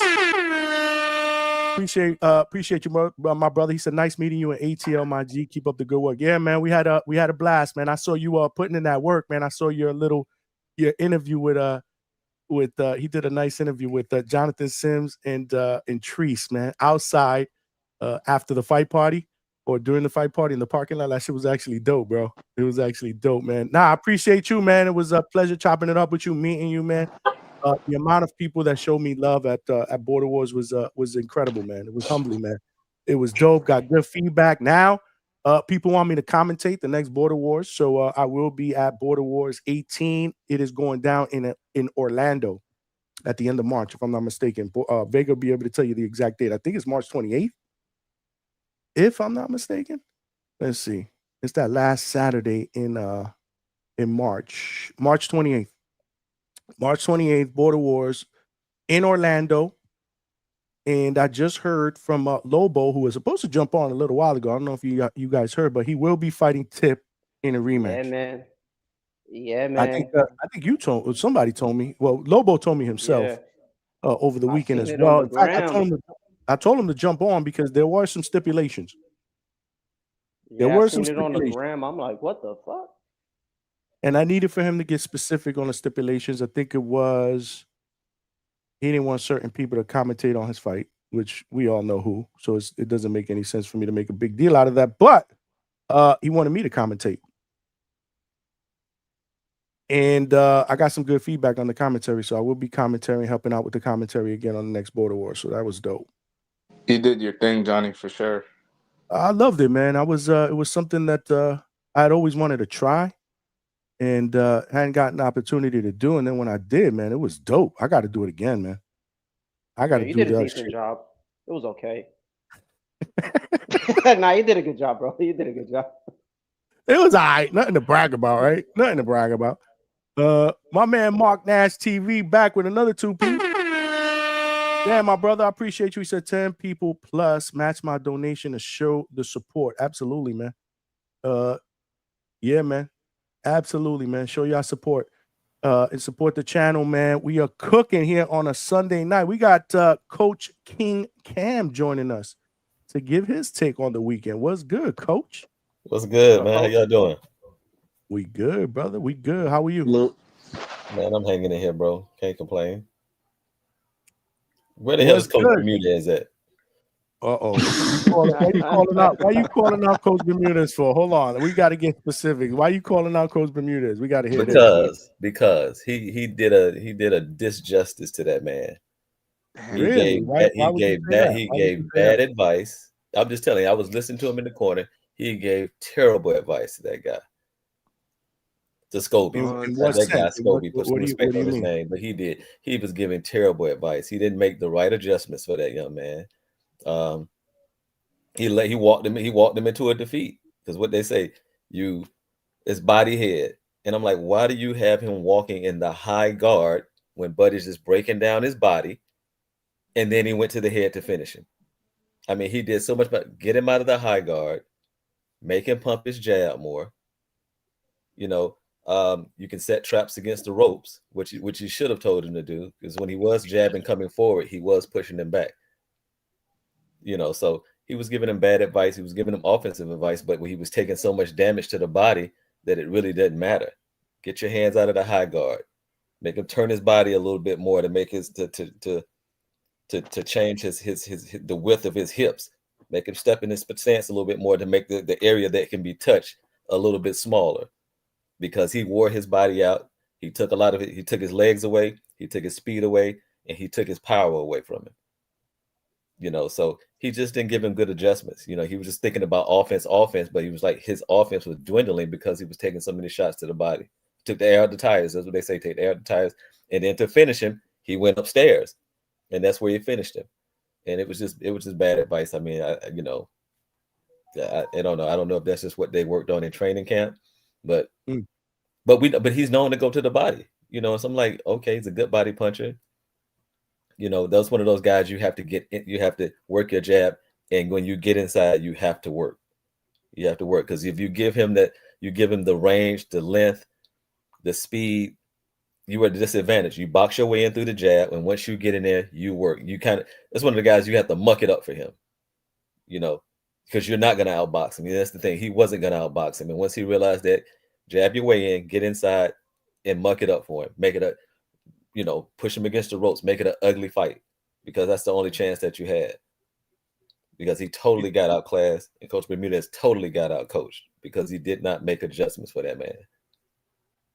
Well, we did touch on that earlier, how I felt that that Kurt needed to get on the inside. He needed to work on the inside. He allowed Azim to get comfortable. And with those type of fighters, with that type of movement, jab, you know, once you let them get into a groove, it's going to be, you know, it's a picking party, right? Pick them apart. Just do what you do. Boom, boom, boom, move out. Boom, boom, boom, move out.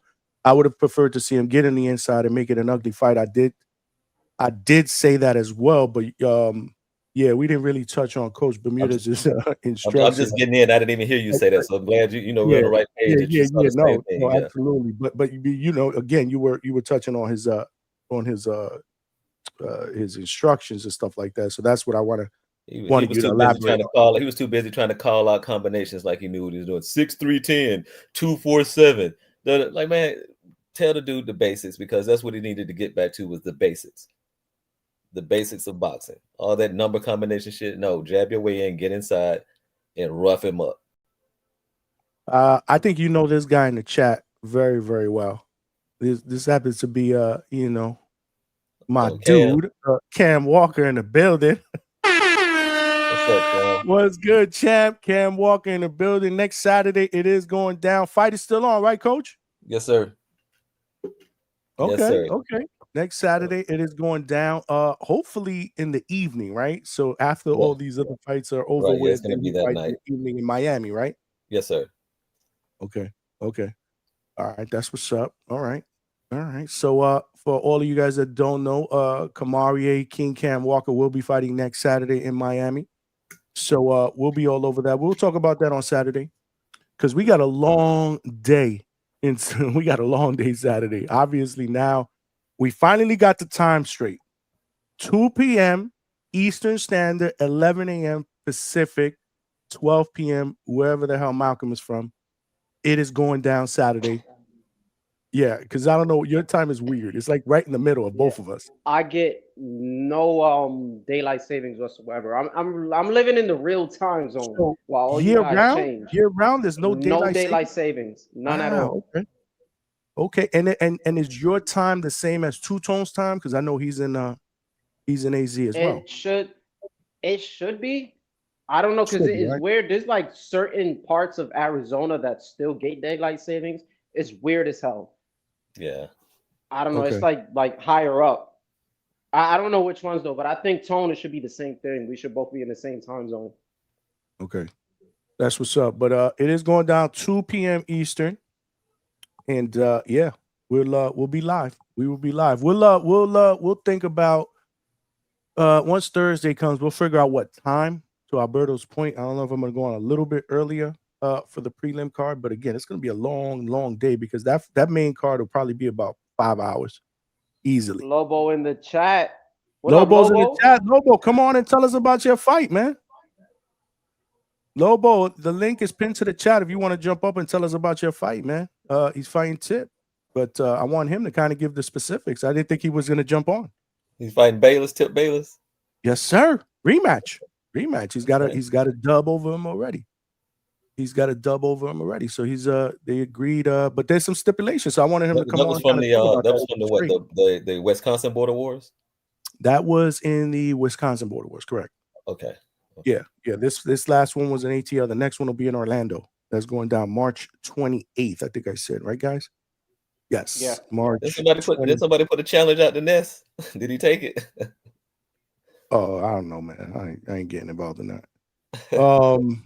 Yeah, so that one's going down March 28th. It is going down in Orlando. So that fight is on the docket. If Lobo, you want to jump on, man, and talk a little bit about that, the link is pinned to the chat. If anybody else wants to come in and give their take on this weekend, a lot of good fights. You had Conor Benn that did his thing against Chris Eubank. Even the score, it is now 1-1. Do they fight a trilogy? No. Which if you listen to Conor Benn, he's not interested in it. That's it. Chapter closed. That's what he said. He wants to move back down to 147. Me and you spoke briefly about that earlier. What do you think, Coach, about Conor Benn? Because I have my reservations if he should go back down after looking pretty comfortable at this weight against Eubank. But you feel like it might be a good idea. Tell me why. I think he's going to go back down for the money, because I think it'll be more feasible and just more money and name fights in that 147 division where he's talking about going. And I think it'll be easier to make you got to think, even in that division, he could run off, win, lose, or draw. He could run off 3 or 4 fights against top name competition that's going to sell from Rolly to Ryan to Norman Jr. to Haney to, you got to think about everybody.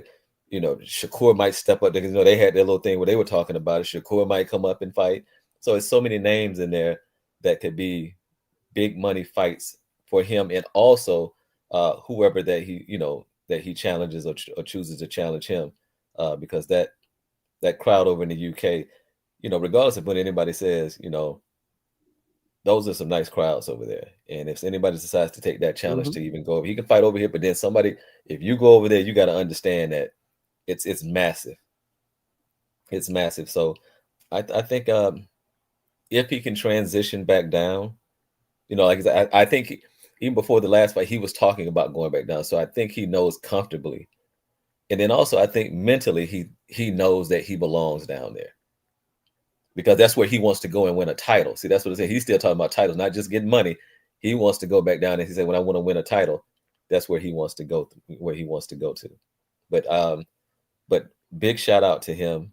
His team, they put together a masterful performance. And I know what you're saying. He looked great at that weight. He carried it well. He fought well. Right. He kept moving. He was in and out. He had the power shots. He looked strong. He looked athletic. He looked, just like it wasn't a problem at all for him to be at there. And more than anything, he was confident. Mentally, he was there. He was confident. So big shout out to him and his team. Both of them really, Eubanks, it's big shout out to him. He looked drained. He looked tired. He looked like he knew.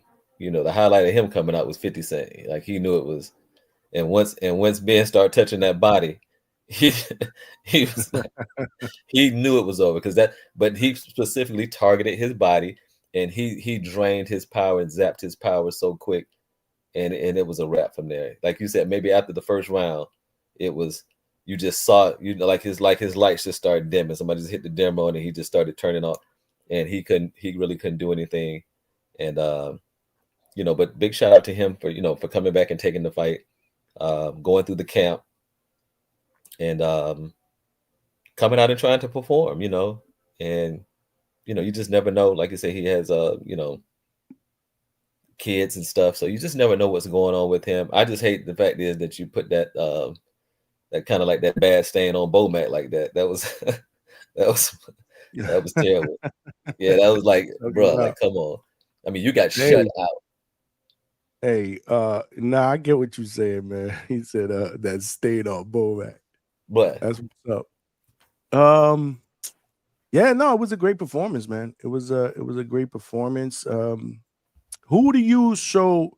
I got a question, and I want to talk about another fight. I want to get both of your takes on another fight real quick. But before I get to that, Coach, but okay, so he moves down to 147.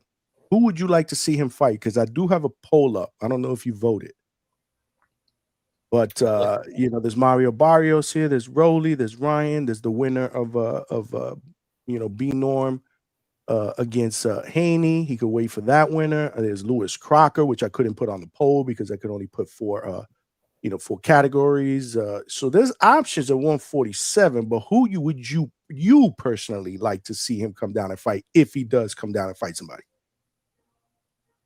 For his first fight back at 147, and people think I would like to see him fight Rolly. Okay. I would like to see why Rolly? Style, you think it'd be the softest touch? The style, I think the style would be a real good matchup. I think the shit talk would be very, very interesting as well. Even though Rolly's turned it off a little bit since he's focusing more on mental health, he's getting into religion and things of that sort. So he's kind of toned down, what he's done. But I think he's still an exciting person to put in that place. But I think for that jump coming back down, I think Rolly would be the best matchup for him to come back down and get his feet wet for his first fight. I think that would be a good outlook for him. And if Rolly still has that WBA strap, because we don't know who Rolly's fighting next. There are rumors that maybe he's the next Pacquiao opponent. Yeah, we don't know. Nothing's been announced. It hasn't been made or at least if they're working on it, nothing has been made public. But if he still has that strap, then yeah, it gives him an opportunity to kind of get a strap, which is what Eddie Hearn said after the fight that he wanted to pursue. So I know Malcolm, you said Ryan Garcia, right? Yeah, I said Ryan. I believe because Alberto said it that what's his name? Rolly already has like a mandatory going on. Barrios, I'd rather see him just mix it up with someone else. I don't know what's going on with Pacquiao. The Devin Haney and Norman winner, I'd rather, and again, like I'd rather them just mix it up with someone else. Like if Devin wins, I'm cool with him and Hitchens fighting. If Norman wins, I'm cool with him trying to get a strap from somebody else. But it's just Ryan's just there. Like that's my whole thing. He's just kind of just sitting there or whatever, and I think, I don't know, like Rolly's, I don't think he's the most polished fighter. He's shown like subtle, improvements. I'm still not sold based off of the Ryan performance because all he really did was at least just take away the hook, and he got power, but I've never been too sold on Rolly. And I just think the Ryan fight is kind of like a I don't want to say a circus fight, but it's like one of those little money grabs, you know. And I'd rather see him at 154. Like I don't want to see him at 147. I'd rather you just go to 154. You haven't been at 147 for a minute, and I think that that's a very big drastic cut. You know, at least see how you feel at 154 first. Yeah, no, it makes perfect sense. Makes perfect sense, man. Smash that like button, y'all. We got my man Lobo in the building. I think what up, Lobo? I think What's Rolly would good? go overseas though. That's the big thing. I think Rolly would go to the UK and fight him. I don't think Ryan would take that fight in the UK. Quite possibly. It's gonna be interesting. It's gonna be interesting the way it plays out because again, we got to see what the deal is with Rolly because he did. I spoke to him when I saw him in Hollywood, and I tried to get it out of him. He wouldn't budge on the Pacquiao shit as expected, but you could tell by conversation that would be the fight that he would want if they're able to make it, right? And it would make perfect sense, right? I mean, fighting a legend is going to be a bag there involved. So we'll see. We'll see how that plays out. We'll see how it plays out for Conor Benn. But Lobo, what's good, man? How are you, man? What up, Johnny? How you doing, man? Man, we are good, man. Happy to have you here, man. What's going on? So Border Wars 18, you making your return, I'm hearing. Well, apparently, I don't know. I heard some people calling my name, and now I'm hearing that his gym is closed or he's supposed to be not fighting. So I don't know. Really? Okay, now that I did not hear. Again, I've been a little bit out of a loop in what's been going on in TBV. I didn't even know about you and him potentially fighting until this weekend. But so nothing is set in stone yet, is what you're saying. From my understanding, he was calling my name. There's been a lot of stuff going on the back end. Me and Ness had a conversation over the weekend. We hashed some things out, had some middle ground. I'm ready to go. Now I'm hearing today he's not ready to go, so I don't know. Okay, so all right, so more to come on that, but just to make it clear, you're good on your end. I'm great. Okay, good.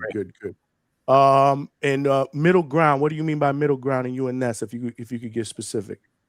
I don't want to go into all the details, but like you said earlier, there's going to be certain people not commentating my fights moving forward. So got you. That's one of the things. I don't want to elaborate on all the stuff that we talked about, but that's going to be one of the things for sure. Makes sense, man. Makes sense. Okay. Well, I'll be there, so I'll be commentating. I'll definitely be there, putting in that work, man. But now I'm looking. Hopefully, it all works out. So, is there going to be a time frame? Like, are you when are we going to know? Because so let me get this. So just to point this out. So let's say he's not an opponent. Are you still fighting in Border Wars? I want Tip. Okay, so if it's not Tip, you're not fighting. We'll get to that bridge when it gets there, but I want Tip. Okay. Bring me So Tip. right now your focus. Okay, so right now your focus is on I'm Tip. here for I got Tip. it. Okay, got it. So, all right. So I guess we'll find out in the next coming weeks, right? Right. You Right. know, Like I said, this is some new information that came within the last 30 minutes. I was in a chat. Vegas shared some stuff, so it's like, oh, okay. Why did you mention my name in your interview after his fight if you weren't going to fight? So I don't know. Well, more to come, y'all. I guess it's more to come. Again, this is all news to me. Vega apparently knows more than we do. I have not spoken to Tip at all since Border Johnny, Wars. my bad. What up, Lobo? But I remember Tip brought it up on here. I think after Border Wars, he was saying that his gym closed down like 2 weeks prior. Did he? Yeah, he did say it on here. But I mean, look, if he's calling for the Lobo fight, just take it. I mean, he called for the Lobo fight immediately after his his win when I interviewed him. So that was the Saturday on Border Wars. Right. And why was there all this fuss about me ducking and dodging him last week when he wasn't going to fight anyway? So don't bring my name into it if you weren't going to fight in the first place. I'm here now. Bring me Tip. We got to get some answers from Tip. And I don't know. He did he jump? Yeah, Malcolm reminded me. I'm not even sure. Did he jump on that the next show that we did after that? Apparently he did. Yeah, he did, right? No, he did. Yeah, because he was talking about the whole Mikhail fight. I remember it. Yeah, he was talking about the he Mikhail brought fight. that up. because you were asking him something about how training went, if he at least was focused, and then he said the last 2 weeks or the last week he didn't get sparring because his gym closed down. Damn. Yeah, Malcolm remember more than I did.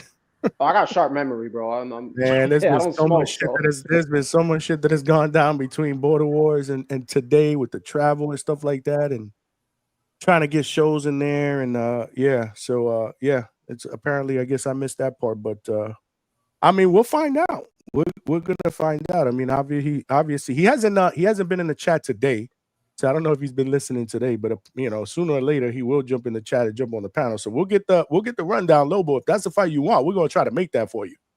Absolutely, we're gonna try to make that. And it's crazy because I mean, immediately after the fight, when I interviewed him, he said, he wanted that rematch. Yeah, and that's been the narrative the last couple of days.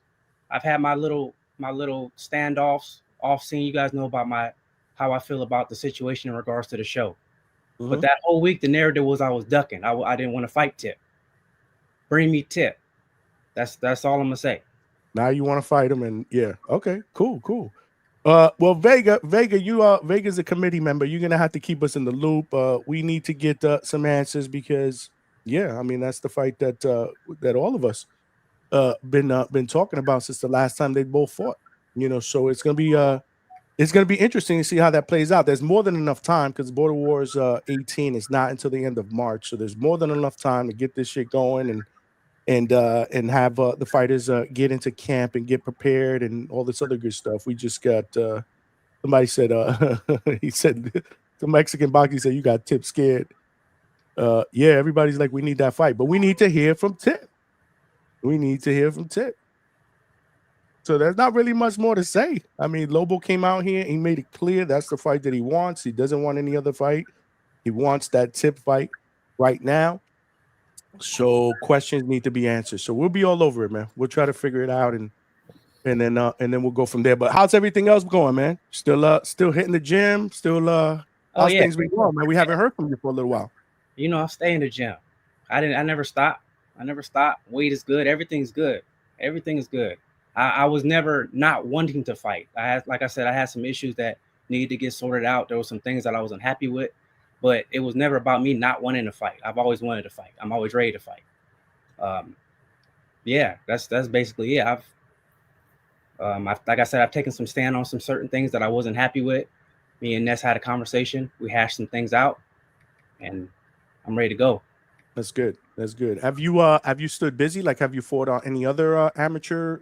Have you had any other amateur fights between the last time we spoke after Border Wars and now? No. Just training, focusing on my family, focusing on some other stuff.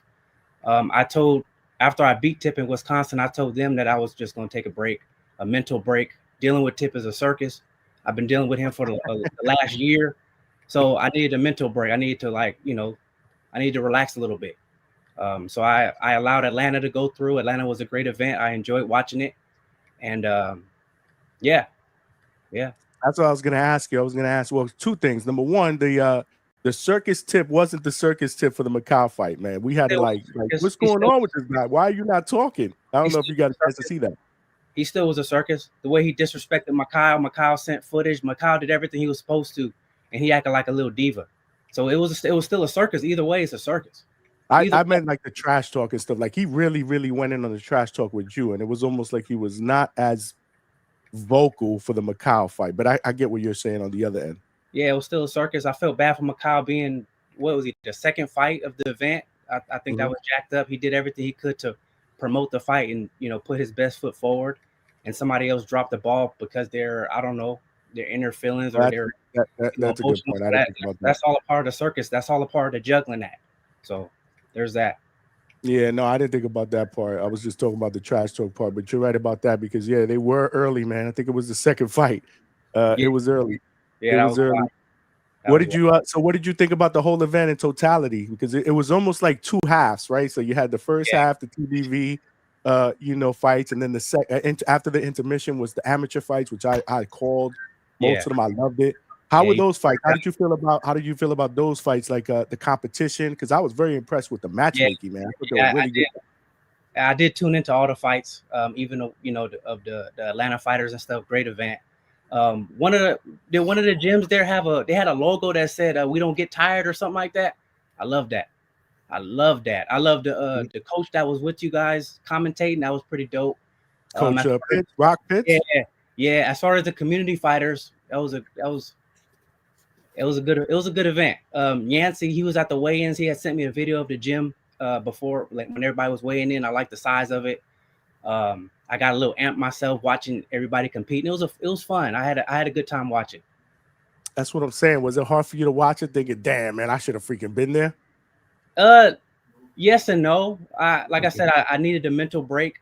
But as a fighter, you're always, I'm always on go. So yeah, that was actually the first time the last two Border Wars events I was there. So I didn't get the chance to like enjoy myself. And this was the first time where I actually sat and like, I turned up, like the event started at 12 my time. So it was like I was able to get early and watch it. So that was fun. That was fun. It was long, man. They were like almost long. 35, 36, 38 fights, something like that. It was it was long, man, but it was a good event. It was my first one going in person, and the fact that I got a chance to do what I love to do, which is commentate, was phenomenal. Shout out to Coach Rock Pitts. He was dope. In fact, I'm bringing his son. His son Chad Pitts is a rising amateur about to turn pro soon. Right. We're gonna get him on the show. We're getting him on the show Tuesday. He's gonna jump on Tuesday night. We're gonna get him here Tuesday night for a nice little interview. Introduce him to the DHS family. So make sure you guys tune in Tuesday. Coach Rock Pitts' son Chad Pitts, who's the real deal, man. Who's the real deal? You know who told me about him? I told Coach that. I told Coach after we finished commentating. I said, "You know who told me about your son?" Brian Norman Jr. told me about his son because they had been in the same gym. He had trained in Granite City before, whatever, to put some work in. He was like, "Yo, watch out for my guy, Chad Pitts." Yeah. And I'm like, "Who?" He was like, "Watch out for my guy." So I went and I looked and I saw a little bit of amateur footage. And I was like, okay, so which is weird.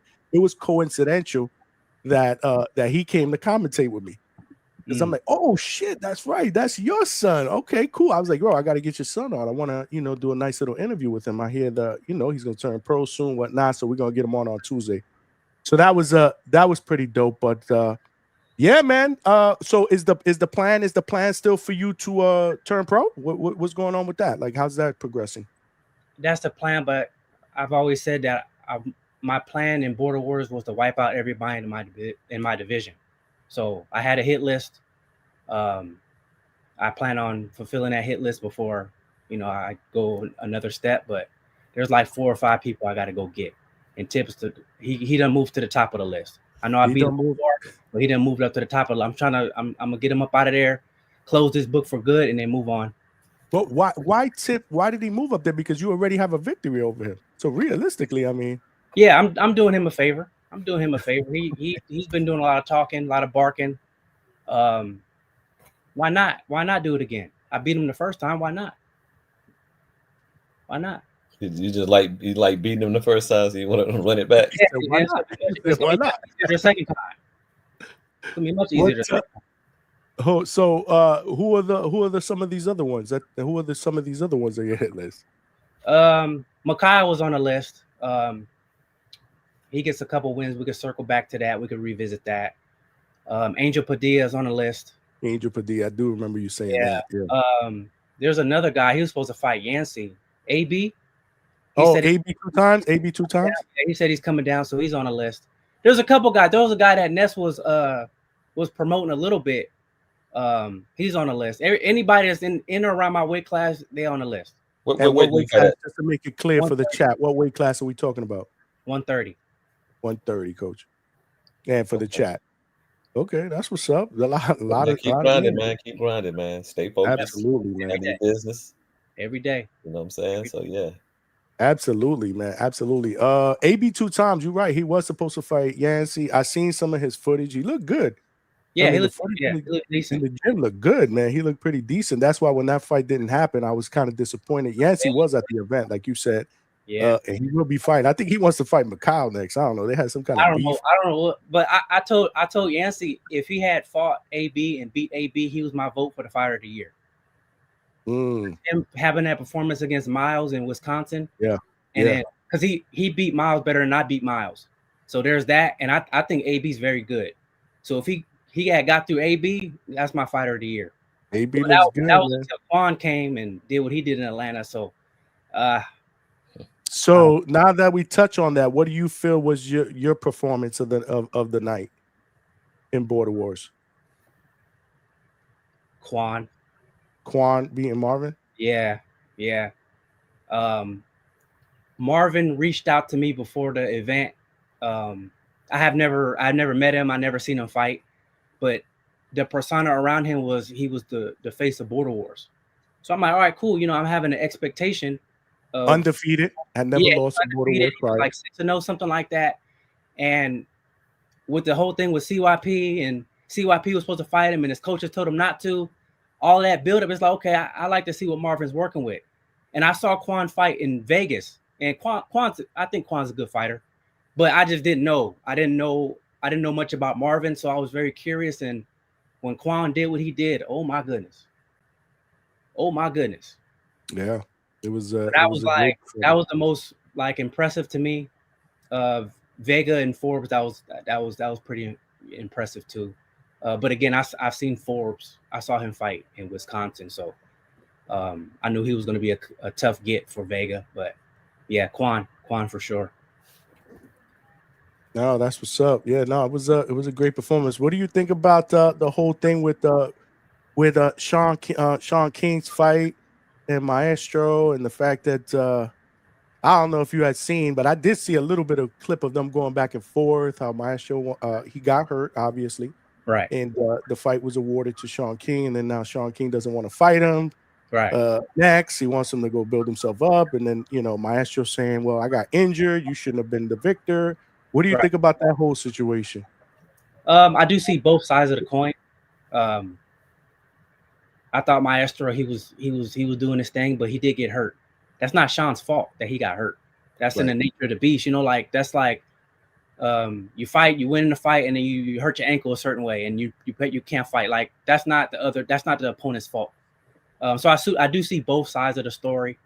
Would love to see the rematch, but Sean is the champ. He can do what he wants. Like he's not forced to take the rematch or do whatever. It's just the same with me and Tip. Like I don't have to take the rematch. I'm doing him a favor. So Sean rematching that, he will be doing Maestro a favor. So that's up to him whether or not he wants to go. I don't agree with him being called a duck and coward and things like that. I never like to hear those things in regards to fighters.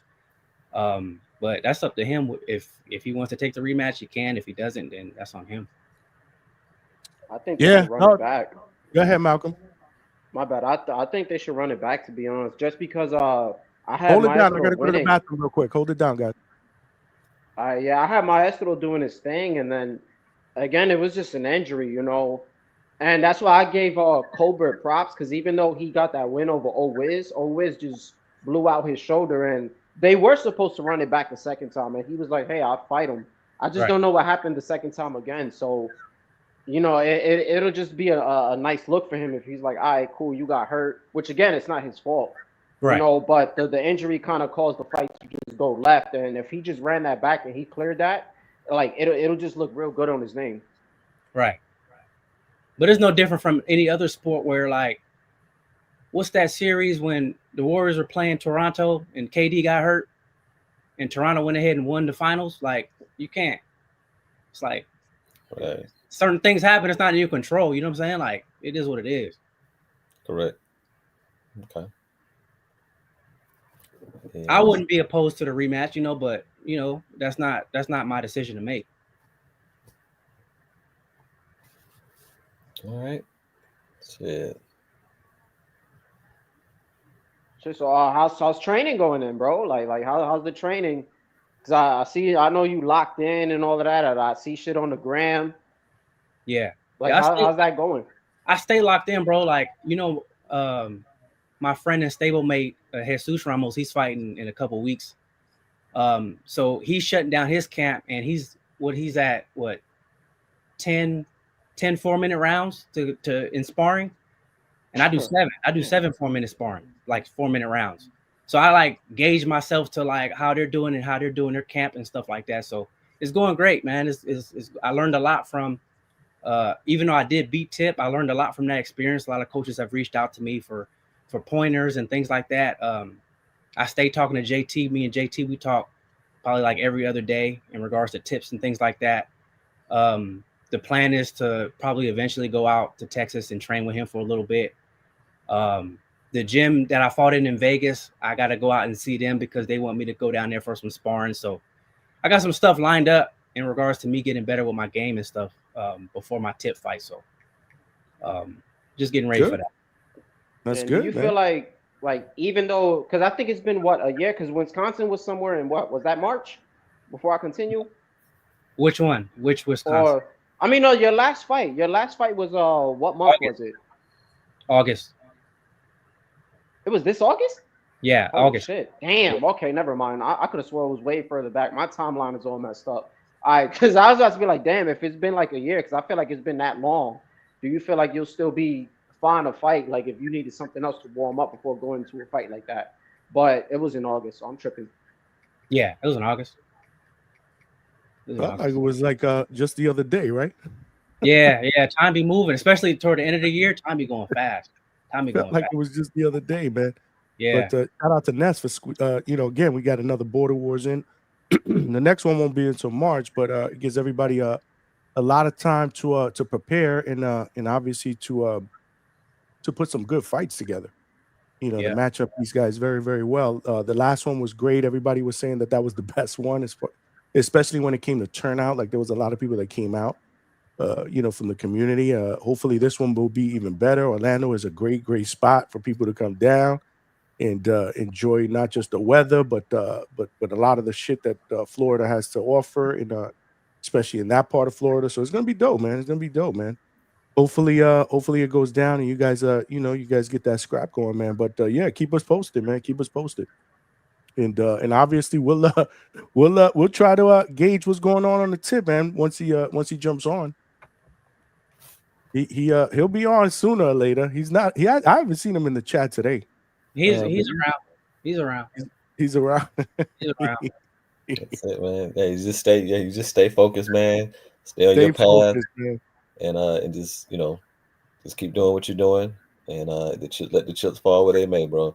For sure. Handle your business. Good luck to you, man, and I'll be checking you out. Thank you, man. Thank you. Yes, sir. Yeah, I can't believe this might actually happen. I'll be real. Like this shit caught me completely off guard when I seen it. I was like, wait a minute. Caught me way off guard. Oh, what? Done fighting? Yeah, or even Lobo coming back. When I seen it, I was like, what the fuck? Like, dude, I was confused. I thought I was tripping for a bit. I had to, like, you know what I'm saying, rub my eyes real quick, and I'm like, oh shit. And I'm like, it says March 28th. Well, now the ball's in his court now. So we'll have to see. I was about to say it's not official, Malcolm. It's not official. We got to see how it plays out. I know Tip gonna take it, man. Tip gotta come on. Tip. I don't think Tip gonna run from no smoke. I don't think. You hear all the excuses after I beat him. You hear all the excuses he had piled up. The commission was against him. He didn't get to train. So didn't he just get into an accident recently?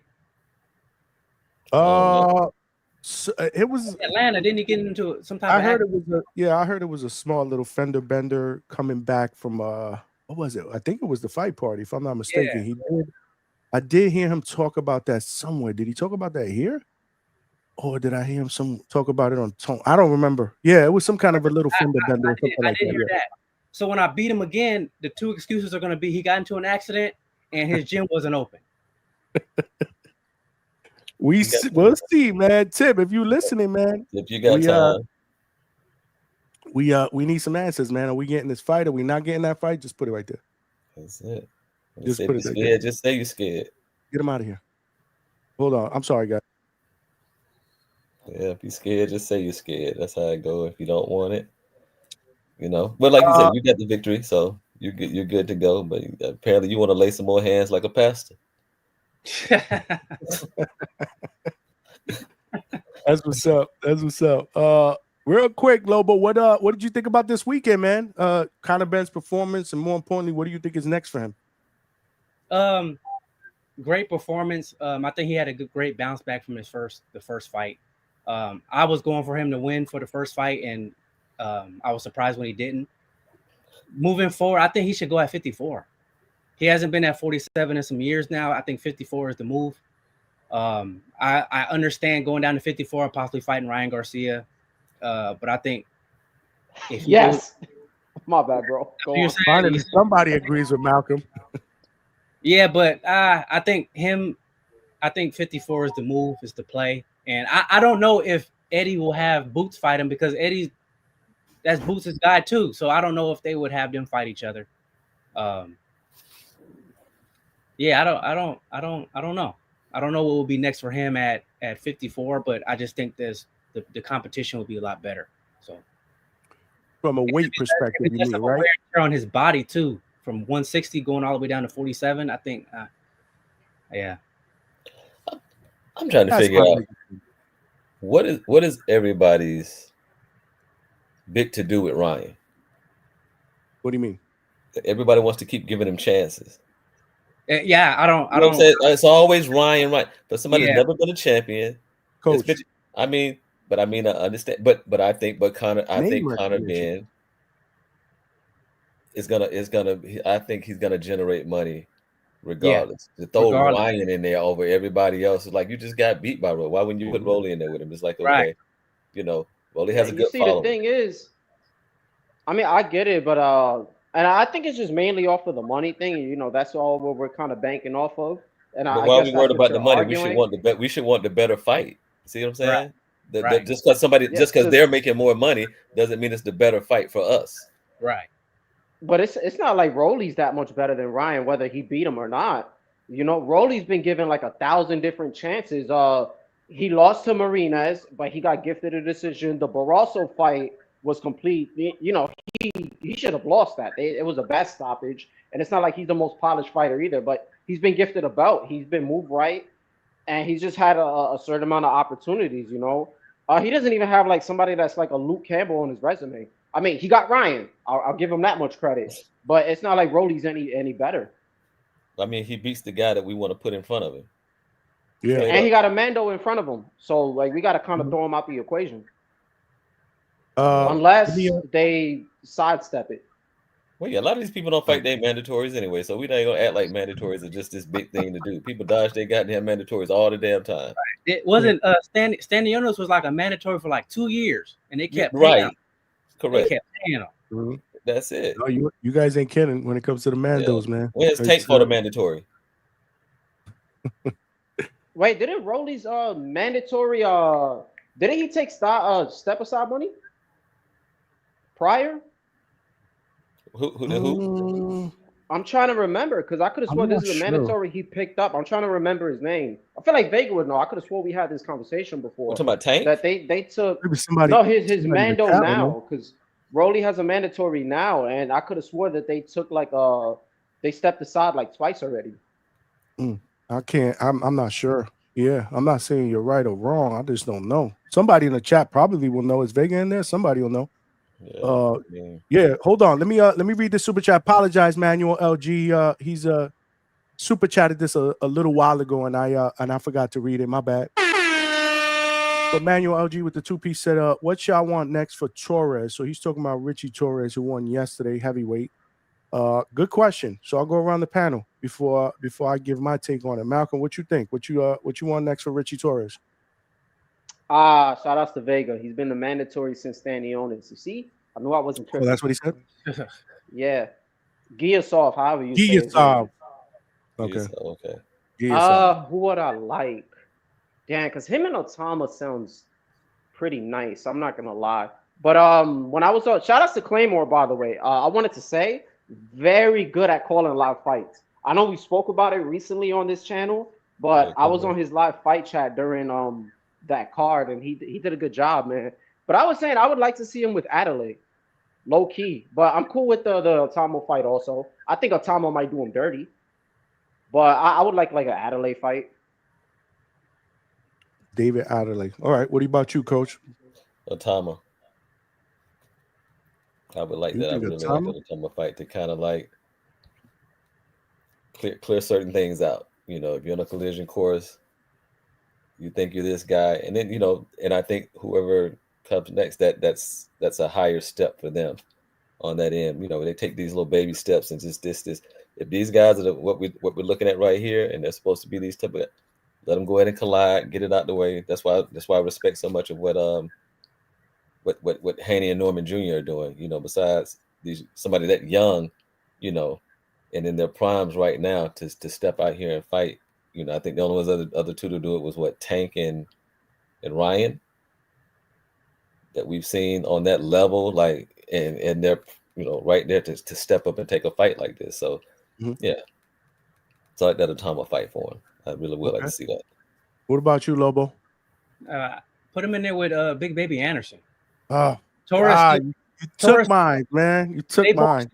They both still come off as like prospect-ish, and they haven't. Well, Anderson, he took that big step and lost. So it's like that step to contender. Let both them fight, and then let them get in that rankings of contender, because they're both I think they're both in the same boat to me, where it's like we know what we got, but we don't really know what we like have yet. So have them duke it out. Aren't both? I know there's no top rank, but aren't both of them? They're both top rank. Yeah. Affiliates. Yeah, no, it's a fight. The thing is, a fight. His promoter, Treese ain't gonna let that happen, man. No, I think Treese has said that before in the past, hasn't he? Damn, where is he? Where is he, man? I think that would be a good. I think of him on a Tama fight, and I think the Big Baby fight would be that next step, because I think Big Baby is slightly like above them. Yeah, on that level. So I would think if they fought, then you fight that Big Baby, and then you go to the, but I still like what you said. I like that one too. Yeah, I like the Jared Anderson one. I mean, your Lobo was all over that. That's the one I like. I think it's a makeable fight. Two young guys again. To Lobo's point, that on the cusp, right between prospect and contender. I think that would be a good fight. To Atama. I'm going to flip the script. I know Malcolm said David Adderley for Torres. I wouldn't mind David Adderley for Atama, actually. That would be I would flip that around if it were me, and I would promote it. But no, definitely Jared Anderson for sure. For Richard Torres. Hopefully that answers your question, Manuel LG. Anybody else in the chat that want to chime in? Let us know what your thoughts are, man. What do you think is next for Richard Torres? Another great win yesterday, but it's time. Just like what we say with these young guys, it's time to, start stepping up that competition, right? We see it, right? He's got he shows us, what's there potential wise. Now we got to see it as the competition gets better, which is why I love next week in Abdullah Mason and Sam Noakes. This is what I'm talking about, right? A 21-year-old, if he wins this fight, he becomes the youngest male champion in boxing. Abdullah, and we've been calling him how many years in a row we've been calling him prospect of the year? At least a few years. I know on TBV they've been calling him prospect of the year for like 3 years. At the same time, he came on scene, he was 18. So it's like the dude is still young. Even I know on TBV, Ness would always bash him and he would bring up other people, but the kid was like 19, 20. Yeah. What is he? How old is he now? 22, something like that? 21. 21. He just got his legal ID to drink. Yeah. He's now legal. He is now legal to drink alcohol. And that's the I guess the positive and negatives on fighting on TV so young. Because if you're that good, you're displaying yourself to be that good, we're going to want to see you with some tougher opposition versus someone who's fighting off TV. And then they come onto the scene, they're 22, 23. We didn't know who they were. You kind of see where I'm coming from? Yeah. Oh, absolutely. Yeah, I think people already picked a side when it came to Abdullah Mason and Kermel, because Kermel is also young too. And I think it's because Abdullah was just moved properly. Yeah. So that's really what it is. But he don't fight. He ain't been fighting. Yeah, I don't know what's going on, because I believe there's some kind of issues there, because he should be on the under Mayweather. There's the whole shit that happened on the Tank card. But what I do love is that he had that Anthony Cuba fight. I love that. We had two prospects just mixing it up, so that was something that was good. But Kermel gets more love. It's just Abdullah just gets a lot of hate. He's gonna be that guy that receives more hate. But I'm glad that he's one of those guys that he's potentially going to become the youngest champion. You know, there's a whole thing about these guys being around his age and not getting a belt. You know, Xander for a while was just, you know, we wanted him to get a belt. You know what I'm saying? Like, he was just fighting all these guys. You know, he had the Teixeira step up, and we were waiting for him to get a belt because I think Xander, he shouldn't even be over 24. Right. You Xander, know, now he finally got a belt. 16, So, 17. and he about to unify. Yeah, he about to unify. Right. So I like that look for Abdullah Mason, and I look forward to seeing him more. You know, I think we just got to chill with the picking the sides and disliking somebody just because they're possibly going to have some kind of adversaries. You know, and I'd like to see Carmel Moulton in the mix too. You know, hopefully they can work that out and he could just get a little more active because he has like the highest ceiling to me in boxing. Yeah, man. I mean, the future's bright. The future's bright.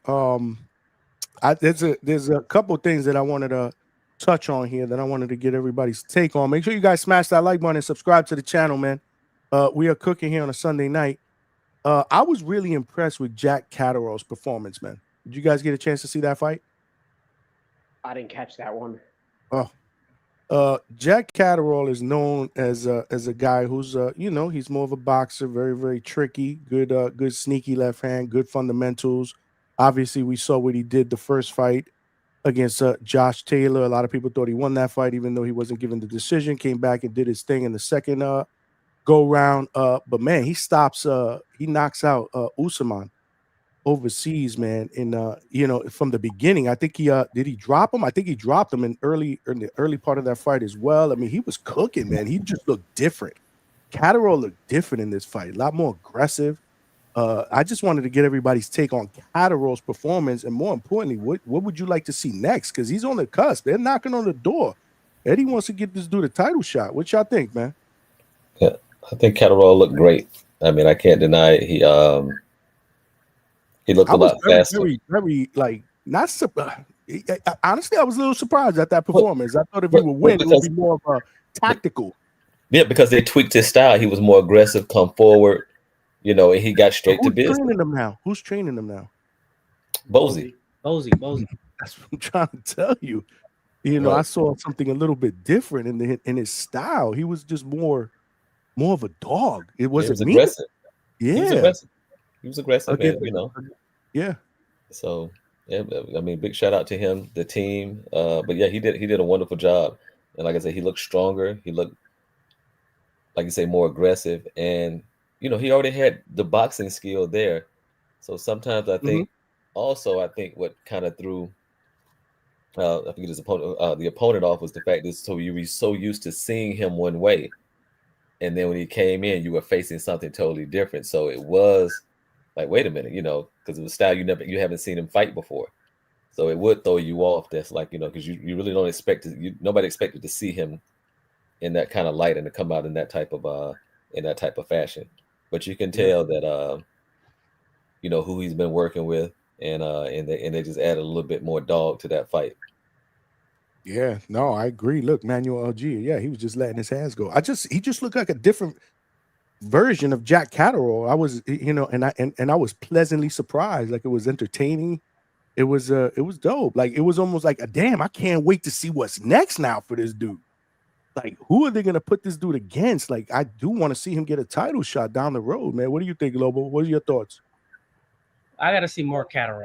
I know this fight he did look impressive, but I've never been a fan of his style in general. So I might be a little bit biased in saying this. Like, let's see some more activity from him. Let's see who he fights that's on a higher ranking, and then we can kind of go from there. But I was never when Barboza beat him, I was so relieved because I was like, okay, I don't really have to see this style anymore. Let's move on. Wasn't he mandatory for Tio? He was mandatory for Tio for some time, right? And him and Barboza fought to fight Tio. Is that true? Yeah. I believe that might have been what it was. Yeah. Yeah, and that was one of those fights where I didn't want Tio to fight Cat. I didn't want like to waste my time and energy to watch a fight like that. I knew it would possibly be boring. Tio could possibly get outboxed in a boring fashion. They'll give it to Tio just because it's Tio. I was never high on Catterall, but this weekend he was impressive. But I just got to see a little bit more. It's just to me, it feels like a small sample size. and I just want to see a little bit more of it. That's all. No, that's fair. That's fair because again, this is why I thought yesterday was different because I actually enjoyed that performance. You know what I mean? Like he was aggressive, man. Somebody put Justin Jackson, appreciate you, my brother. Said Catterall versus Crocker next. Who knows? Yeah, possibly. Crocker has a strap now, right? 47, right? Yeah, 147. Yep, correct. Give him to fight Ryan. Since everybody brings up Ryan. The coaching point, everybody bringing up Ryan. Malcolm, you see what you done started? This ain't me. Malcolm, you gotta watch that fight though, and tell me what you think about Catterall's performance. Yeah, I probably can't find it though, because which card was it on? It was on the Eubank card, right? It was on the the Eubank card. You probably Yeah, find since it. that on was YouTube pay-per-view, somewhere. I can't catch. I'll probably only catch highlights, which is unfortunate. But at least the zone's highlights aren't that bad. But I mean, I'll do my little search. I'll try to see if I can find it illegally found somewhere. Allegedly. They We don't might, talk they might illegal post it on shit here. YouTube. They'll put it up on YouTube. Somebody will put it up like on tomorrow. YouTube somewhere. But now you see when they tomorrow. put them up, when they put up the full fight, my bad, Johnny, right. but when they put up the full fights, they cut it off. They have a way of cutting it off where you don't see the feet, and then they'll skip like certain seconds. Yeah. You know, and you talking it about, just you're fucks talking it about up for me. bootleg people. You're talking about bootleg people that put it on the channel. I mean YouTube, right? Yeah, but to find like the actual full fight is pretty hard They'll probably, because it gets taken the Zone will down. probably put it out maybe next week or something like that. I know Turkey on the Ring magazines usually like 3 or 4 days later. The Oh fights no, are it's usually out on Riyadh, YouTube. right? That was a Riyadh card. It was it was Turkey. Yeah, he'll put Riyadh it is up. on there tomorrow. That's what I'm saying. It'll probably be Yeah, out okay. tomorrow, the next day or whatever. They'll put out the fights separately out there. Like they're quick. That's what I like about them. They put out the fights really, really quick on YouTube, and it's the full fight. It's not that bootleg shit that you're talking about because I know what you're talking about because I've seen fights like that. Now let me ask y'all a question, right? Because this is kind of one of the problems that I have. Even though I didn't pay for it, obviously, and I'm not really paying for pay-per-views like that. But I like what Turkey does, and he uploads everything quick. But if you're a consumer, right, and you're actually paying pay-per-views, would that not piss you off that you're paying for something Saturday? You probably can't rewatch it. No, I think Riyadh, they probably fixed that. But then they upload it so quickly on Tuesday. So it's like in 2-3 days, you know, you paid the $60, but then they're going to have it uploaded so quick. Right. Like, it's cool for me. But for anybody else, it's like, yo, why did I pay all this money when I could have just watched the highlights and then I could have just rewatched the full fight? Oh, Live. You want to catch it live. Yeah, most boxing fans are like, you want to see it live. Like I hate watching a fight that I already know the outcome. I hate it, but it's impossible because social media, like it's even hard. if people texting you, it's just somebody like text you. open up Facebook, something, IG, just to check to see if my DMs, and boom, the first thing that'll pop up is first, and I'm like, fuck, like I'm not even trying to find this shit, man. It's called logging out, man. Just log out your Instagram, log out your Facebook, go into a burner YouTube account where you don't got boxing on and just watch all your other shit. That's what I've done before. Yeah, but my IG, all my DMs, I get people that DM me stuff. I'm waiting, you know, it's weird. It's almost like I have to check it. Yeah. It's weird. Yeah. And that's why I'm against what they're doing now. Like, especially, you see how they're doing the subscription part, where you got to do a subscription, it's an extra subscription or add-on the Zone to get the pay-per-views for free. And somebody's going to end up doing that. You're going to be paying $60 or $50 a month. And all of that shit just for Turkey to upload your fights like 2 or 3 days later on YouTube.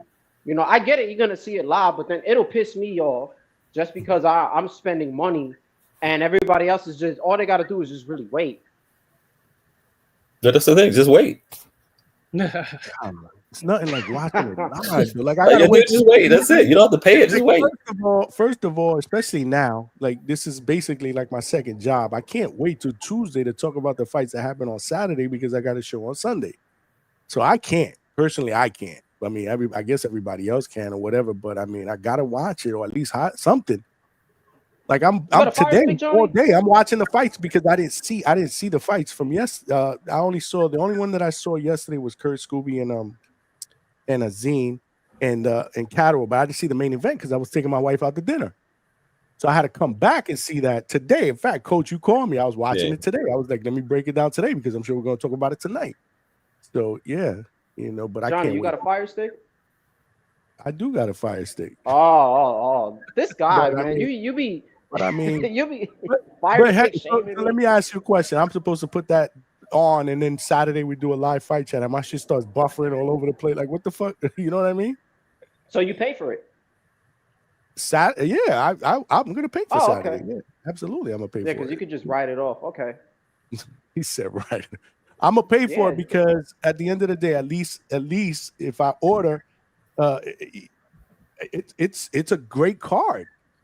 To me, I mean, it's this we got to think about. It's a great card as well. It's a great card. But you So, but you got to yeah. think about. We clamor about these fights. I mean, the money has to. You can't expect people to just keep shelling out money. This is how they make their money. This is how these fighters and certain things. This is how these things get put together. Yeah, we can fire stick everything, but then when these two top guys you want to fight and they say the money ain't right, people complain about, hey, da da da. No, you gotta. We can only I sneak mean, I in see Six both Flags so sides many of it, times. Coach. We can, we I can see sneak both movies. sides of it. I see both sides of it, but I also look Yeah. at it like this, man. I mean, sometimes they be trying to charge us for a bologna sandwich. I mean, That's when you don't know, pay for that. Yeah, I mean that. Yeah, that it's a principle thing. I get it. I mean, like Yeah. I said, I see both sides of it, but at least on paper, we're getting a steak dinner on Saturday. That's the So, thing. Like a movie's you know coming what I out, mean? I'll go see the movie that I want to see. If I don't want to see, I wait for it to come to, something else. That the fact is, everybody else can say, I don't want to see that. I'm not going to pay for that. But So sometimes PBC be trying to charge us. Like, I'm like, really? Like $79 for this? Like, come on, man. That's like, come on. Be real. Do you think the December 6th one is worth paying for? That's a good card too. Yeah. That's a good card. I mean, they added that's the Lamont. You talking about the Lamont and Pitbull card? Yeah. that's They added Oshaki against Stephen Fulton. Yeah. I'm looking forward to that fight. They added Janet Lara and Janet Beck. And they added Right. Mono and Mosley. Mono, your guy, yep. Mono, Yeah. hell yeah. That's a solid card. That's what I'm trying to talk. Yeah, that's that's what a I'm real saying. solid That card, you want to so, yeah. charge me, at least give me my money's worth. That's all. I want you charging me for a steak. I want a steak. Yeah. I don't want some bologna sandwich shit that you bring out, like a grilled cheese. Yo, Nah, bologna sandwiches on fire. Let's not do that, man. Bologna sandwich. That's a fire struggle when I meal, was bro. growing up in Bushwick, they were great. I don't know. Yeah. I don't remember the last time I had bologna. I got to be honest with you, and I'm not trying to be bougie because Malcolm gonna call me bougie. That's not. It's who I been am. it's been like a Trust year for me. I remember one day I just copped up, bro. I just went to Walmart and I seen some bologna. I said, damn, You I were haven't just had in the this shit in a mood, right? while. Yeah, and that shit was fire, and I kept buying it. Somebody was like, why are you eating bologna? I said, listen, I'm from the trenches. The last time I had bologna was probably, I don't know, maybe a couple years ago. But see, I can't have bologna unless it's fried. I gotta throw it on the frying pan. I gotta fry it, throw cheese on it. That's how I have bologna. I can't eat bologna. Little mustard. without- Yeah. I can't. But fried, hell yeah. Oh yeah. I grew up on that. Hey. I grew up on that in Bushwick, man. But now I'm not trying to pay $60 for a bologna sandwich. When I could get it for $3 in Oscar Mayer or whatever, $3, $4. Trying to tell Mr. Wagyu of bologna, like no. Kenyon Lofton said bologna is basically a mystery meat. Yeah, but when you growing up in the hood, you ain't thinking about that. Like Vienna sausages or Vienna, whatever they call them. Spam. Spam. Remember Yeah, spam? We used to call that Spanish people artificial meat. I ain't gonna like that. I ain't gonna lie. I still eat that shit. I still eat some spam. Yeah, Damn, for I haven't breakfast, had- bro. Let me tell you something. I'm not opposed to it. I just haven't had it in so long, man. Yeah. Wow, I don't even remember the last time I had spam, bro. My mother That's used a- to that's chop a- it up and put it that's in a the rice. Michelin-star restaurant Rice that with use spam. spam. My mother used to make rice with spam. That's wild. Oh, with some eggs, soak that Hell bitch in yeah. ketchup, fire, Hell yeah. straight Bro, fire. let me tell you something. I grew up in the hood, man. It was rough. It was rough, man. It was rough. That's why I don't eat Lobo. that stuff no more. I'm like, hell no, I ain't doing that I'm shit. about to no head more. out of here, Johnny. Got to take this Coach, I call. appreciate you, man. All right, coach. I'm about to head out of here, Johnny. I got to take this call, okay? I got you, man. I appreciate All you, right, Coach. man. Appreciate you guys, man. Y'all be safe. Hey, Lobo, got stay it. in that gym. Stay focused, man. Malcolm, holler at you later. Johnny, love you, brother. You know it. All right, coach. All right. Coach King Cam in the building, man. Appreciate Coach for stopping by, man, giving his takes on what happened this weekend. We got Lobo and Malcolm in the chat, and we got my man Price with the 2-piece. Just came by to say, yo, what up, Price? Appreciate you. Price, I had a good time with Price this weekend at Border Wars, man. Cool dude, man. We were chopping it up. We had a great time, man. Border Wars was lit, man. I can't wait for the next one. The next one, I can't wait. And even better is right in my backyard. Right in my backyard. How far are you from Orlando? You right there? 45 minutes. 50 minutes. Oh, this guy. An hour, you chilling. depending. Yeah, it's we're in Orlando all the time because where I live at is boring as hell. It's like a bunch of retirees here. It's nothing but lakes. So anytime that we want to go somewhere, you know, festive, city walk, Disney Springs, a festival, you know, outdoor, where a live band, it's usually in Orlando. That's where it usually is. So we're in Orlando all the time. We're in Orlando all the time. That's where we were this weekend. Mosquito Thank you, City. Price. Appreciate you. Price, are you in the chat? You in the back? Is that you, Price? Because we've been getting a lot of weird people that have been trying to jump on to troll or hack. So I don't know if that's Price or not.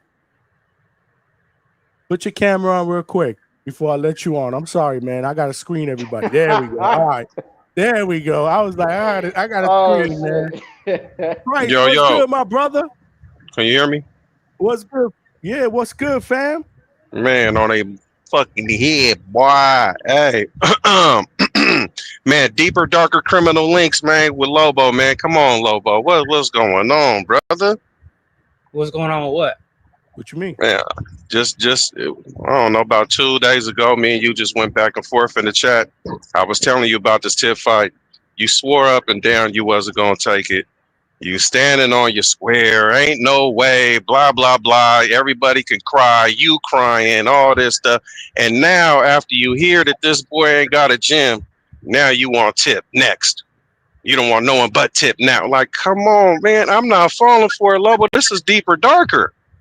You feel me? And I know what it seemed like to everybody. Oh, Lobo said he want to fight now, but hold on, everybody forgot that Tip right after Border Wars sat here and of course he called you out, but he didn't say, hey, next Border Wars or the one, you know, whatever. One wasn't even planned, but he did say that he wants you next. But he also said that, hey, when they asked him, what's up, when are you going to next Border Wars? He was like, man, my gym, I don't know about the next one. My gym just shut down, blah, blah, blah, blah. You feel me? I didn't even have it for the last weeks of this fight. It's ugly for me. I had to do, you know, XYZ even to get to this one, just to keep it solid, you know what I'm saying? But you see me coming here and do my thing. We talk to you. I know specifically, I talk to you, Lobo, in the chat. You feel me? Spinning super chats, all the shit on the 6 channel. You feel me? Shout out to the 6, man. And bro, you wasn't having it. And all of a sudden, now after Lobo puts out on the internet worldwide that he probably ain't gonna do next Border Wars, here you come talking about you want to fight next. I mean, come on, man, that's deeper, darker, bruh. That shit is that's kind of, man, I gotta scratch my head on that one. Okay, for one, I just found out like an hour ago that he was tweeting for one. So it's a coincidence, is what you saying? All of a sudden. How is it a coincidence? Oh, let me tell you.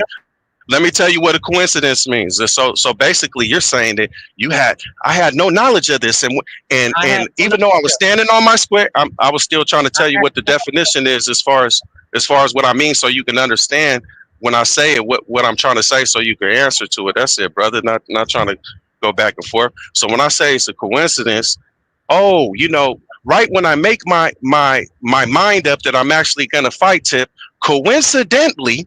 You feel me? Out of nowhere, even a small percentage of this happening. This is some rare stuff. He doesn't have a gym, and he says that he wasn't going to fight next Border Wars. That's what coincidence means. So you telling me he can't find a gym in 4 months? No. We're not fighting next week. We're not fighting next month. We got till March. So you Understood. Until March. Understood. No, that's what you're telling me. Because No. I didn't say that. I didn't say that. Now's my time to talk. So go ahead. When you argue with me on Ryan's hangout spot, did you know that he wasn't going to fight? Because I didn't know. I didn't have no knowledge. But if you knew, why would you spend time arguing with me about it? If you knew that he wasn't going to fight. I'm going to tell you why. I can answer when you're ready if you want to keep your turn or pass it. Go ahead. Go ahead. Okay, because he said he wanted you next. So, mind you, I'm on a committee, so we over here trying to set shit up, make sure everything cool. Now, I'm not even saying we over there. We planning fucking venues. You know, what do you call it? Seasons away. You feel me? 3 months away, 6 months away. You feel me? So we got shit like that. So when I know that what he wants next is not no tune up, I want to make sure that you saying that you don't want no tune up. You know, hey, now if you would have said, "Nah, I'll fight Tip, but I need a tune up," I'm cool with that. That's you voicing your opinion and what you're gonna say. But you just saying I'm not gonna fight him. He just never gonna get this rematch. I'm not gonna give it to him. I'm like, come on, Lobo, what type of shit is that? Come on, bro. And mind you, let me say this. I don't want you thinking that I'm a bad guy or I don't like you, bro. I seen you fight. I seen you. No, was it Tip? No, it was what's your boy name who with the hammers? That gassed out on you. What your first fight? Miles. Lobo Miles. There you go, Miles. You act like you didn't want to say his name. Miles. I watched you fight that. Bruh, I gave you your props immediately after. You was with your chick. I walked up to you, bruh, and I said, hey, nigga, you should have got fight of the night. Nigga, I'm solid on that. I stand on that. That's what the performance that you gave after the 8 counts and shit. You still put in your thing. I was amazed. I don't think that you can't fight, bro. I'm not someone who thinks that you can't fight. I think that you can. I'm not someone who's against you. I'm against weird shit. I'm against when people say shit that don't make sense. I'm against the wrongdoing, all that type of shit. So when you was trying to hold that stance and talk about tone and I need 5 bands and all, I'm like, come on, Lobo. That's all I'm saying. No. You're not gonna sit here and lie in front of my face. I never said anything about no 5 bands. That was on his end. If you're gonna have a conversation with me, don't lie on my name. I never mentioned no 5K. Let's come correct. If you're gonna have a conversation with me, you're not gonna lie. You're not gonna lie. Well, let me say this. Let me clean that up. I respect that and say this. You right. I didn't hear that come out your mouth, but that was a rumor. Hold on, time out, brother, time out, real quick. I'm trying to give you your respect. You right, and I'm being honest and saying I didn't hear you voice that. I don't hear you voicing a lot of shit. That did not come out your mouth to my ears, but that was a rumor that was going around. I will say that. And if whoever said that rumor or has that information wants to speak on it and say something or say that they put false information out there, so be it. I'm just telling you what I came across. And you're right. For everybody listening, I didn't hear Lobo say that. That was a rumor that was put out. That's something that information I came across. Now, I'm even going to take that out. I'm talking about, so we don't even got to play with that if that's not real. I'm talking about still, I had a conversation with you and was like, hey, take the 5 bands out of it. What about this, that, and the other? Me and you went back and forth for a while just in the chat. Yeah. So let's keep it there. Okay. First of all, do you understand that I'm not against you, brother? No. Well, it's hard to tell because the energy that you came in with saying that it's okay. Darker. Could you tell that? Let me get mine out. Go ahead, brother. Go ahead. You said you're on a committee, correct? You're on a committee. You're not the only one on the committee that has reached out to me about this Tip rematch. Ness has talked to me every day. He's on the committee. This is the first time today hearing about Tip possibly not competing. It's the first time today. So for you to come on and say that, oh, you're only saying that because I announced that I was going to fight Tip like 2-3 days ago. I got on this show and Vega said, oh, Tip might not be fighting. I had no knowledge of his gym or anything like that. Okay, can I jump in there real quick? Now, I just want to make it clear that wasn't something that was only known in the committee. My knowledge of Tip, that didn't come from the committee. That shit came from him on TBV being asked. I think it was either TBV or Tones. I'm not sure actually. It might have been it could have been Hangouts. Hey, bro, I'm just saying, bro. I don't even affiliate over there and bring it over here and put it back in my face. Yeah. One thing I don't do. I don't lie. I'm not gonna lie on anybody's name. I'm not gonna lie on my name. Okay. What help me out and those that's in the chat that's on this on the same type of time I'm on. You feel me? Now all the Glazers is just I'm not worried about whatever time nobody on. You're on my time because you're talking to me. I had no knowledge of that. I heard you the first time. That's point blank. So that's why no, I don't know any further information. I get on the show. no, I'm not asking you about that. I'm asking you for further information that only you know. That's what I'm trying to ask you. Okay, what's your question? Oh, I appreciate that. Thank you. So, for those who just ain't, not only to help me out and others who just want to see a fight, because there's people in there, they don't care about all the extra shit. They call it extra shit, but to me, that shit kind of matters. So, what went on this shit where I'm not fighting Tip, right? And then, just the other day, I hollered at you personally. Right out your mouth or through your Twitter fingers, right? You said you wasn't fucking with it. Ain't no way in hell. Blah blah blah blah blah. Right? I don't know the specifics, but you know what I'm talking about. This is what you said. So what the fuck changed other than because you already told that your demand being the commentator on your shit was gonna happen, right? So all your other demands that you had, or maybe there wasn't any other ones, but it was known that but everybody was like, no, we ain't even tripping off that. We know you don't fuck with Tone, and it's good, man. We just want you to be there and fight Tip next. You was still on So what happened that only Lobo knows that we don't know that made you change your mind to where you was on? Yeah. Okay, before I answer that question, I'm asking this: what difference does it make if I'm taking a fight or not? This is the fight you want, right? What difference does it make? Whatever happened to transpire. What difference does it make? I'm gonna take the because that would help me clear up the confusion. Hold on, this nigga was just so solid on this. What changed? But there's no confusion anymore. Like I said, man, it's certain things that happen and it puts the puzzles together. And like I said, and I understand I'm a different type of dude, right? And I understand that if you're like, hey, I don't cater to those different dudes, you can use that and be safe. There's people who don't care about that shit. It's just like I want to see the fight. I like to know the story. You don't just talk about the fight. You ask these niggas, what inspired you? Bro, what motivates you to do this and to do that? And how do you get mentally ready? Ooh, Did you hear me now? Breaking up bad. Yeah, no, we can hear you, and I get what you're saying, but you mean. Okay, so that's my extra shit, Johnny. Yeah, that's my they here. Hey, cool. So it's locked in. It's semi locked in. I'm not trying to not make them fight. I'm just asking. But you just trying to do that. You just change. Well, right now you're not asking anything because we can't hear you. It's bad. You're breaking up really bad. Okay, I'm on the road. I'm on the road. Whatever you trying to ask, I'll answer. So over the course of these last few weeks, me and Ness have been going back and forth. We've been communicating back and forth. We had a conversation the other day. We've had a middle ground. We've come to an understanding. So that understanding, that's between me and Ness. I don't need to disclose whatever the details is with any of the community members. As long as y'all want to fight, right? What difference does it make whether or not what agreement has come to term?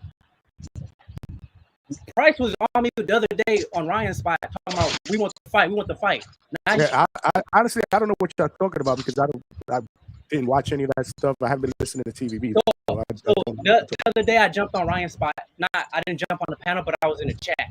So Price came at me talking about you ducking the tip fight, you doing this and doing that. At the time I was standing on what I was saying. So I was like, hey, whatever you got to say, I ain't trying to hear it. Oh, you a duck, you this, you that. So now he's coming at me with the energy where it's like, I'm taking a fight and you still upset. What are you mad for? What do you want to know the details for as long as the fight happens? Do you want do y'all want the fight or not? Yeah, no one's questioning the desire of the fight, bro. You're mixing two things. That one doesn't go with the other one. We understand the fight for and what changed to where now you're open to it. But now, if it's a secret, it's cool, bro. If you like, hey, that's a secret. I don't want anybody to know. Okay, then say that. I'm just asking the question. I'm not telling you, bruh. I don't want the. Go ahead. Here's my issue, Price. You didn't come on and ask. Wrong. Whoa. What was that? Can you point that out? I apologize if I came across that way. Can you help me understand? What's going on? This is a conspiracy. Oh, what a coincidence. You came on like I was on some duck stuff, and it was never on that. You didn't ask a question. You came on with some narrative stuff, and I'm not with that.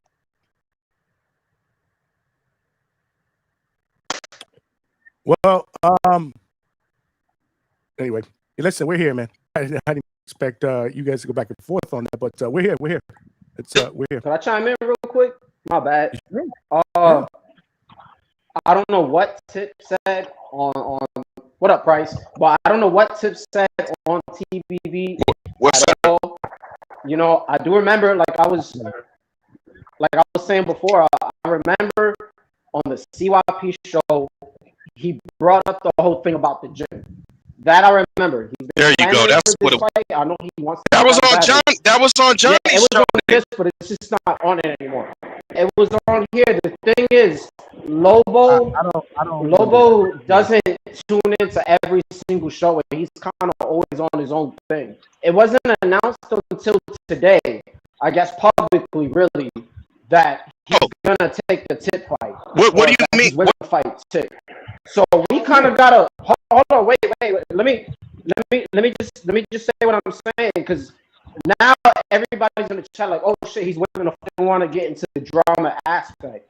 You know what I'm saying? Yep. So all we really need to do is hear from Tip. That's the only real thing. I think we all kind of gotta pump it down, because it's gonna come up to some premeditated. I don't want to come up with, with anybody with premeditated excuses or narratives. Now, if Tip says he's willing to fight, you know what I'm saying? Then from that point on, nobody can come up with excuses. We just do what the coach is. Then I guess they can go from another point from there. But that's what it's just kind of looking like right now, if y'all get what I'm saying. So we kind of really got to wait, because we're talking about everything, but Tip is the only one who's not present to defend himself. So we could say A, B, and C, but Tip's just not here, and he's not even saying if he's gonna take the fight or not. Okay, but again, I did hear him. Yeah. Let me jump in real quick. The sound is bad. The sound is okay, bad. go ahead, Johnny. All of us are choppy, even though we can all hear each other clearly on the live. This happened not that long ago, and it was a StreamYard thing. Yeah, Malcolm, remember what we're talking about? Look at the chat. Choppy and some back feed. Choppy. So it's static. Yeah, this is a StreamYard thing. They can't hear shit. So we can keep talking about it, but they're not gonna hear anything. Yeah. Hold on a second. How about now, guys? I need a sound check in the chat. Let me see. Let me do something real quick. See if I can get this rectified. But see, Boxy said the footage is lagging too. So this is not us, because we can hear each other clear. I can see y'all clear. I can hear each other clear. Y'all can hear me. Yeah, this is a StreamYard thing. It's gotta be. Johnny, jump out and jump back in. How am I gonna do that? Can't do that. If I stop the live, it'll stop. Give me 1 second. Let me see. I'm gonna jump out. It might be Johnny. Chad, is it good now or?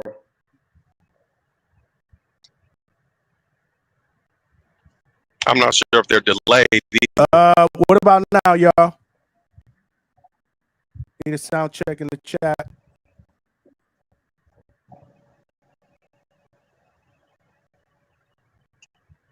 Like I said, biggest fight of the year. We talk about practice. This guy. We got time. We got time. Tuesday, Wednesday, and Thursday we'll be live. It's laggy and then moves laggy. Yeah, I'm not watching, so I don't know what the hell's going on. But this happened the other day, and I don't think it was able to get Still fixed. bad. Yeah, still choppy as hell. Hey, Johnny, are you able to see the chat on StreamYard, or you got to watch YouTube separately? Either or. I can see it. I can see it on StreamYard. I can see it on our studio. What about you other guys that called in? Because I can only see you guys. I can't see the chat. It shows stage, comments, and chat. You just gotta hit comments, and it shows everybody. Restart my Wi-Fi router. I can't do that. It'll end the show. It's not my router. I think it'll end the show. All right. Well, look, Johnny. How about if anyway, I might jump off. I just was like I said, Lobo. If it's a secret, hey, cool. Say that. You know what I'm saying? And then that's it. I'm just curious. I'm not mad about the fight. I'm just curious. Damn, what changed? You know what I'm saying? But if that's top secret, you can't. What is it called?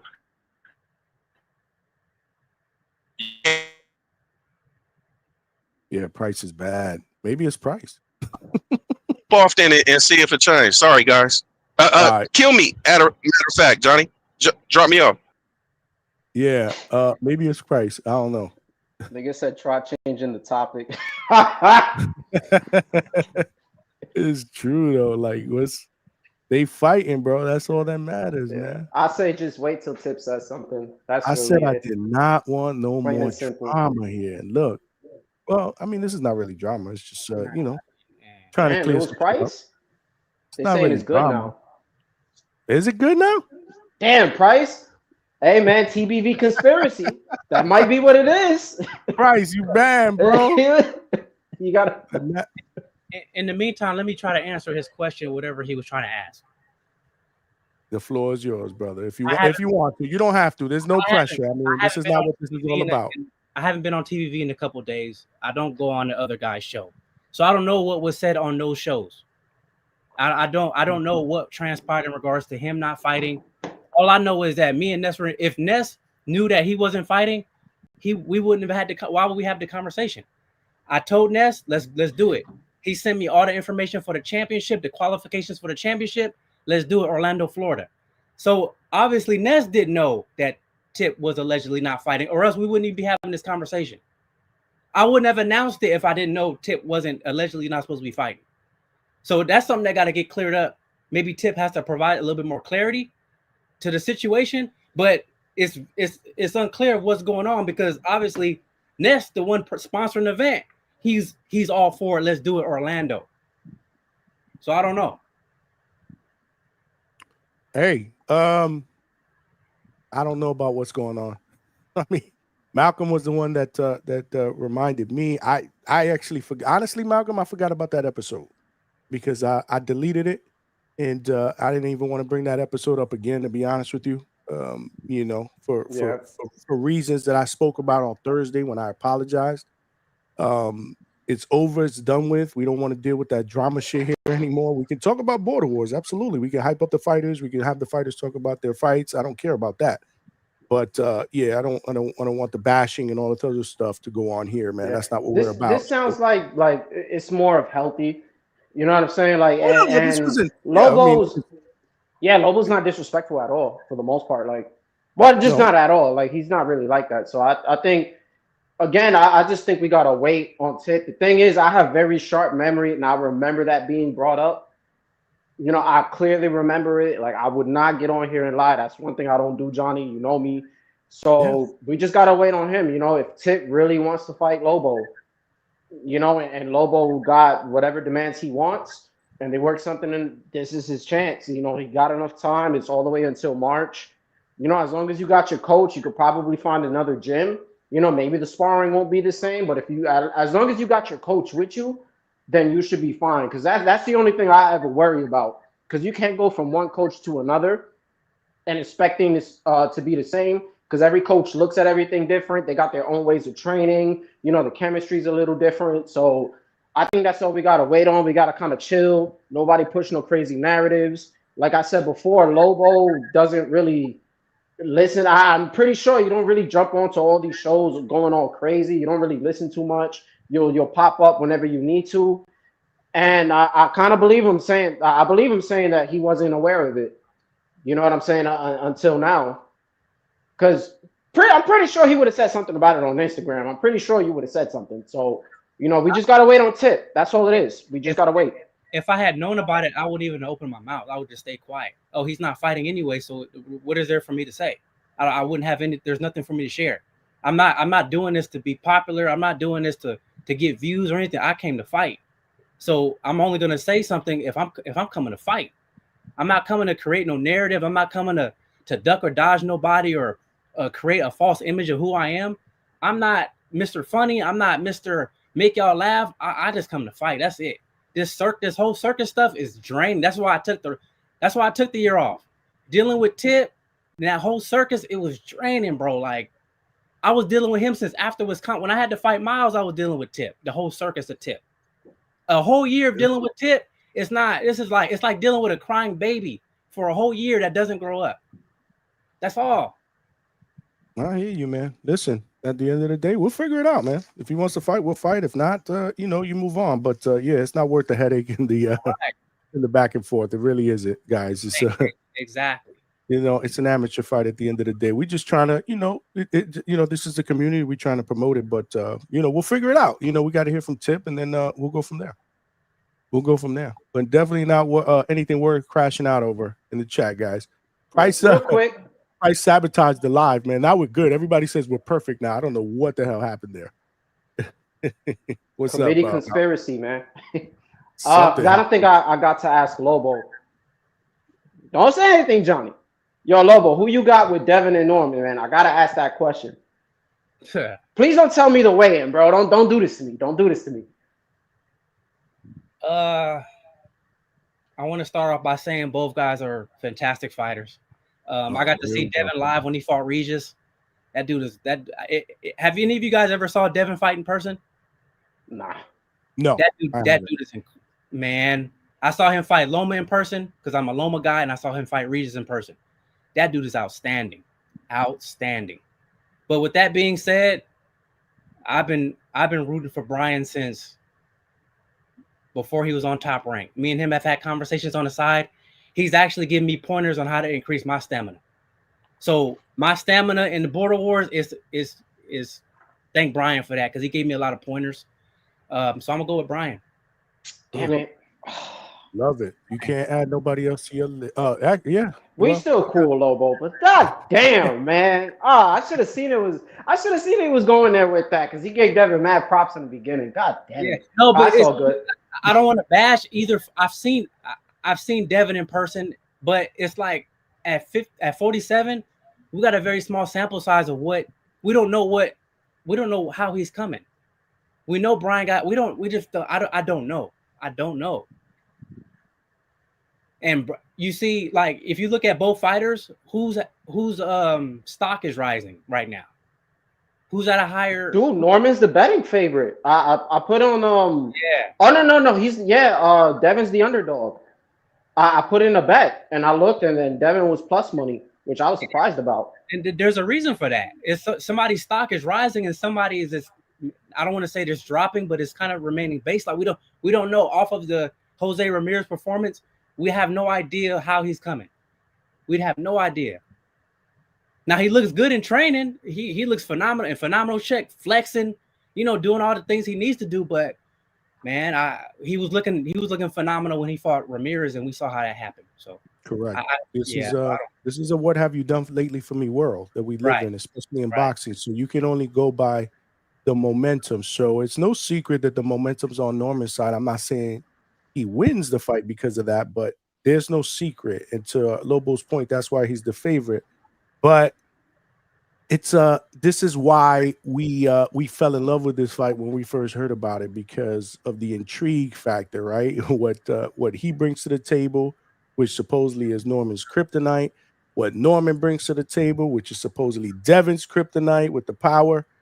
This is gonna be amazing, bro. It's gonna be amazing. There ain't no losers. We win. All the fans win, man. I don't care if Malcolm got a list or not. Oh, you're number one on that, bro. because you're the That's co-leader. okay. That's okay. Nah, because, but that's okay because I don't have a list, but I have a memory. I'm gonna remember all this Saturday. Listen, I'm gonna tell you this. After this fight, I'm never talking shit about any when it comes to picks, because this shit too stressful, man.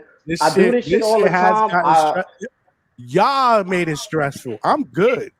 And all my bad. Go ahead, Malcolm. No, go on, bro. Go on. All I'm saying is, like, win or lose, the loser, don't throw the loser away, bro. They gave us a great fight. Oh, nah. Yeah, we don't do that. I know exactly what's gonna happen. If Brian beats Devin, Devin wasn't who we thought he was. If Devin beats Brian, he wasn't ready. Let's give the credit to the loser as well, whoever that may be. That's all I want. That's why I stay off Twitter sometimes, man. Yeah, Twitter toxic, man. It's brutal, man. There's just a bunch of narratives being thrown around. And what I was gonna say, this is why, like, when we had the Bud Canelo fight, had Canelo won, man, I probably would have had to disappear for a little bit because I kept talking about how Bud was gonna win. You know, so kind of my boy's on. Oh, my boy's on. You got your partner in crime here. See, I brought him up. Don't act like I ain't doing you no favors. Look, I brought your partner in crime here just for you. Stock Chasers, what's good? Yo, hold on. Give me a second. I'm about to tap in. Give me a second. Oh Lord, here we go. Smash that like button, y'all. We got to get to 125. We passed 100. We got to get to 125 before we call it. We've been on for 4 hours and 20 minutes, and I'm getting tired. Oh man, you got to make up for last week, man. It's fight week, bro. We can do that. We can do that this week. We'll work overtime Tuesday, Wednesday, and Thursday, maybe even Friday. I'm not sure. We may do something. I think Friday. you should. Well, it's the weigh-in. Here's my thing. Like Friday, right? yeah, maybe if you keep it a shorter show. I don't think you work on Saturdays.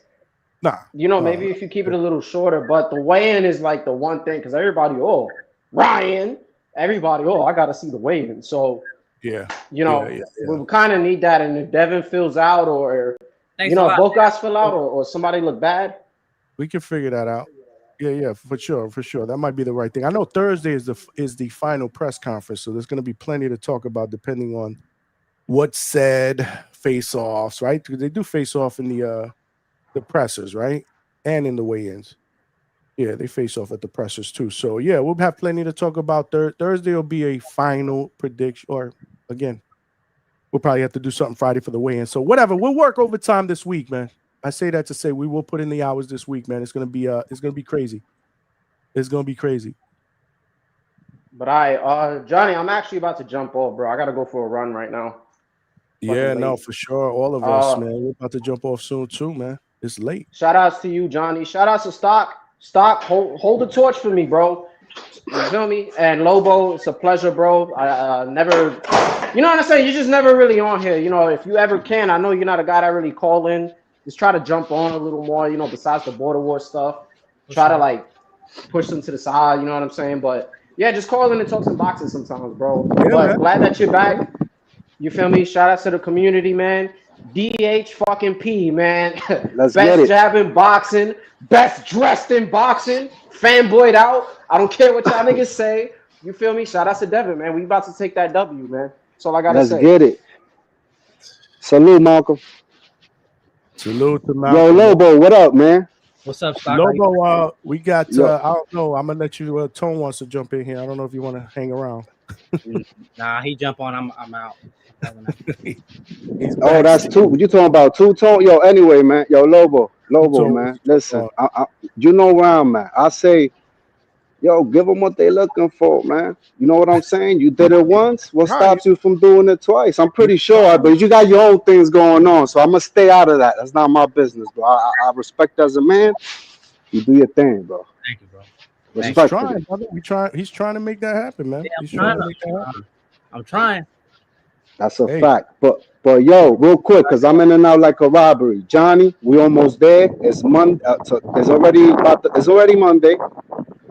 Why we gonna get these presses on deck? And you know what? I can't wait to see these two men in front of each other. That's really what I'm looking forward to. I know Brian Oman Sr. and Bill gonna be going at it, but I'm looking forward to see both of these guys because unlike a lot of people, like I've been around Dev, and I think a lot of people are gonna be surprised at how big the Dev is a big boy, man. Like I was surprised, like he's a big dude. So I just want to see how he looks before, like the weigh-in, and then I want to see both of them actually. But Johnny, you know where I stand, man. I ain't one of these delusional dudes out here talking crazy. Very subtle. I got Dev. Shout outs Norman Jr. After this fight, I'm gonna bang with him either way.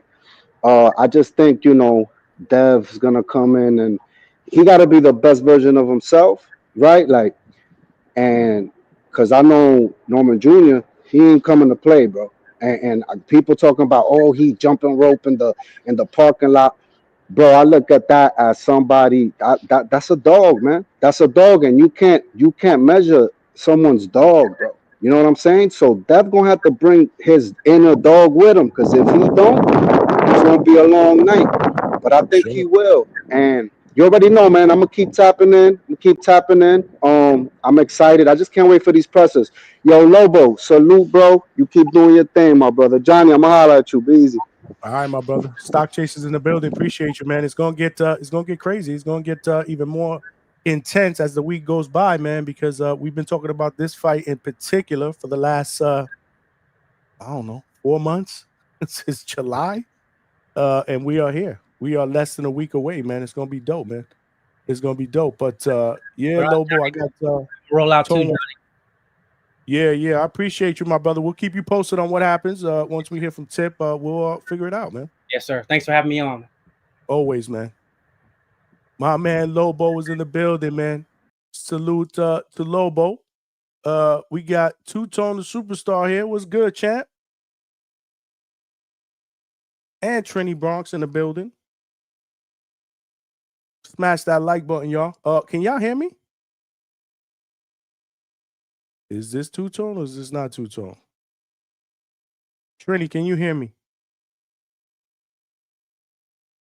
Don't know what is going on. You guys are muted. Unmute yourselves.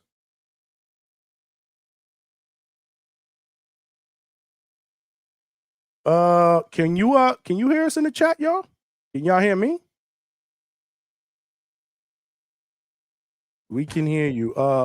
I can't hear any of my guests. To Trini, Two-Tone. Okay. Trini, are you there? Okay. Guess not. Guess not. Apologize, y'all. We had D-Block back there too. My bad, man. Again, there was so many different people back there, and I know that Lobo got some kind of, Lobo got some issues with tone, so I didn't want to do that to him. That's not what we're here about, man. We don't want that drama shit, man. Well, I mean, they were back there. I didn't know if they wanted to talk some boxing or not. Are you back? Two-Tone. Yeah, you hear me? Yeah, I can hear you now. What's good, my brother? What's cracking, man? Big hangout spot in the building. You already know. You got my man Tone in the building. What's good? Somebody said Tone was Doug and Lobo. Nah, man, I ain't want them to go back and forth, man. Lobo said he'd, there's some shit going on with them, man. So Mexican boxing. Just leave it at that. Ain't nobody ducking Supermax, because I'm never gonna be on a Saturday sweating with that nigga, bro. Y'all got me fucked up, bro. Nigga, I got bottles and bitches, bro. I'm never gonna be in no fucking border wars sweating on a Saturday with other niggas, bro. You got me fucked up, bro. Say that for you boxing nerd ass niggas, bro. Respectfully. Is that what they were talking about in the chat earlier? Yeah, niggas are nerds, man. Niggas never cam up and do nothing. Niggas is washed. But what's the difference between Lobo and CYP? I don't see the difference between Lobo and CYP. CYP's fucking up the TBV Border Wars family shit. Now Lobo's saying, "Oh, I don't want Tone to commentate the fight," so you fucking up the TBV shit too. Border Wars supposed to be a weekend of family shit. We supposed to be there to engage in war and party afterwards. That's what we supposed to do. And you doing the same sucker shit the other niggas allegedly is doing. I think that's musty at the highest level. niggas not being held to the same standard, if you ask me. So you saying you don't want Two-Tone the Superstar to commentate the fight, which I'm way more popping than you, respectfully. I'll shit on your fight for 8 months straight. That's nothing. Have everybody cook you. That's nothing for me to do. But that's disgusting. That's nasty at the highest level. So if you do fight down there, I'm bringing my own equipment and that Hatred's on live too, and I'm still gonna commentate your fucking fight, nigga. Regardless, I'm still gonna commentate your fight, nigga. I got equipment, the same shit.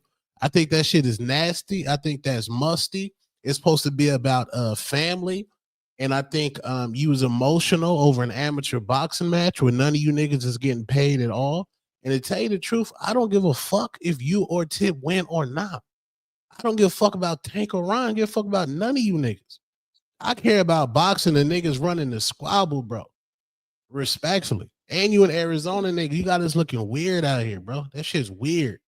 That shit weird energy, bro. That shit weird. Yeah, I mean, not much for me to say, man. Again, that's between. No, ain't got nothing to do with you, Johnny. I'm just letting you know. I'm just letting you know, like that shit is I don't really, weird, bro. Like that shit's weird, bro. You in a fucking plastic bubble wrap as a grown ass man with glasses on, grown ass man, and you like, oh, I don't want Tone to commentate my fight, bro. Niggas is nasty, bro. You niggas is disgusting, bro. What up, Trenny? Trenny, what's good, my brother? King KO, you care about my dick in your mouth, hoe ass nigga. Whoa. What'd he say? Oh, I'm fucking sick, man. I don't know what the hell we got over there in ATL, Tone. I can't seem to shake it. Shit. Google rhino virus. Is that what it was? Yes. Google but I was all when he got. I thought maybe it was when I got back from ATL and then I flew out to Jersey for a couple of days. Got back. I thought maybe it was that, but I saw. I'm hearing that all of y'all sick. It was all up here at first all week, and I thought I shaked it on Friday, and now today, like, man, my chest is like all beat up. Rico got that. My homeboy Rico from Maryville. He's sick too. He had to go to urgent care. They gave him a steroid shot, and it's called the fucking rhino virus. Somebody said COVID. Lord child. Oh my God. Here we you got COVID? You saw Floyd Schofield Sr.? You hear my chest? That shit is all Mucinex. You got Mucinex? I need to get some tomorrow. Yeah, bro. You got to get the Mucinex, man. This shit is wild, bro. Salute. My fault, man. Wasn't letting me. What up, Two-Tone? What up, Johnny? What up? Nah, wasn't letting me lock in. I don't know. I was going to talk about spam. They love spam in Japan. What, Spanish people artificial meat? That's what they love spam. I logged off after the spam talk, man. It got sideways, man. We a week out, man. It's real boxing talk over here, man. We talk about spam, we 6 bro. days out, man. Spam. Hit you in your arm and break your ankle. Bring stock back. Where's stock at, man? We gotta talk that shit. But now it's all good though. He's saving his energy. No, he's saving his energy for Wednesday and Thursday night show. That's what I know. Both of y'all get better, man. It's better be a little sick now and be fresh next week, man. You already know. Oh, for sure. Nah, we gonna get some Mucinex tomorrow. We'll and Lobo got a great boxing mind. We need more of that talk over here. That straight, boxing talk. We'll be you know what I'm saying? Just tune in, come to the Hangout spot, talk that shit. But thanks for letting me hop on, man. Respect. Good night, Tone. I see you in the chat grifting, kid. You put us on to what that is. Who was grifting? Somebody my man stay on his job, man. I was in there sharking. Yeah, man. And respect on doing the MMA joint the other day, man. That was dope, Tone. Yeah. Salute. That was Two-Tone got an underrated boxing mind. Yeah, he bring the antics. That's what he do. That comes second nature. But that boxing mind is real, and that's what we appreciate here, man. That's why I tune in for, man. Respectfully. Appreciate you, bro. No, we appreciate all right, y'all stay up. I'll holler back. Absolutely, man. See, Trini works overnight, but he finds time to call in and contribute, man. That's a real one right there, man. That's a real one. Look at this. Look at this shit that I got to deal with, Tone. Johnny faking his death to end the show early. That's nasty. You pulling this COVID, man. That's Oh. crazy. No, listen, man. As it gets later, yeah, I'm starting to feel a little worse, man. Really? So he said Tone had hair in that profile picture. Mandalorian. Shout out to my man, the big balls, Mandalorian in the building, bro. Mandalorian. He gonna be at Border Wars. He gonna be at Border Wars, man. Oh yeah, he better. Yeah, he better. Me and him chopped it up at 2 fights once, man. He's a cool brother, man. Cool dude, man. He better. If he at Border Wars, I know the after party gonna be crazy, bro. We going bottle for bottle. Damn, that's just gonna be crazy. The weather's gonna be beautiful too. It's usually nice at the end of March, man. It's like perfect. It's perfect. It's not the crazy hot and humid shit that we get here in the summertime. You guys are gonna get really good weather. Yeah, you guys will get really good weather. Trust me, man. Great decision to do Border Wars in Orlando at the end of March. We will be in the building. Yeah, it's gonna be lit. It's gonna be lit. What's good, Stock Chaser? Ain't that where you take wifey? We're all over Orlando. Yeah, we frequent Orlando. We're all over Orlando. Oh, okay. Yeah, we're all over. There's a lot of nice spots, chill spots. The Stadium Club is lit. That's another nice spot. But you guys are probably at least about 45 minutes away from the Stadium Club is in Caribbean Royale. Oh, okay. So I heard you guys talking about that the other day. 45 minutes. That's not counting I-4 traffic. So we talking about at least over an hour, depending on where you go. You got to remember, I-4 takes you into all the tourist attractions in Orlando. So shit. It's gangster. I mean, it'll take you into Universal, Disney, all that shit. And now there's a new park that they just opened up in May, Epic Universe. So that's fucking crazy. Yeah, man. Damn. But you guys are just far enough, 45 minutes, whatever away that you don't have to deal with a lot of that congestion. And there's still a lot of nice spots out there. Is like downtown Orlando congestion? Downtown Orlando, is that congestion? Yeah, that's where that's what I was telling you about.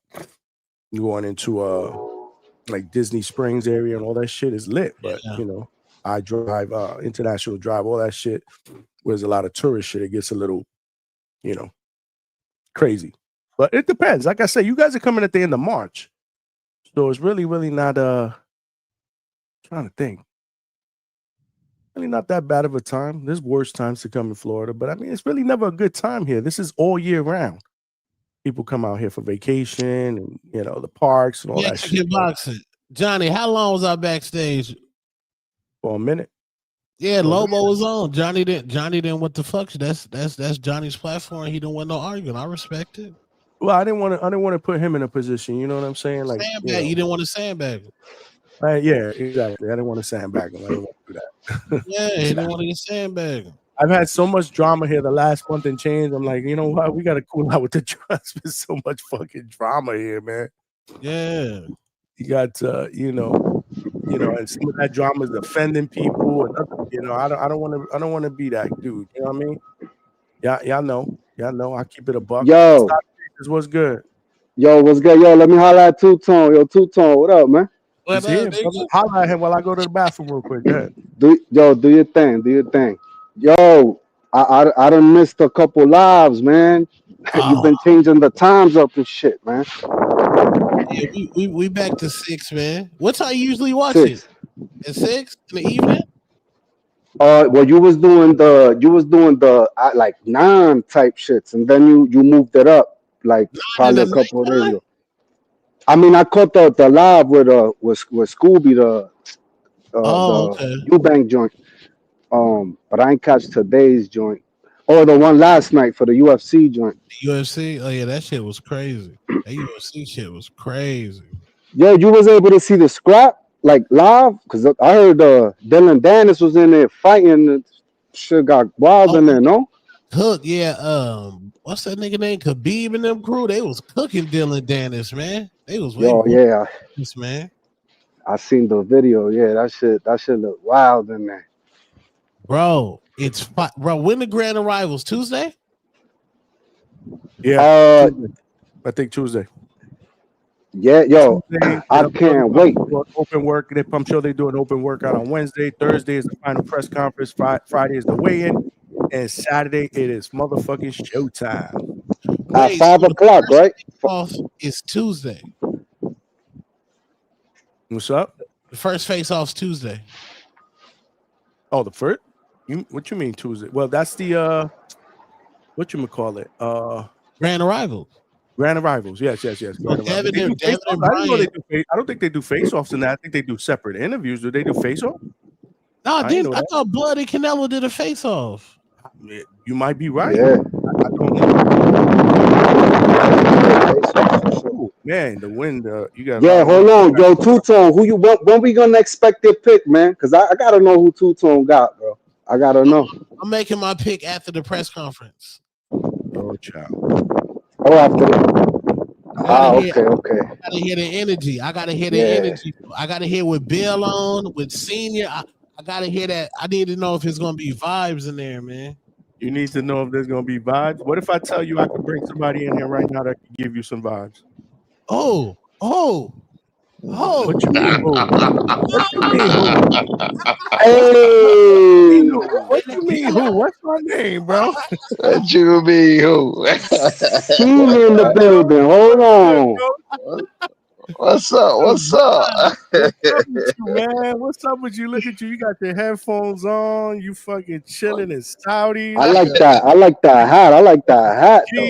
Oh yeah, represent, man. Had to represent in Saudi, man. What's going on, fellas? What's going on? What's going on? What's up, Two Tone? What's up, man? Over there? What time is it over there? Is it afternoon? It's not 8:47 in the morning. Oh shit. Okay. Damn. How's it going? You were saying Tom was just saying about face-offs and shit like that. The first thing I know about today is media day. Today media day, so at 1 o'clock I think they're gonna be doing interviews and like with the ring and whoever the hell else there. So he's gonna be doing interviews about the fight or whatever else. And then you got I believe the press conference is gonna be Thursday, weigh-ins Friday, fight Saturday. I don't know nothing about I mean, of course, there'd probably be a face-off at the press conference, maybe. You know what I'm saying? Of course, then then they do then they do a face-off at the weigh-in. So I don't know about no face-off just for the hell of it. Because I thought they bring y'all in on that Tuesday, like y'all grand arrivals, and then y'all face off on the Tuesday. Shit, we are grand. We've been here. So shit, ain't no. They arrived grandly 2 weeks ago. Right. What they gonna do? What they gonna do? A fake ass? What they gonna do? A fake ass grand arrival? We been here, man. Hey, people was mad because we wasn't here. People was saying how this, that. Like, we here, man. We here. With nothing to talk about. We here. We in the building, baby. Y'all there in the building. Fact. Building. Coach, I saw you on Mill City, man. You almost leaked it. Was it a mystery meal, man? What? Was it a mystery? I heard you. Hold on. Let me say. I started to say something to you. I'm gonna say this. Apologies for anybody I may have offended. Based on what you said today, you Tone. I heard some of what you was talking about, but that was sent out. That was sent out to some people, and some people got mad at me about it because it was a gift that was given to us, and they very sensitive about it, and they took offense to me saying what I said. So I apologize. I apologize if I offended anybody. I mean, we just got to be careful though. So it's just simple as that. But I didn't mean to offend nobody. I ain't mean to offend nobody, but I mean, let's keep it real. I mean, it is what it is. You feel me? But I didn't mean to offend nobody. You know what I'm saying? But like I said, it just is what it is. I still got to protect mine. That's all. That's real. But Tone, you the one that busted me out, though. You should have known that shit was gonna happen. Yo, nothing past slot Two Tone, man. Nothing. Right. Nothing, bro. Man. Bill been texting you. Y'all been what time do y'all text? Man, that was this exact time 24 hours ago. He just woke up yesterday on one, bro. He did it twice. He did it 2 days. He did it once. He did it once when he went in and then he go posted my text message, but without making it look like I'm talking to myself, but I wasn't. I was responding to him. You know what I'm saying? So he did it 2 days. He did it at 1 day, whatever. But I was like, bro, why you exposing text messages? I would have said everything I'm saying, you know, in front of anybody. You ain't exposing shit. So that was one. And then yesterday, he was on one yesterday. He was talking about I'm hiding my son. He was saying that we posting old pics. He was saying me and my son ain't in the same place. He was saying that I don't know if he was trying to insinuate my son was in Atlanta and I'm here. And I'm like, bro, what are you talking about? That's why I was like, you hide something? I was like, you know where we at. I just posted a video of my son in the parking deck working out. He was like, he said you hide your son like never before. I mean, I got all the text messages right here. He's like, you hide your son like never before. I was like, how the fuck am I hiding? I said, go look at my story right now as we speak, and you will see my son on the story. I just posted him again today on the jump, bro. Like, I don't know why he did. Matter of fact, my son just ate. We just came from eating just now. They got this big old thing about weight cuts and everything. I was like, bro, listen, I don't know what you're looking for. If you're looking for something just to hold on to and make yourself sleep at night, that's fine. I said, but trust me, my son was 154 pounds before he just ate. We make sure he stays up. We got to make sure he stays up. You understand? Why? 154. You want to keep him as healthy as possible. You don't want to get him down too low. We just want to touch the scale and come back up. Oh, okay. You feel what I'm saying? Yeah. Now you want to be as you want to be as healthy as possible. You want to be as as you want to try to, like, when you spar, when you work out, when you train, you want to try to be as close to that condition as possible.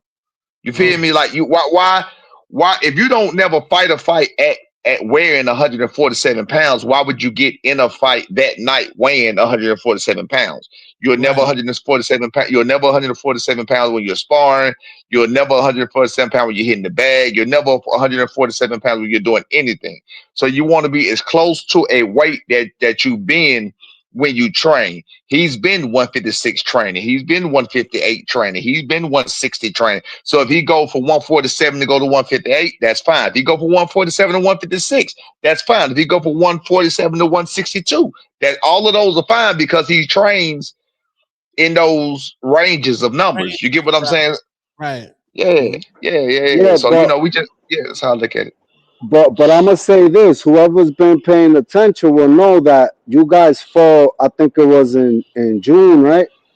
And this fight kind of came up right after. So I mean, I know Junior's been in shape because how you not gonna lose shape? He's kind of jumped from one training camp to the other. So, but anyway, I'm gonna jump off. I'm gonna let y'all cook. Senior, it's a pleasure talking to you. Best of luck.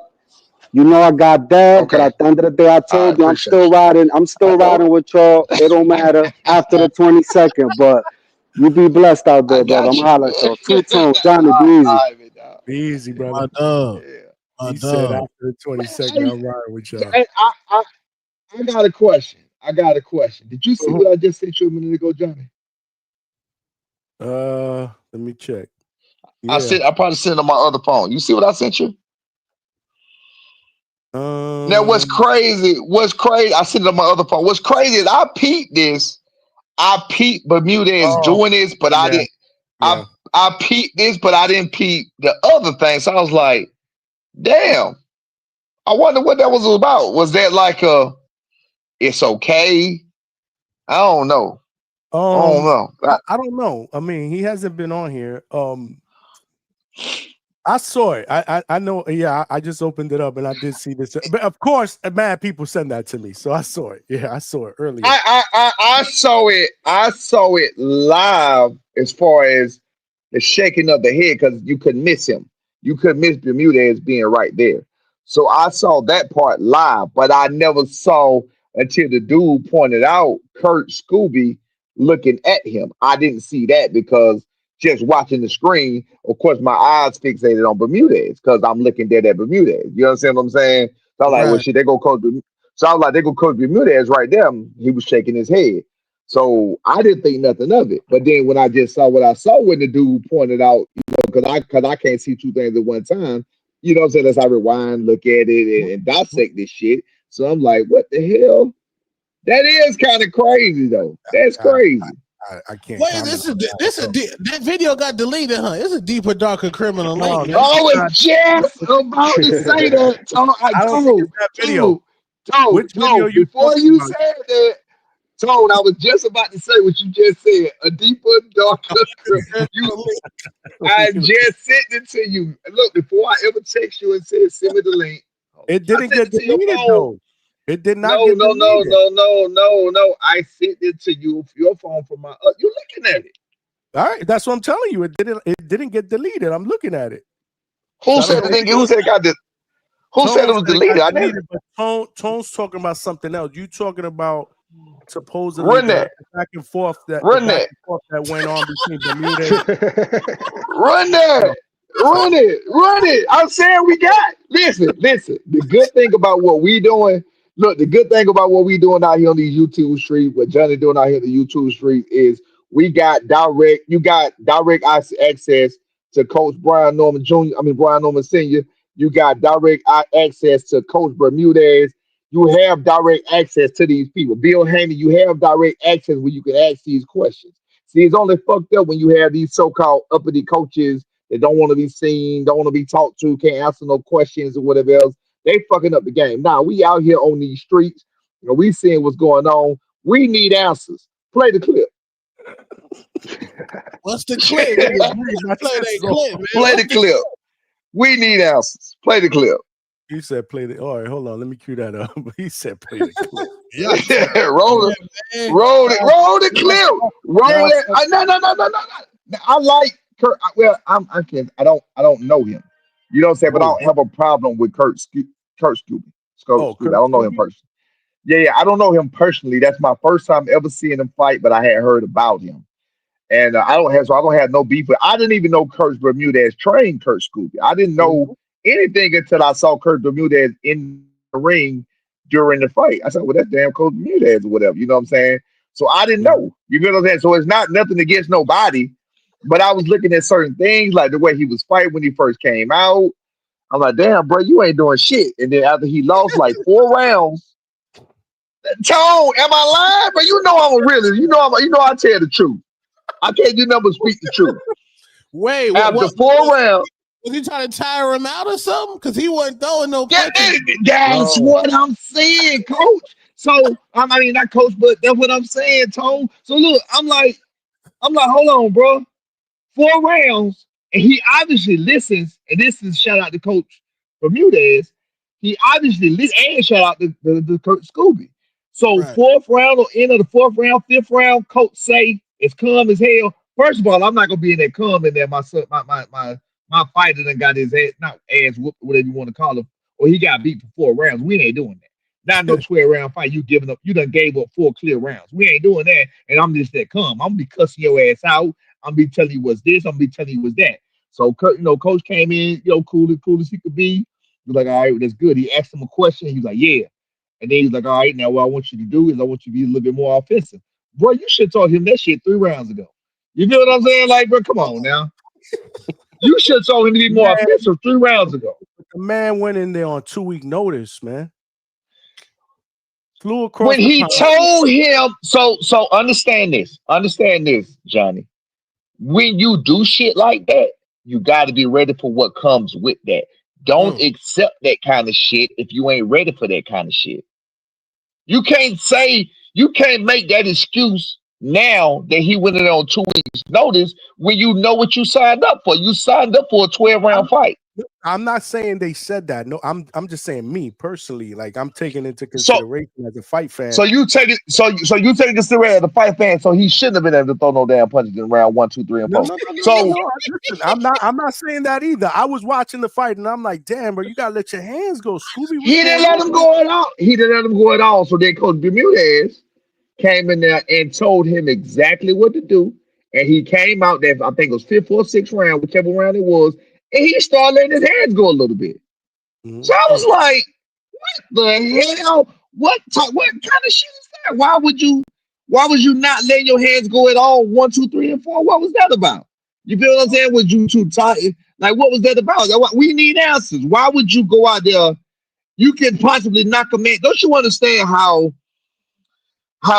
a person got to get used and acclimated to punches when you first get in the ring? You can knock him out in the first round. First round. First on accident. You can knock a motherfucker out in the first round on accident. If you catch him cold. You catch him not warmed up. You know what I'm saying? So why would you not do that? So that's all I'm saying.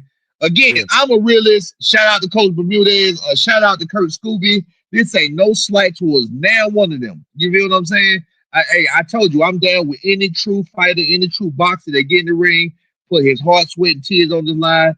I'm down for any trainer that dedicate their life to this right here, to this craft, and dedicate their life to helping people and better themselves. But at the same time, we need answers. Is there a deeper, darker criminal link? What can we? Can we get that? Can we get the answers, Johnny? You ain't got the answers. Can we get that? We gotta get that. We gotta get that. Salute, Coach. You want to play the clip? I get it. You want me to play the clip? I know. You gotta see the clip, Coach. It's great to see you a week out. No. Hold on, week out, man. It's great to see you like What's up? Trini talking. What's up, bro? What's up? What's up, Trini? What's up, man? Speaking of dropping the videos, I caught a video with Norman Jr. signing that Tyson picture, man. I know that was a hell of a moment. Yeah. That was hard. We don't need no grand arrivals, man. B Norman need a white t-shirt and a motherfucking camel, and he gonna come through and knock this dude out in the 8th round with the right hand. Today at breakfast, he has on a white tee as we speak right now. I just left him. Yo, when you got swag, you don't need to change. You don't need the person, man. All you need is a little bit of swag, man. Bronx shit. That's it, man. That's it, man. Already, man. For sure. Stock gonna pull back around, but he gonna pull back around on Team Polanco. Hold on. And this is a good let's play this for that fight. Is that the video? Trina, let's play this, Trina. Hold on, back that up. Let's hear this. Come on, crank. Let's get the music. He said, "Back that up." The replay. Look at this. In a minute. Yeah, watch this. Right, look. Gets it. Then he goes, right, okay, and then he takes the knee, and then look at this guy at the back. See him in the corner with the beard. Watch. Now watch Scooby look over to him and watch what the guy in the beard does. Oh, look at that. What the fuck? What is that about? What's that about? I'm watching the Conor Benn, Chris Eubank. Coach Bermudez, we need answers. So, Coach, here's my take on it. Again, Hold on, Johnny. I'm talking about Murder Inc. That just established. How about this, man? How about knowing that your guy took enough? Understand. You go down, and that's what it is. Like, Yes. Good. Just call it. Like that's what I saw when I saw him shake his head. I 1000% agree with you. No. Listen. Listen. Yeah, put the bet on the round. He put the bet on the round and everything. God damn. Y'all fucking terrible in the chat. Y'all some shit.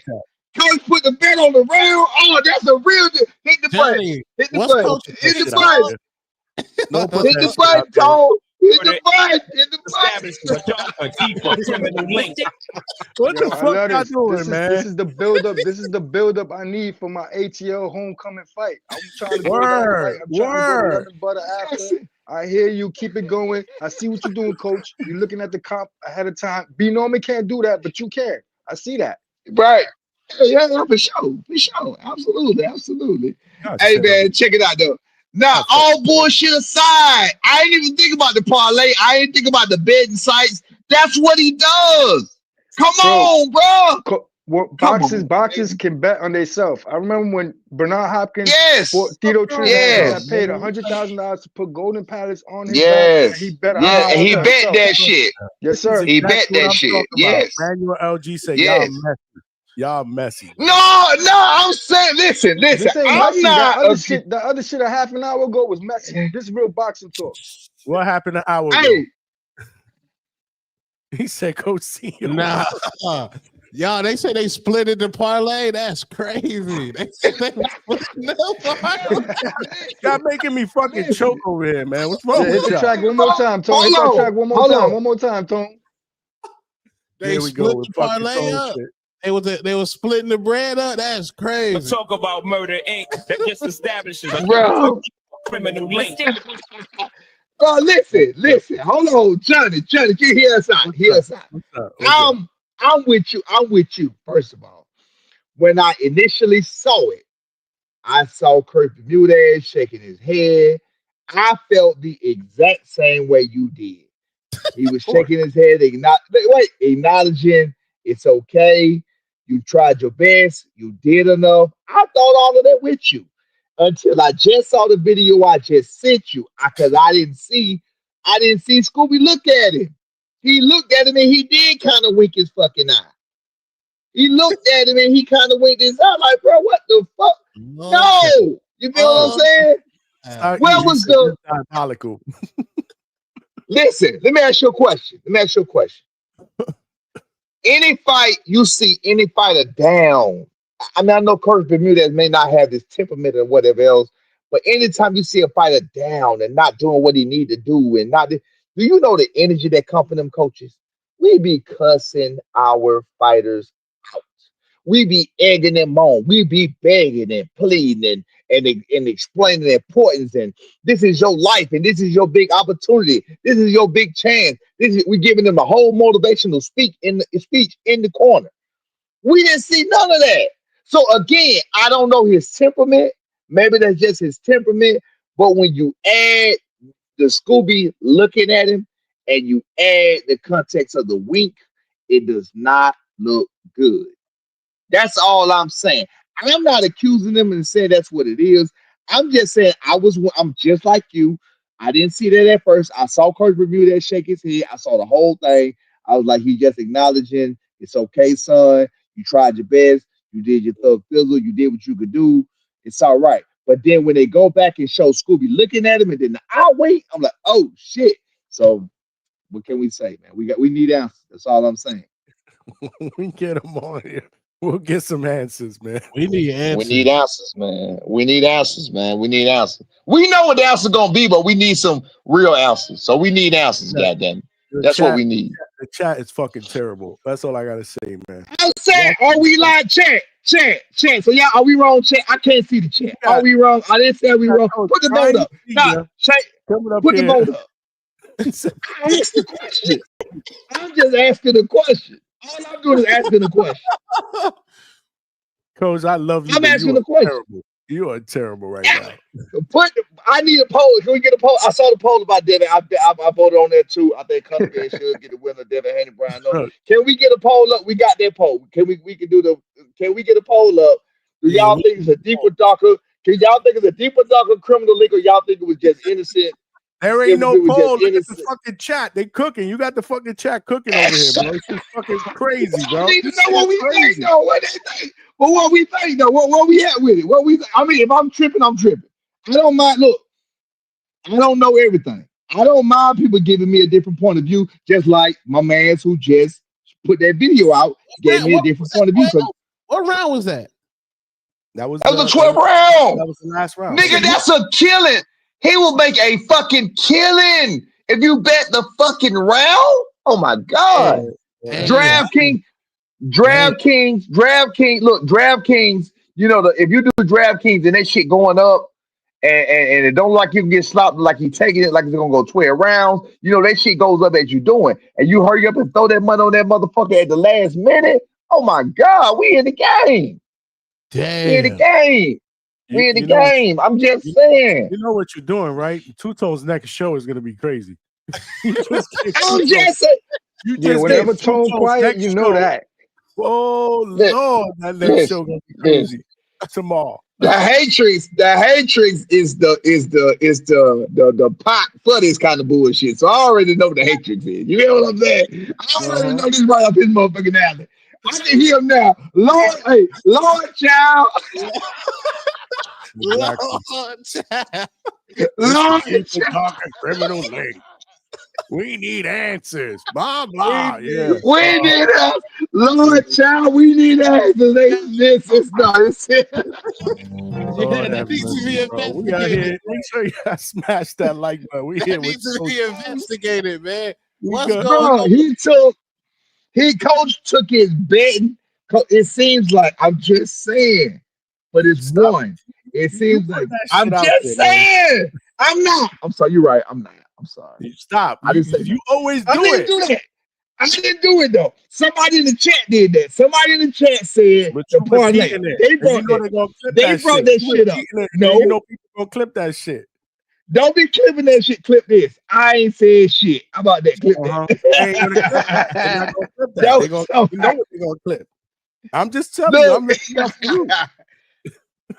What you gonna clip? You gonna clip me acting? You gonna clip me as a boxing fan, as a coach, as a trainer, as a man that's And you not know gonna what? that's not gonna The wait. guy that's right next to you is clipping it right now. Gary fucking T. He clipping that shit right now, putting it on IG. What the fuck you talking about? Am I right or wrong, y'all? Let's go. Let me hear y'all talk that shit in the chat now. He clipping that. That's why he quiet. He clipping that shit right He got the now as thumbnail. we He got the speak. thumbnail up already. And you gonna get That tagged. shit said And I'm 12 gonna get hours. tagged. Premiering in 12 hours. Lord child, Lord Yeah. child, Lord child. We need hey, Lord child, we need answers, Lord. We need answers. Hashtag we need answers. All right, we'll figure it out. We will Yeah. figure it out. We need answers. Trees, you put money on it, Trees? Trees, what's good, Trees? What you got for Coach, man? What? Y'all, you know, trees don't gamble for reasons like this shit, man. We just seen the MLB and the NBA and the NFL all in it. No, I don't fuck around. But hey man, Coach Bermudez, man. Hey man, I hope you came up. I hope it all worked out for you, gang. But shit. you know how I'm rocking. I just gotta ask Coach about did he see that guy, that bad man out of Cleveland, Ohio, man? That guy, man. That guy, Tiger Johnson. Oh yeah, man. Tiger Johnson taking chunks out of people, man. I know you seen that, Coach. I hope you was aware of that guy. You talking shit, Coach. Yeah, man. Hey, Trees. You really believe I'm worried about him? I like him, but you really believe that was a wait. You really believe that was a performance enough for me to be worried about? Do you believe that? Real question. Hey, Coach, I don't need you to be worried. I just need you to be aware, Coach. I just need you to be aware of my guy. I've been aware. Yeah, no. All love to Tiger Johnson. Nothing but love to Tiger Johnson. I've been aware of Tiger Johnson. Man, when he was still with Prentice Brewer, we talked about it. I talked about it with Tiger Johnson. They never loved. We on the same team. We say, but it's all in sport. You feel what I'm saying? That's another thing. I'm glad you brought that up. That's why everything got to be with bad blood. You know what I'm saying? We finna play each other in the game of basketball today, tomorrow. We ain't got to hate each other. We ain't got, they ain't got to be like this Devin Haney, this Bill, and this Brian Norman shit. It ain't even got to be like that. You feel what I'm saying? You got other motherfuckers, other insecure motherfuckers that make it like that. You feel what I'm saying? So nah, it's all love. We don't mind fighting and sharing the ring with Tiger Johnson if that's what they want to do, then we can do that. We have no problem whatsoever in making it get done.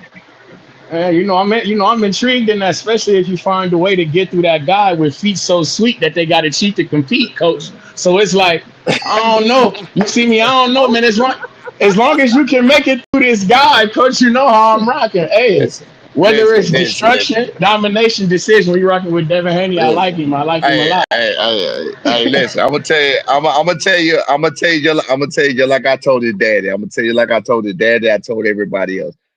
You ain't gonna find a fight where you can show me nothing that we need to be worried about from Devin Haney. You're not gonna point out a fight. You're not gonna point out a section. Because you're not gonna point out a fighter. You're not gonna point out a fighter that nobody's really convinced will beat 147-pound Brian Norman. He will knock Lomachenko around the ring. That's his best win. He will knock Regis Prograis the fuck out. So I don't know who the wins, these special wins y'all think going on or whatever else, but if, hey man, y'all want to hold on to it, that's fine and dandy. I'm just telling you, a new man is gonna have to enter that ring, and that skinny man that he just posted yesterday, trying to say it with Photoshop, that skinny guy he just posted ain't the guy to do it. That's all I'm saying. I don't see anything to be worried about. That's it. Let's go. Hey man, I know you seen them pictures with Devin Haney, man. Veins popping on that man. He looking real strong, looking real strong out there, coach. I'm just saying. Hey, I'm glad. Hey, Toledo, Treese, I'm glad you said that though. So I got a question for you. The video, because that's what busted them out first. The video that they posted yesterday, Veins wasn't popping out nowhere. The picture was a whole different subject. That's how I knew it was Photoshop. You understand what I'm saying? He added a little more. He had to turn it a little bit. Why you got to turn it a little bit? A little more shine. He put a little shine on the picture. Huh? Yeah. Why you got to do that? Why would you? Who you flexing for? We not worried about that. I laughed at it when he sent me the picture. I laughed at it, but he's actually skinnier than he was when he's skinnier in that video. The video that he posted said it's not Photoshop. He's skinnier than he was in the Jose Ramirez photo. He's skinnier. Period. There's no way around it. Hold on. We got it. He about to send. I already know he's trying to get that on the camera. He look better. He look better. Right, this Jose Ramirez. He looks better right here. He looks better right here than he did in that video he sent yesterday. He looks better than this. That's my opinion, but hey, it is what it is. What the hell do I know? Hey man, he gonna be healthy coming up to 147. Man, he gonna be filled out. I want him healthy. I want him. Listen, I want him healthy. I want him filled out. I want him feeling at his best. I want him feeling like he destructive piece of equipment. I want that man all the way. So when we take him out, we ain't got to worry about no excuses, even though we know people gonna make excuses anyway. We want him all the way. We don't want no weight drain Devin Haney. We don't want no PTSD Devin Haney. I told y'all a long time ago. We want the best Devin Haney. We're gonna show y'all what these so-called levels. We're doing this for all the up and coming quiet voices. That's what we're doing this for. We're doing this for the 7-year-old in the basement with his father right now, making his way through that ain't gonna never get known in the ranks and winning tournaments, winning championships, doing what he doing, but he never gets known in the ranks. But then he come through like a ball of lightning, and then y'all have to figure out who the fuck he was the whole time. That's what we doing this for.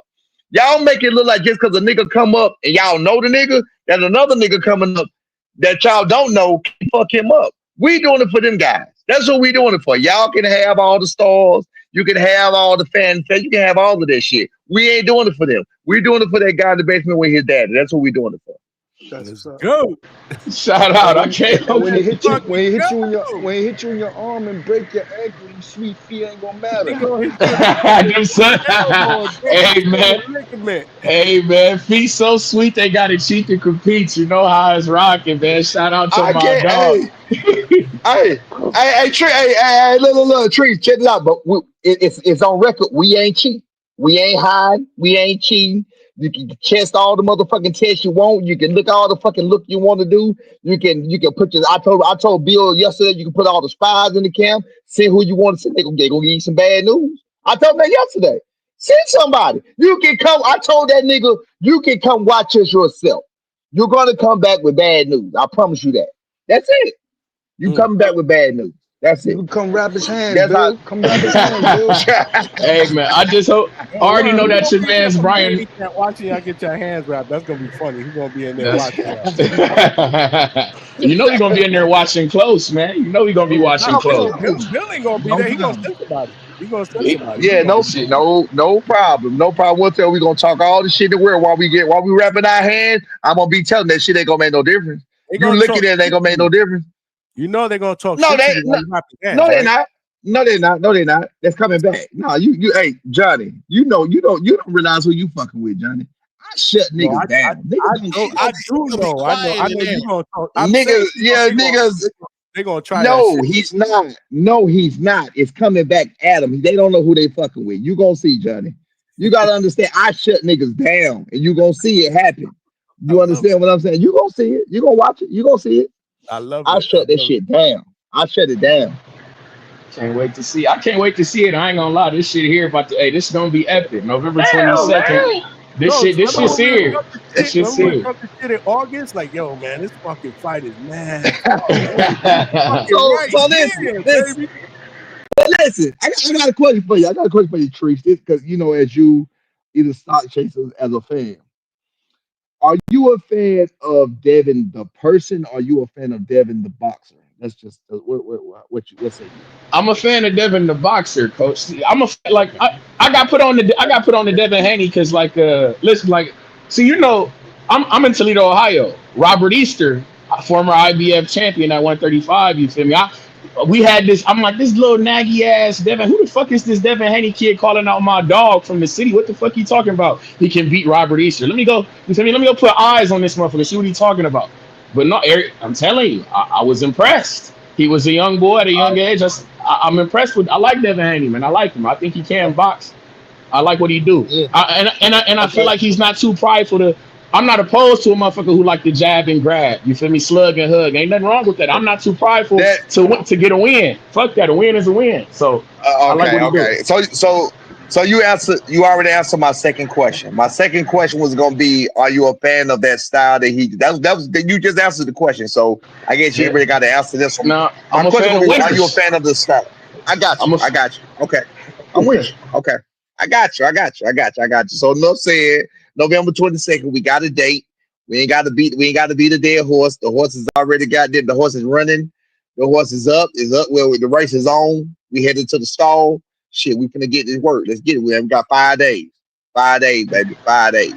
I can't wait, man. But like I say, coach, don't be afraid to see a little bit of that jabbing and grabbing, some of that slugging and hugging. Hey, man, a win is a win. So, hey, Trees, I don't know how much you know about boxing. You seem to be a good fan. I don't know how much you actually know about boxing, but you seem to be a tremendous fan of boxing, Ohio boxing. But you got to understand this. If you already know what to expect, then what you do is you plan for what they expect, Trees. Think about it. If you know it's gonna be jab and grab, if you know it's gonna be jab and move, if you know it's gonna be jab and hold, if you know it's gonna be run, all you do is you plan for each and everything you know this person does. So just look at it that way. On the other side, it's a lot of smoke coming, it's a lot of heat coming. You don't know what the fuck to do. You don't know what to do. If you can't grab and grab, then what you gonna do? If all you have is a jab, if all you have is a grab, and you take that shit away, what the fuck are you going to do then? You have to have options. Understand that, people. You have to have options. Masterclass coming from Brian Norman Jr. November the 22nd. You got to have options. You got to know what you're looking at. I can't wait to see it. I know he's gonna bring the violence, and I can't wait to see it, man. I can't wait to see it. I know he got that high violence level. You feel me? So I can't wait to see it. I can't wait to see it. Coach, But Tim Bradley said y'all got to get the Vaseline for the arms. So you know what? I forgot he said that. But no. I was I ain't no hater. I ain't no hater at all. I ain't no hater by far. I done gave Devin props. I done gave Bill props. I done gave Boots props. I done gave Boldy props. I done gave a lot of people props for a lot of things that the so-called my ops and my enemies. Now he's actually right. That's a good assessment. That was a good thought. Whatever else, you know what I'm saying. So now he's right about that. That was a good one. You know what I'm saying. So now I give props for props to do. That shit real, man. Hey, hey, I hope the ref gonna say something to you, man. Hold on, that's excessive. Oh, that's excessive Vaseline. You got a glob of Vaseline hanging off your. Sir, come back here, sir. Trees. Hey, Trees, you have a fault? Trees? Not what they say? Not technically, not sanctioned. I'm a bare knuckle guy, coach. We fuck with bare knuckle, coach. Do you know what happened when you mix Vaseline with sweat? It burns. That's what happened. No. It don't burn. When you mix Vaseline with sweat, it gets slipperier. Yeah. It gets more slippery. When you mix Vaseline, so you don't have to have a glove. When you put the Vaseline on and you start to sweat, it's more. You feel what I'm saying? It's like oil. It's like oil on the ground. When you put oil on the ground and it rains, it's slipperier than it was when it was just oil. You feel what I'm saying? I guess you. I understand that. You feel? But it's all Okay. good though. Hey man. The only thing slippery around this motherfucker is Devin Haney and them feet, man. Like I said, feet so sweet, they gotta cheat to compete. That's the only thing slippery around here. Shout out to Devin Haney, man. Hey, You're talking to a we can of compete. oil, man. We compete, and we ain't cheating. And we gonna see what you talking about.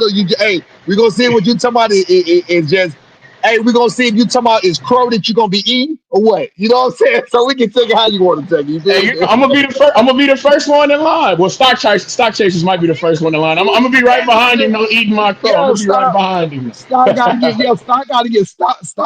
it first, and then you come on in, right? Yeah. I'm gonna be right behind him if everything go your No. way. though. Greg Hackett bomb ass gonna get it first. He's gonna get it first, and then Stock Chase. Even though Stock is a more of a supporter than Greg Hackett bomb ass, but he gonna have to get it just for notoriety because he's more known out here in this bullshit spreading the fuck shit. So he gonna have to get it first, then Stock Chasers, and then Treats. Y'all niggas go eat this shit together.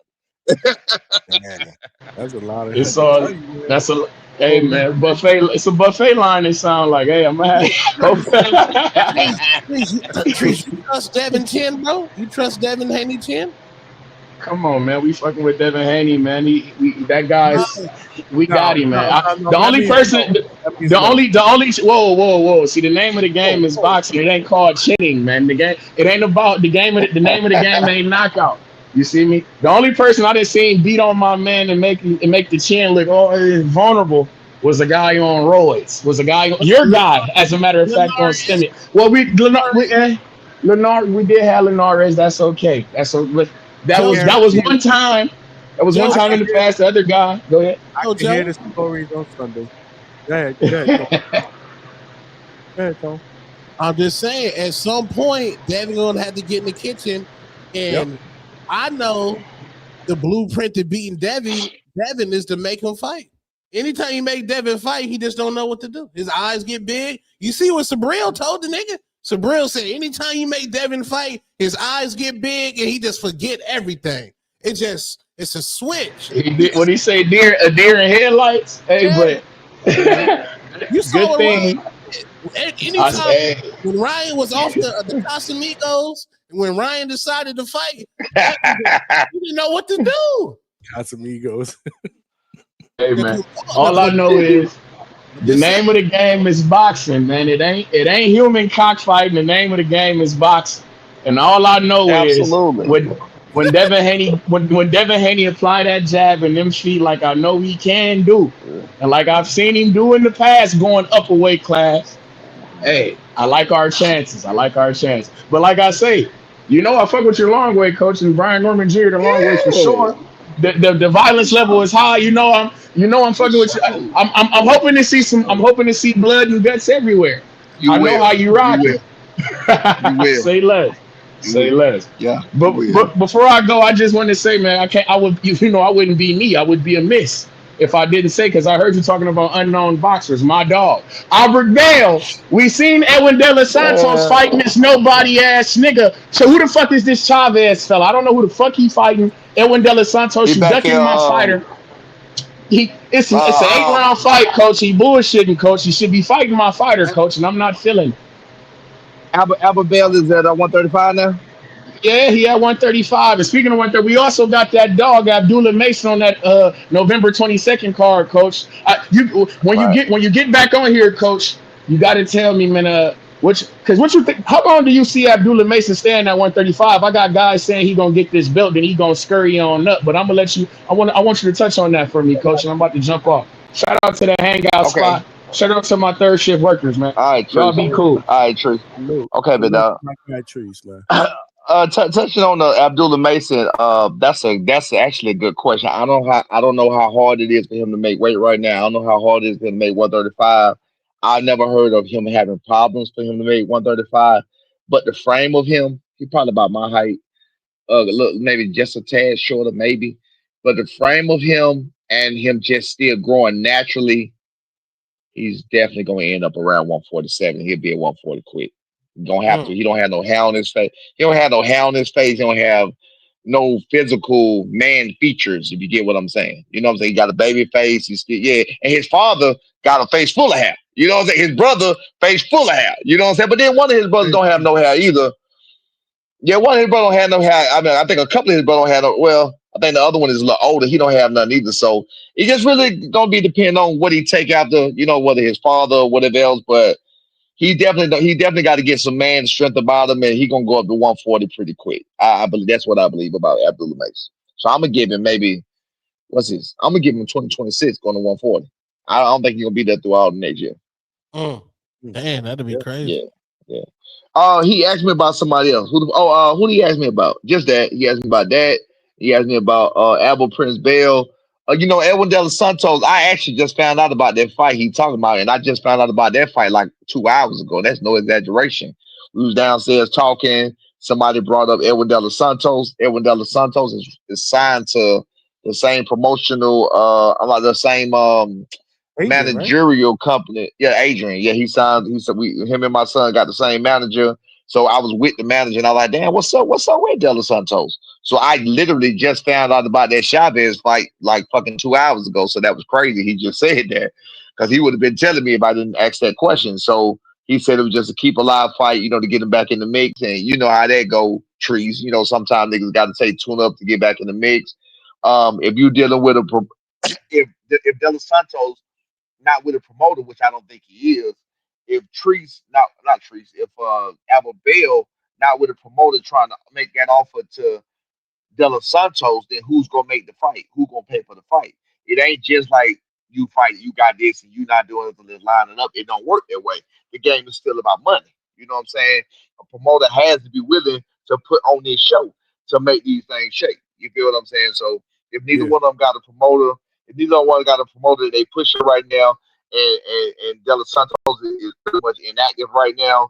Of course, he gonna need to get back in with somebody to get hot. You know what I'm saying? After that shit with Shakur, but no matter the performance or no matter the reason of the performance, for him to get back hot, to get him with a promoter. And like I said, Albert promoter is my boy Vic. I think Vic, and I don't think Vic gonna put cause no fight to get De Los Santos. So it's really gonna go down to the promoter. It's really gonna go down to business. That's all about that. That's what it's about with Abel Bell. That's what it's always been about with Abel Bell. It was about promoters, even when he was with Top Rank, about him getting certain people to fight. It was about the money they was willing to spend. It was the money they was offering for him, and I don't think they was offering a lot of money for people to fight him. So that's what it was all about. It's business. Business getting in the way of Abel Bell. That's what I think. That's what's up. I forgot that De Los Santos was with Adrian now. Fighters first. Yeah. I forgot too until I was talking to somebody on Mill City. I was talking to Mill City, and he was like, he brought up De Los Santos. I said, oh shit, I forgot about De Los Santos, and he signed with us. And I was sitting right in front of my son manager, and I was like, what's up with De Los Santos? And he told me. You feel what I'm saying? So that's how I got the information. He got an undefeated kid that I interviewed from Miami on that. He just signed him too, Dominique Francis. Dominique Francis. Yeah. Dominique Francis. That's our guy. Yeah. I like Dominique Francis. That's our guy. He cool. I interviewed him. Yeah. He cool. Yeah. He cool. That was a good signing, man. He got with Pro Box, right? No. He hasn't fought on Pro Box. Oh no! You know what? He signed with us. You talking about Justin Paldo? No, I'm not. I know what I'm talking about. Don't worry about it. Paldo. I know Paldo well. No, forget what I was saying. I was finna say some shit I wasn't supposed to be saying. Let it ride. Not saying he with Pro Box. Not saying he with Pro Box. It was something else that an offer was made from somebody else. But I can't say that because that ain't for me to say. But it wasn't a Pro Box situation. I just remember what it was I was thinking about. Yeah, no, Trap is dope, man. What's up with Champ? Where's my brother at? Where he at? I just left him. Let me see. I just left him. We was just downstairs eating, like I told you, a couple hours. You know, it's 9:34 a.m. right now. It was 1:34 on the East Coast. Let me see. Yeah, we got to wait a couple hours for this media day, this media workout, whatever they doing. Yeah, so he in his room chilling. Just waiting on. They gonna stream the media workout? I'm pretty sure they are. It's gonna be No, I'm sorry. No. Not media workout. Media day. Coach got it wrong. That's Tuesday. The It's media workout on Tuesday? No, it's not. It's not. Wednesday. Today is media day. I'm sorry. It's media day where he's just going to be doing interviews. So this is probably not going to be live streamed. It's going to be different, like Ring Magazine and The Zone, probably just putting it on their platform and their YouTube channels or whatever else, just putting them out there. But I don't think this is nothing that's going to be streamed live as a whole. No. Oh, okay. And then I know we got the press conference. Huh? They'll put out clips after that. Yes. And I know that Thursday is the final press conference. The press conference. And then Friday. And then and it's interesting to see how they're gonna do that, because last press conference they let me and Bill get up there, which they probably won't this time, but we'll see how that works. Well, they promoting y'all on the Ring I saw it. Yeah, they promoting y'all. I mean, hey, if anything, I sold the shit out this fight. Bill just as was in and out, he was in and out of consciousness. That nigga was, you say something, and then he'll come back and get knocked the fuck back out, and then he'll come back again, you know what I'm saying? So Bill was in and out of consciousness the whole promotional situation, you feel me? So, I mean, I did my part, you feel me? So, it is what it is. We here now. Yeah.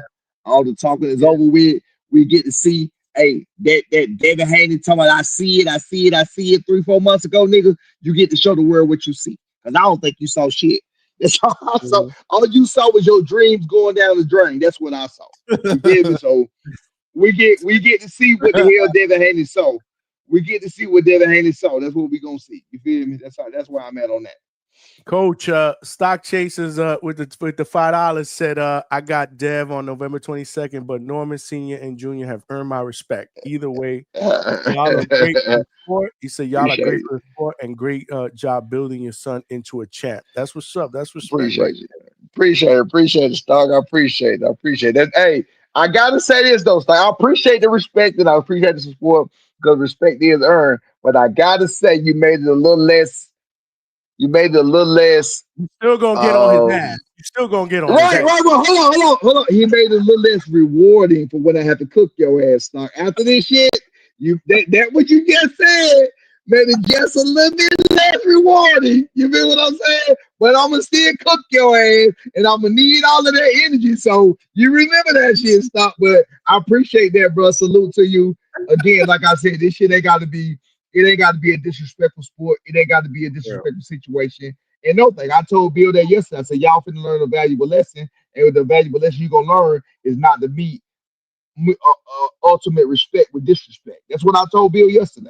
You feel what I'm saying? Like, bro, when I text him, I said, nigga, y'all niggas finna learn a valuable lesson.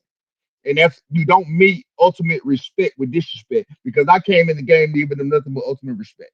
I've been on every channel giving them nothing but ultimate respect. I did everything, giving him nothing but ultimate respect. But the fear and whatever the fuck he got going on within himself wouldn't allow him to respect us. You feel what I'm saying? So that's the lesson that he finna learn. That's the lesson that's finna be taught. And we finna put Bill to ass November 22nd. That is what it is. You feel what I'm saying? Absolutely, man. Absolutely. Clip that shit for me. Yeah, you're busy, Tone. Coach, how's the weather out there though? Is it nice out there? It's beautiful. It's beautiful. Man, it's beautiful. Let me see if I can show y'all this. Man.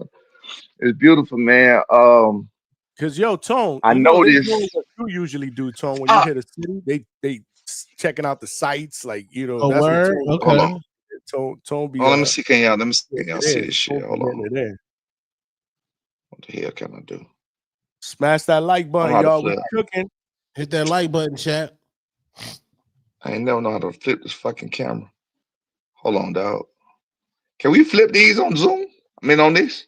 On StreamYard? Can you flip? Were you taking it on your phone? On the mobile, yeah, you should be able to. Yeah, you should be able to flip it just like if you on FaceTime or whatever. Oh, I see it. Hold on. Be no different.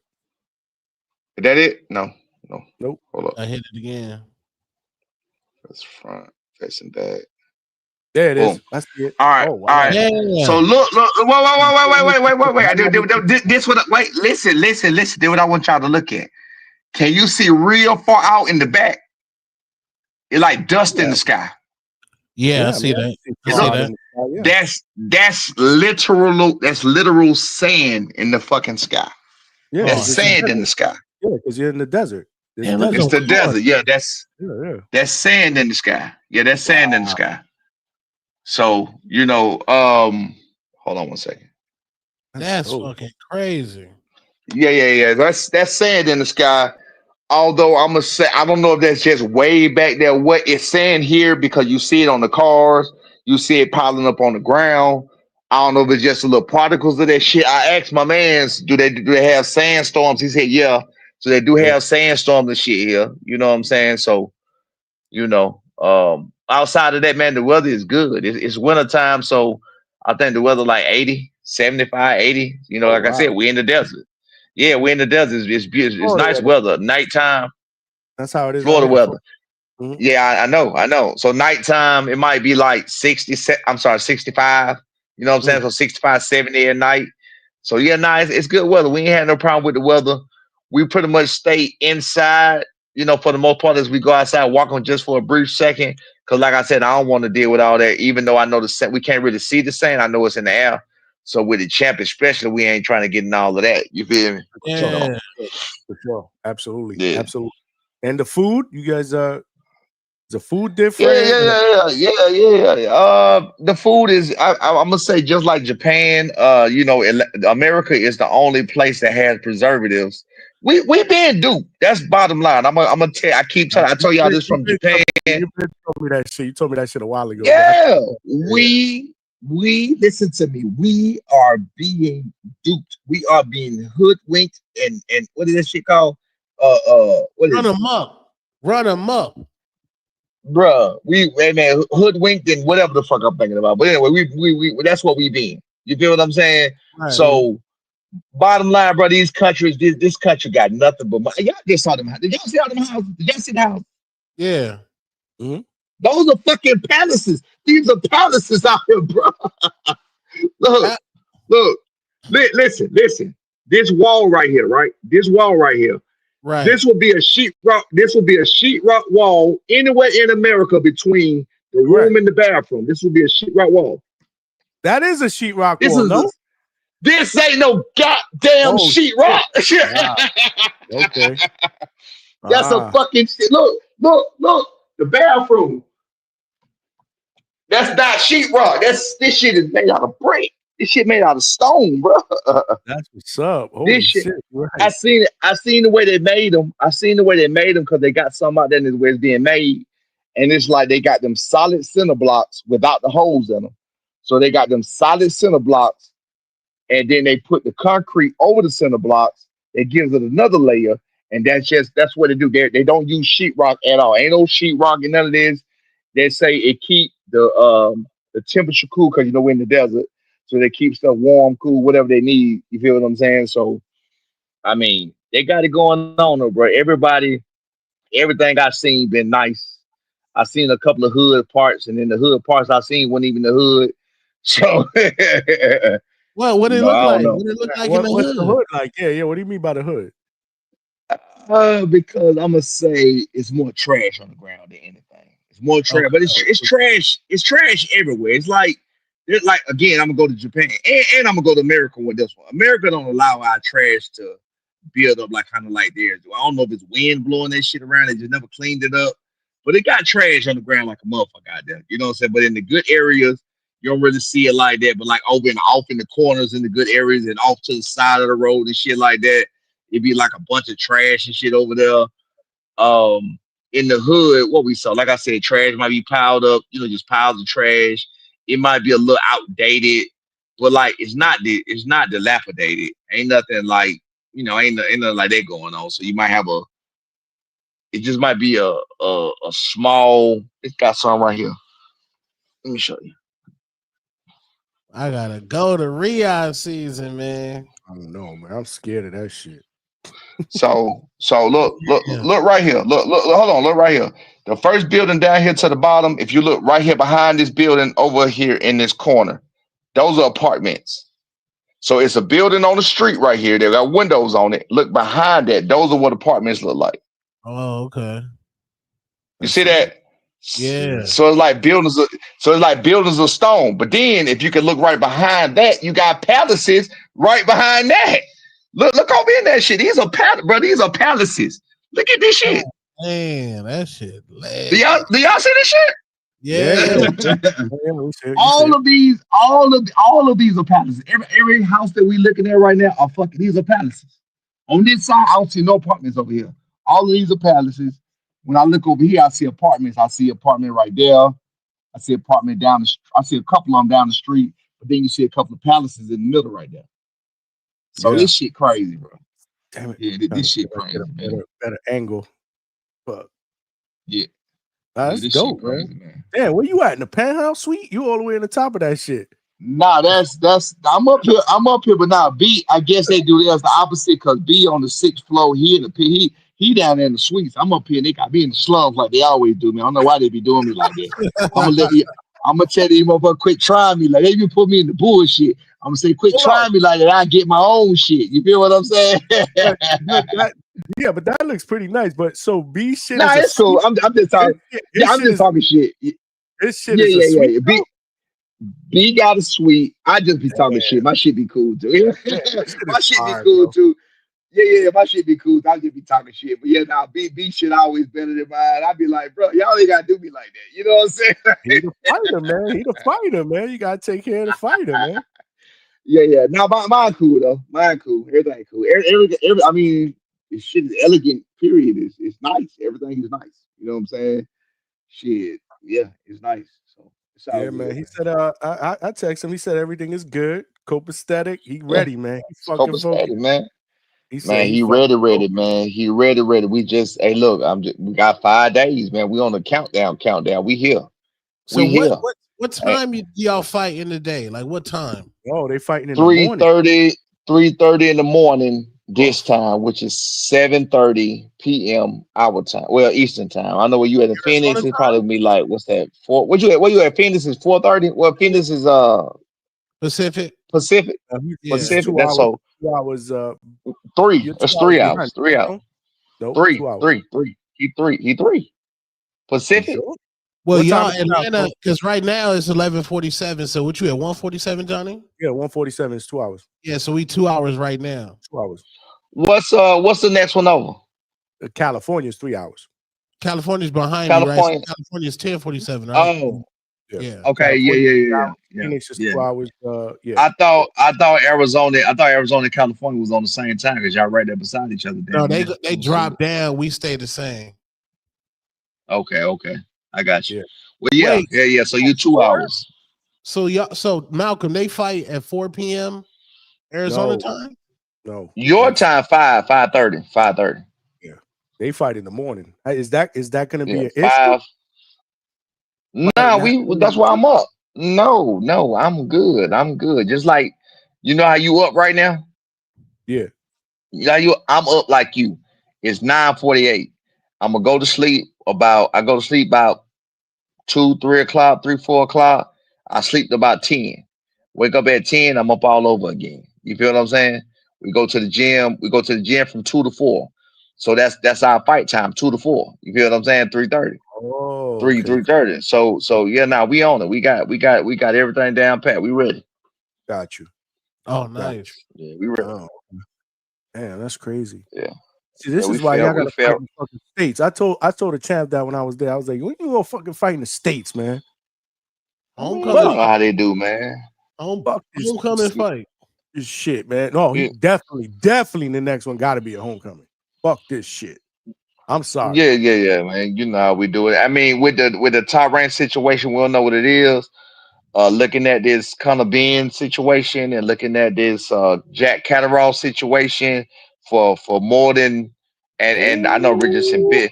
I would love. Now hold on. Now what I would love to do is punk out Richardson bitch's punk ass. That's what I would love to do because I know he don't want to fight anyway.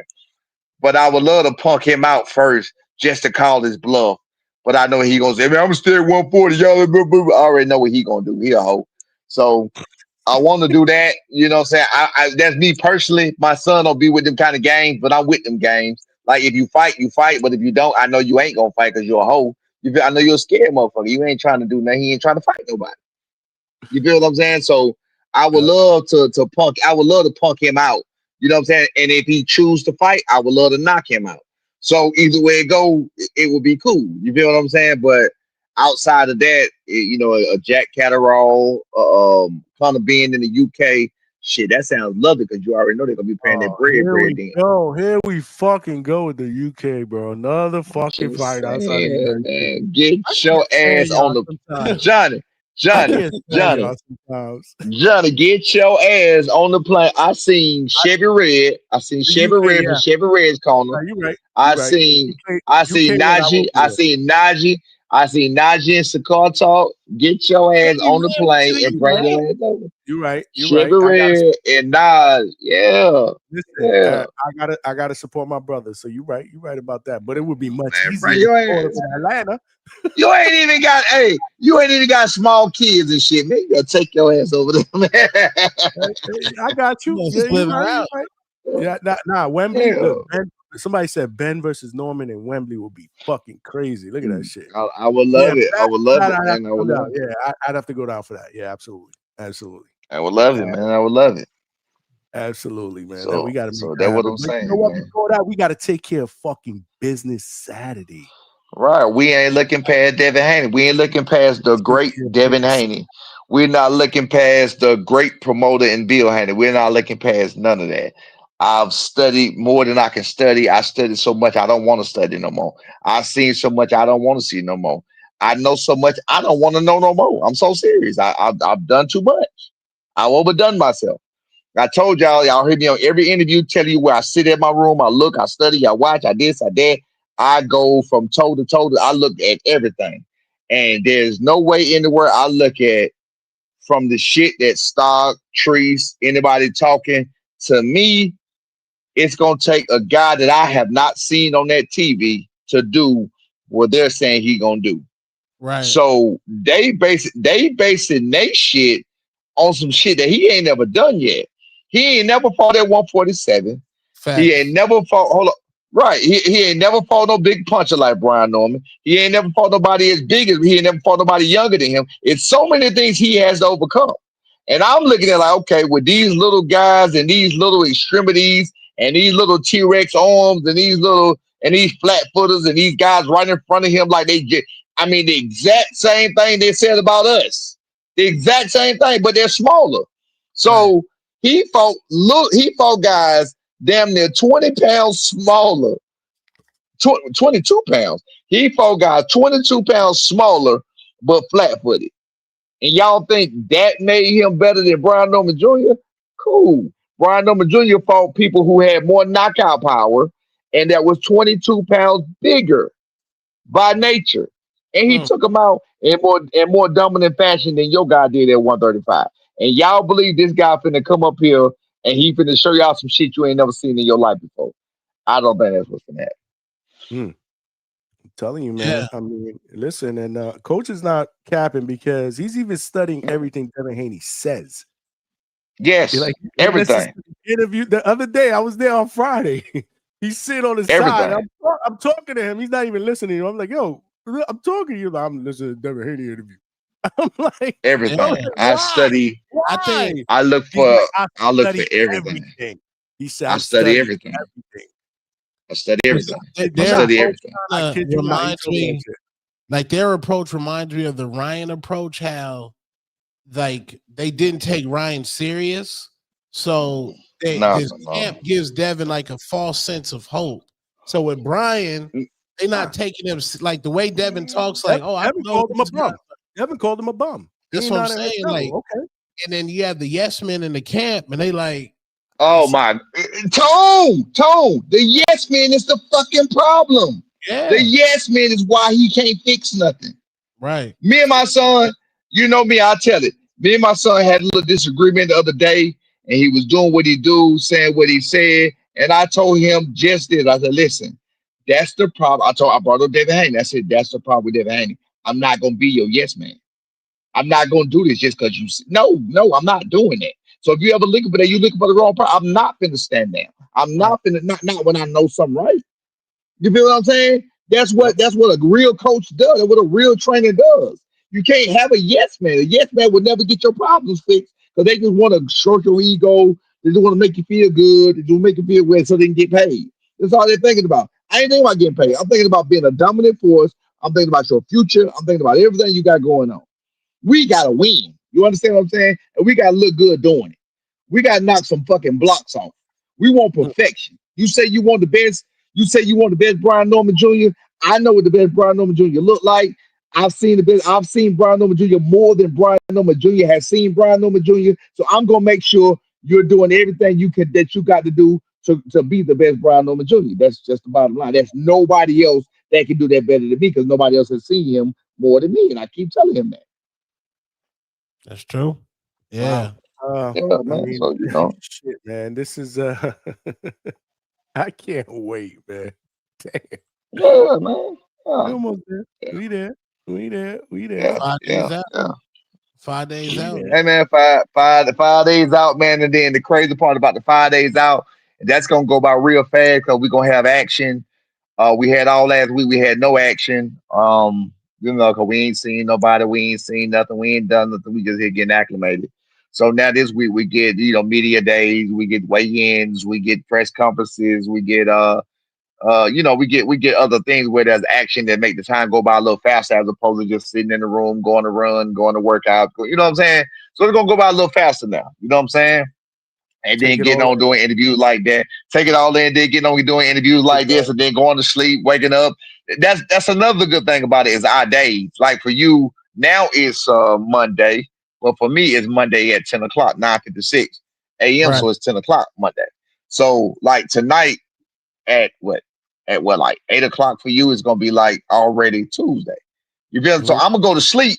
I'm gonna go to sleep in a little while, and I'm gonna sleep about 6-7 hours. So when I wake up, this whole day gonna be already over with. You know what I'm saying? So that's also making it go by faster. It's always making it go by faster, man. We loving it. We loving it. It's going, man. It's going and going and going, baby. It's getting closer.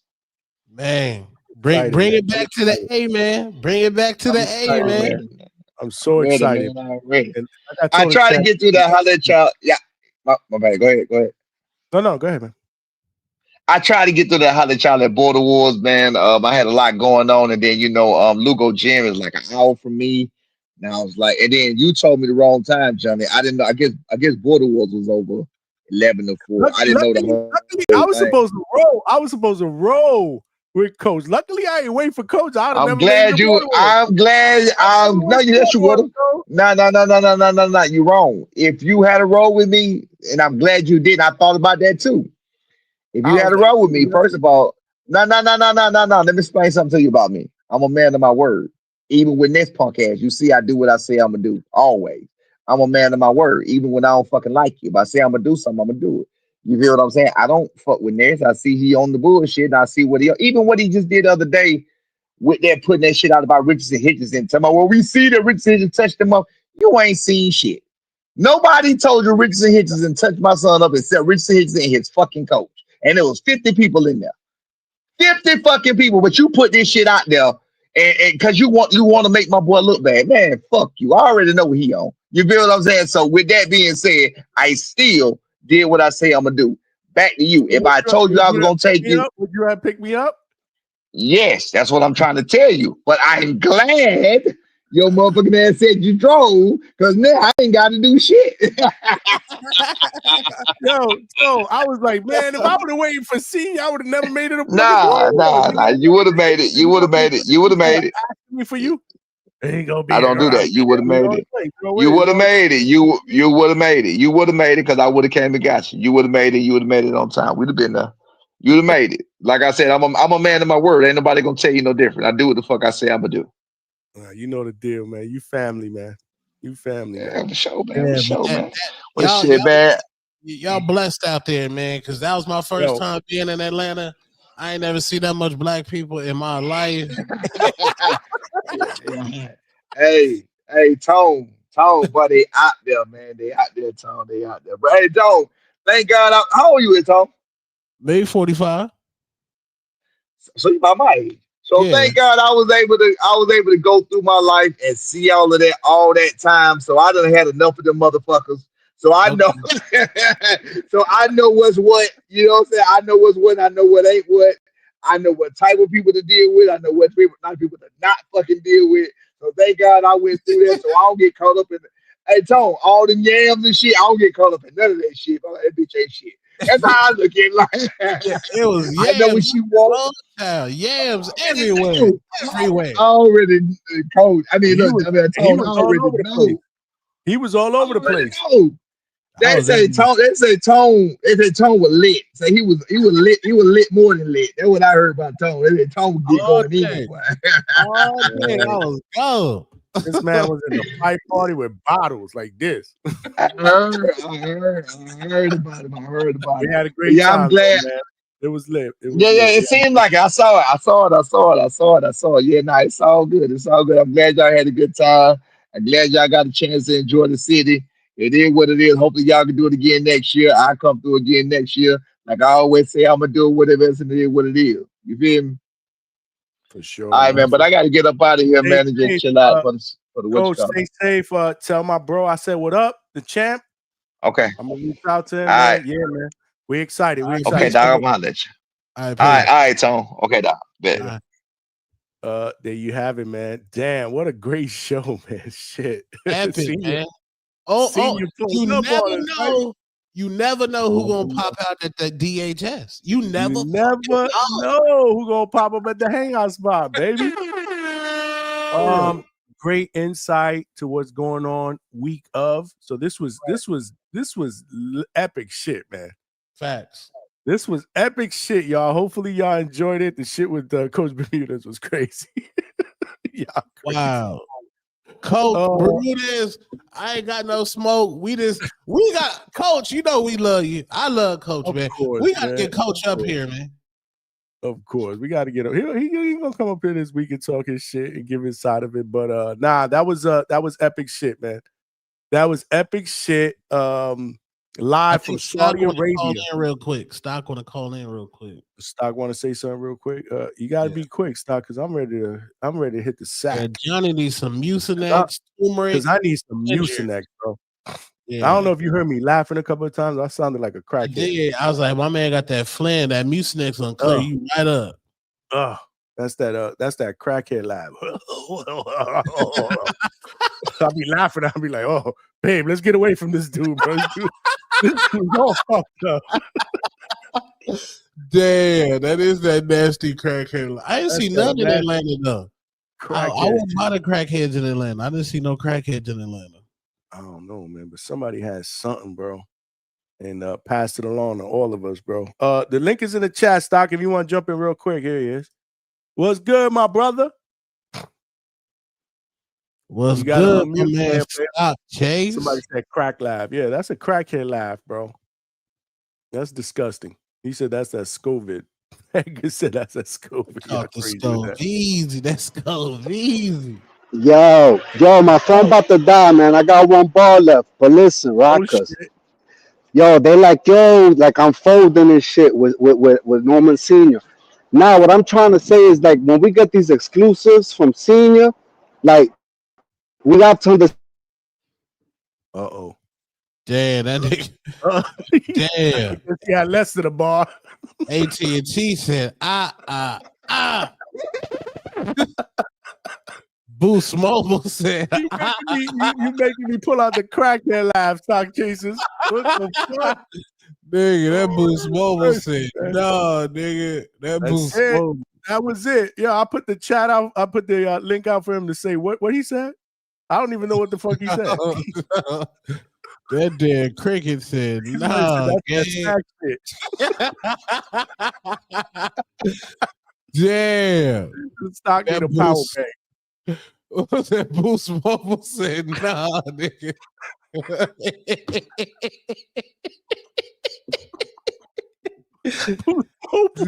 Boost Mobile said, not so fast. Not so fast. Ha ha.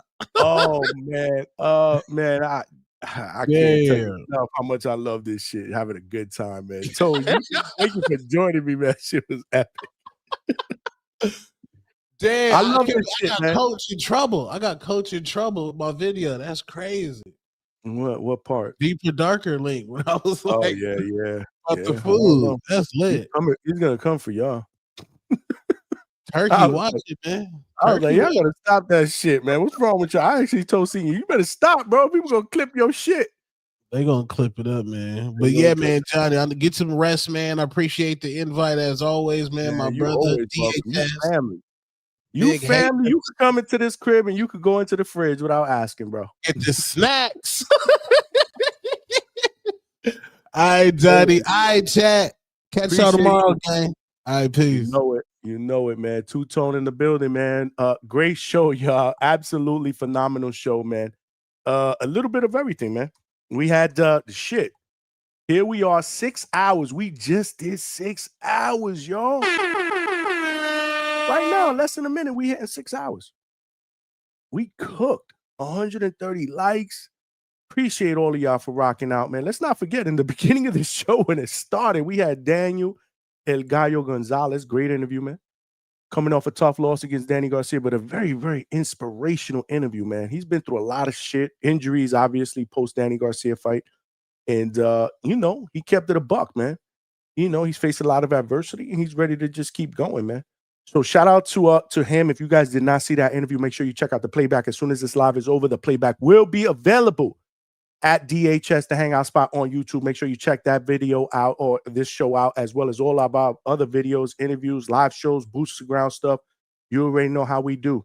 The link is in the chat if you guys want to join the membership, the pound for pound membership, DHS pound for pound. It is $2.99 a month. It is less than a McDonald's value meal. Once a month, man. Check it out. Special content. 2026 is going to be a big year for us here at DHS, so you don't want to miss the content. Wow. We got Coach Brian Norman Sr. with the 20-piece. We got to hit him with the whoa.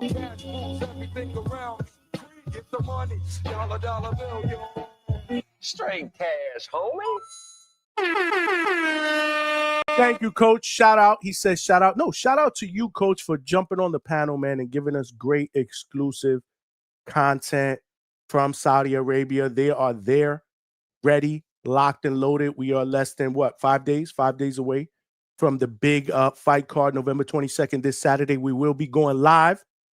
Live fight chat will start at 2 p.m. The fight card, the main fight card starts at 2 p.m. We will be live right before that. So, yeah, man, it's going to be epic. Saturday is going to be epic here at DHS. Not only are we doing a live fight chat, we will have some panel members jump on. We will take some calls. We will be doing some raffles as well. And then after the fights are over, we will open up the phone lines and get immediate post-fight reactions. So I'm expecting about an 8, 9, 10-hour show probably. I don't even care because I'm going to get my rest on Friday and we're going to cook Saturday, man. This is going to be the spot where it's going down. So make sure you tell your friends to subscribe, please. We are trying to get to that next goal before next Saturday. So tell a friend to subscribe to the channel. It is free. The membership is $2.99 a month, but to subscribe to the channel, it is free. And yeah, we will be back at it Tuesday. So tonight, Monday night, we will not be doing a show. We're gonna get some rest, man. I gotta take some Mucinex, man, and get rid of this crackhead cough. This crackhead cough is nasty work, bro. Nasty work. It smelled like a toilet full of nasty ass shit. Okay. So yeah, I'm gonna take some medication and get some shorts out and do some stuff like that. Wow, we also got Coach, man. He just became a member of the DHS Pound for Pound list. Thank you, Coach. I appreciate you, man. And make sure you let my brother know, the champ of the world, that I said what's up. I will be reaching out to him this week. Just shoot him a text. Just make sure everything is good before the week is out. But make sure you tell him his boy, his guy Johnny said what up. And keep working, man. Keep focused. We got big things coming on Saturday, man. Saturday we taking the Norman spot to the next level, baby. We taking the Norman spot to the next level, bro. Brian Norman Jr. is going to win in spectacular fashion. That's right. You heard it here. Appreciate you, Coach, for jumping on, man. That was dope, man. We even got the Coach to show us some footage of what it looked like from the hotel room, from the window out in Saudi Arabia. Beautiful, man. Beautiful. I'm telling you, this was great content, man. This was absolutely great content, man. Edgar Granados, man, I cannot thank you enough. He just gifted 20 DHS pound for pound memberships to the community. Wow. My brother, man, that's what I'm talking about, man. This is special, man. You are the real champ, man. The champ is here. The champ is here. The champ is here. Wow, man. My man. Let's go, champ. Yeah. Appreciate you, Edgar, man. Thank you for gifting those memberships, man. We are cooking, man. This has been a great show, man. Like I said, man, we started out with a great interview with Danny El Gallo Gonzalez. Then we opened it up. Great conversations, great panel members breaking down the fights over this weekend. We had Lobo jump on. Shout out to Lobo, who's trying to get that Tip Bayless fight in the next Border Wars. That is going down at the end of March in Orlando. And then we had Coach Brian Norman Sr. jump on. We had Two-Tone Superstar with us jump on the panel as well. This has been an epic show, man. And the rest of the week is going to be absolutely insane. We got guests on Tuesday. We got Chad Pitts, amateur Chad Pitts. Coach, y'all know the deal. He family, Coach. We got Chad Pitts coming on Tuesday for an interview. Shout out to his dad, Rock Pitts, who was Coach Rock Pitts, who actually commentated some Border Wars fight with me.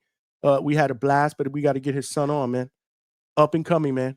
We got to get his son on. So we're going to get him on Thursday. We got another young Puerto Rican prospect who is 3-0. He's going to be in the building. And I'm trying to finalize that for Wednesday's show. And then Thursday, we're doing a final prediction and preview on the big fight on Saturday. There's going to be doing media. The final press conferences will be on Thursday. So we'll also talk about the final press conferences and break that down on Thursday night show. So it's going to be epic. Friday is the weigh-ins. We'll probably have to add a second show. It's going to be crazy. This week is going to be crazy, and it's all about Saturday, November 22nd. It is going down in Riyadh. Y'all know the deal. David Benavidez, Anthony Yarde. But the fight that we are all invested in, my guy, WBO welterweight champion Brian Norman Jr. against Devin Haney. We're going to be all over the entire fight card, including that fight. So make sure y'all tune in and subscribe. Appreciate you, Edgar, for shooting out those memberships, man. You the man, champ. You the man, as well as everybody else. Thank you again, Coach. Thank you, Two-Tone. Thank you, Lobo. Everybody else that jumped on the channel. Tomorrow morning, I'm going to get some Mucinex, try to get better before Tuesday. We definitely got to get better before Saturday because we're going to go hardcore overtime on Saturday. But, yeah, everybody have a good Monday. Appreciate all of y'all. Appreciate the love and support. Y'all know the deal. Y'all family here at DHS. As always, this is your boy Johnny signing out from the Hangout Spot Live, and I'll talk to everybody Tuesday night, 9 p.m. Eastern Standard Time. Make sure that y'all there. Peace.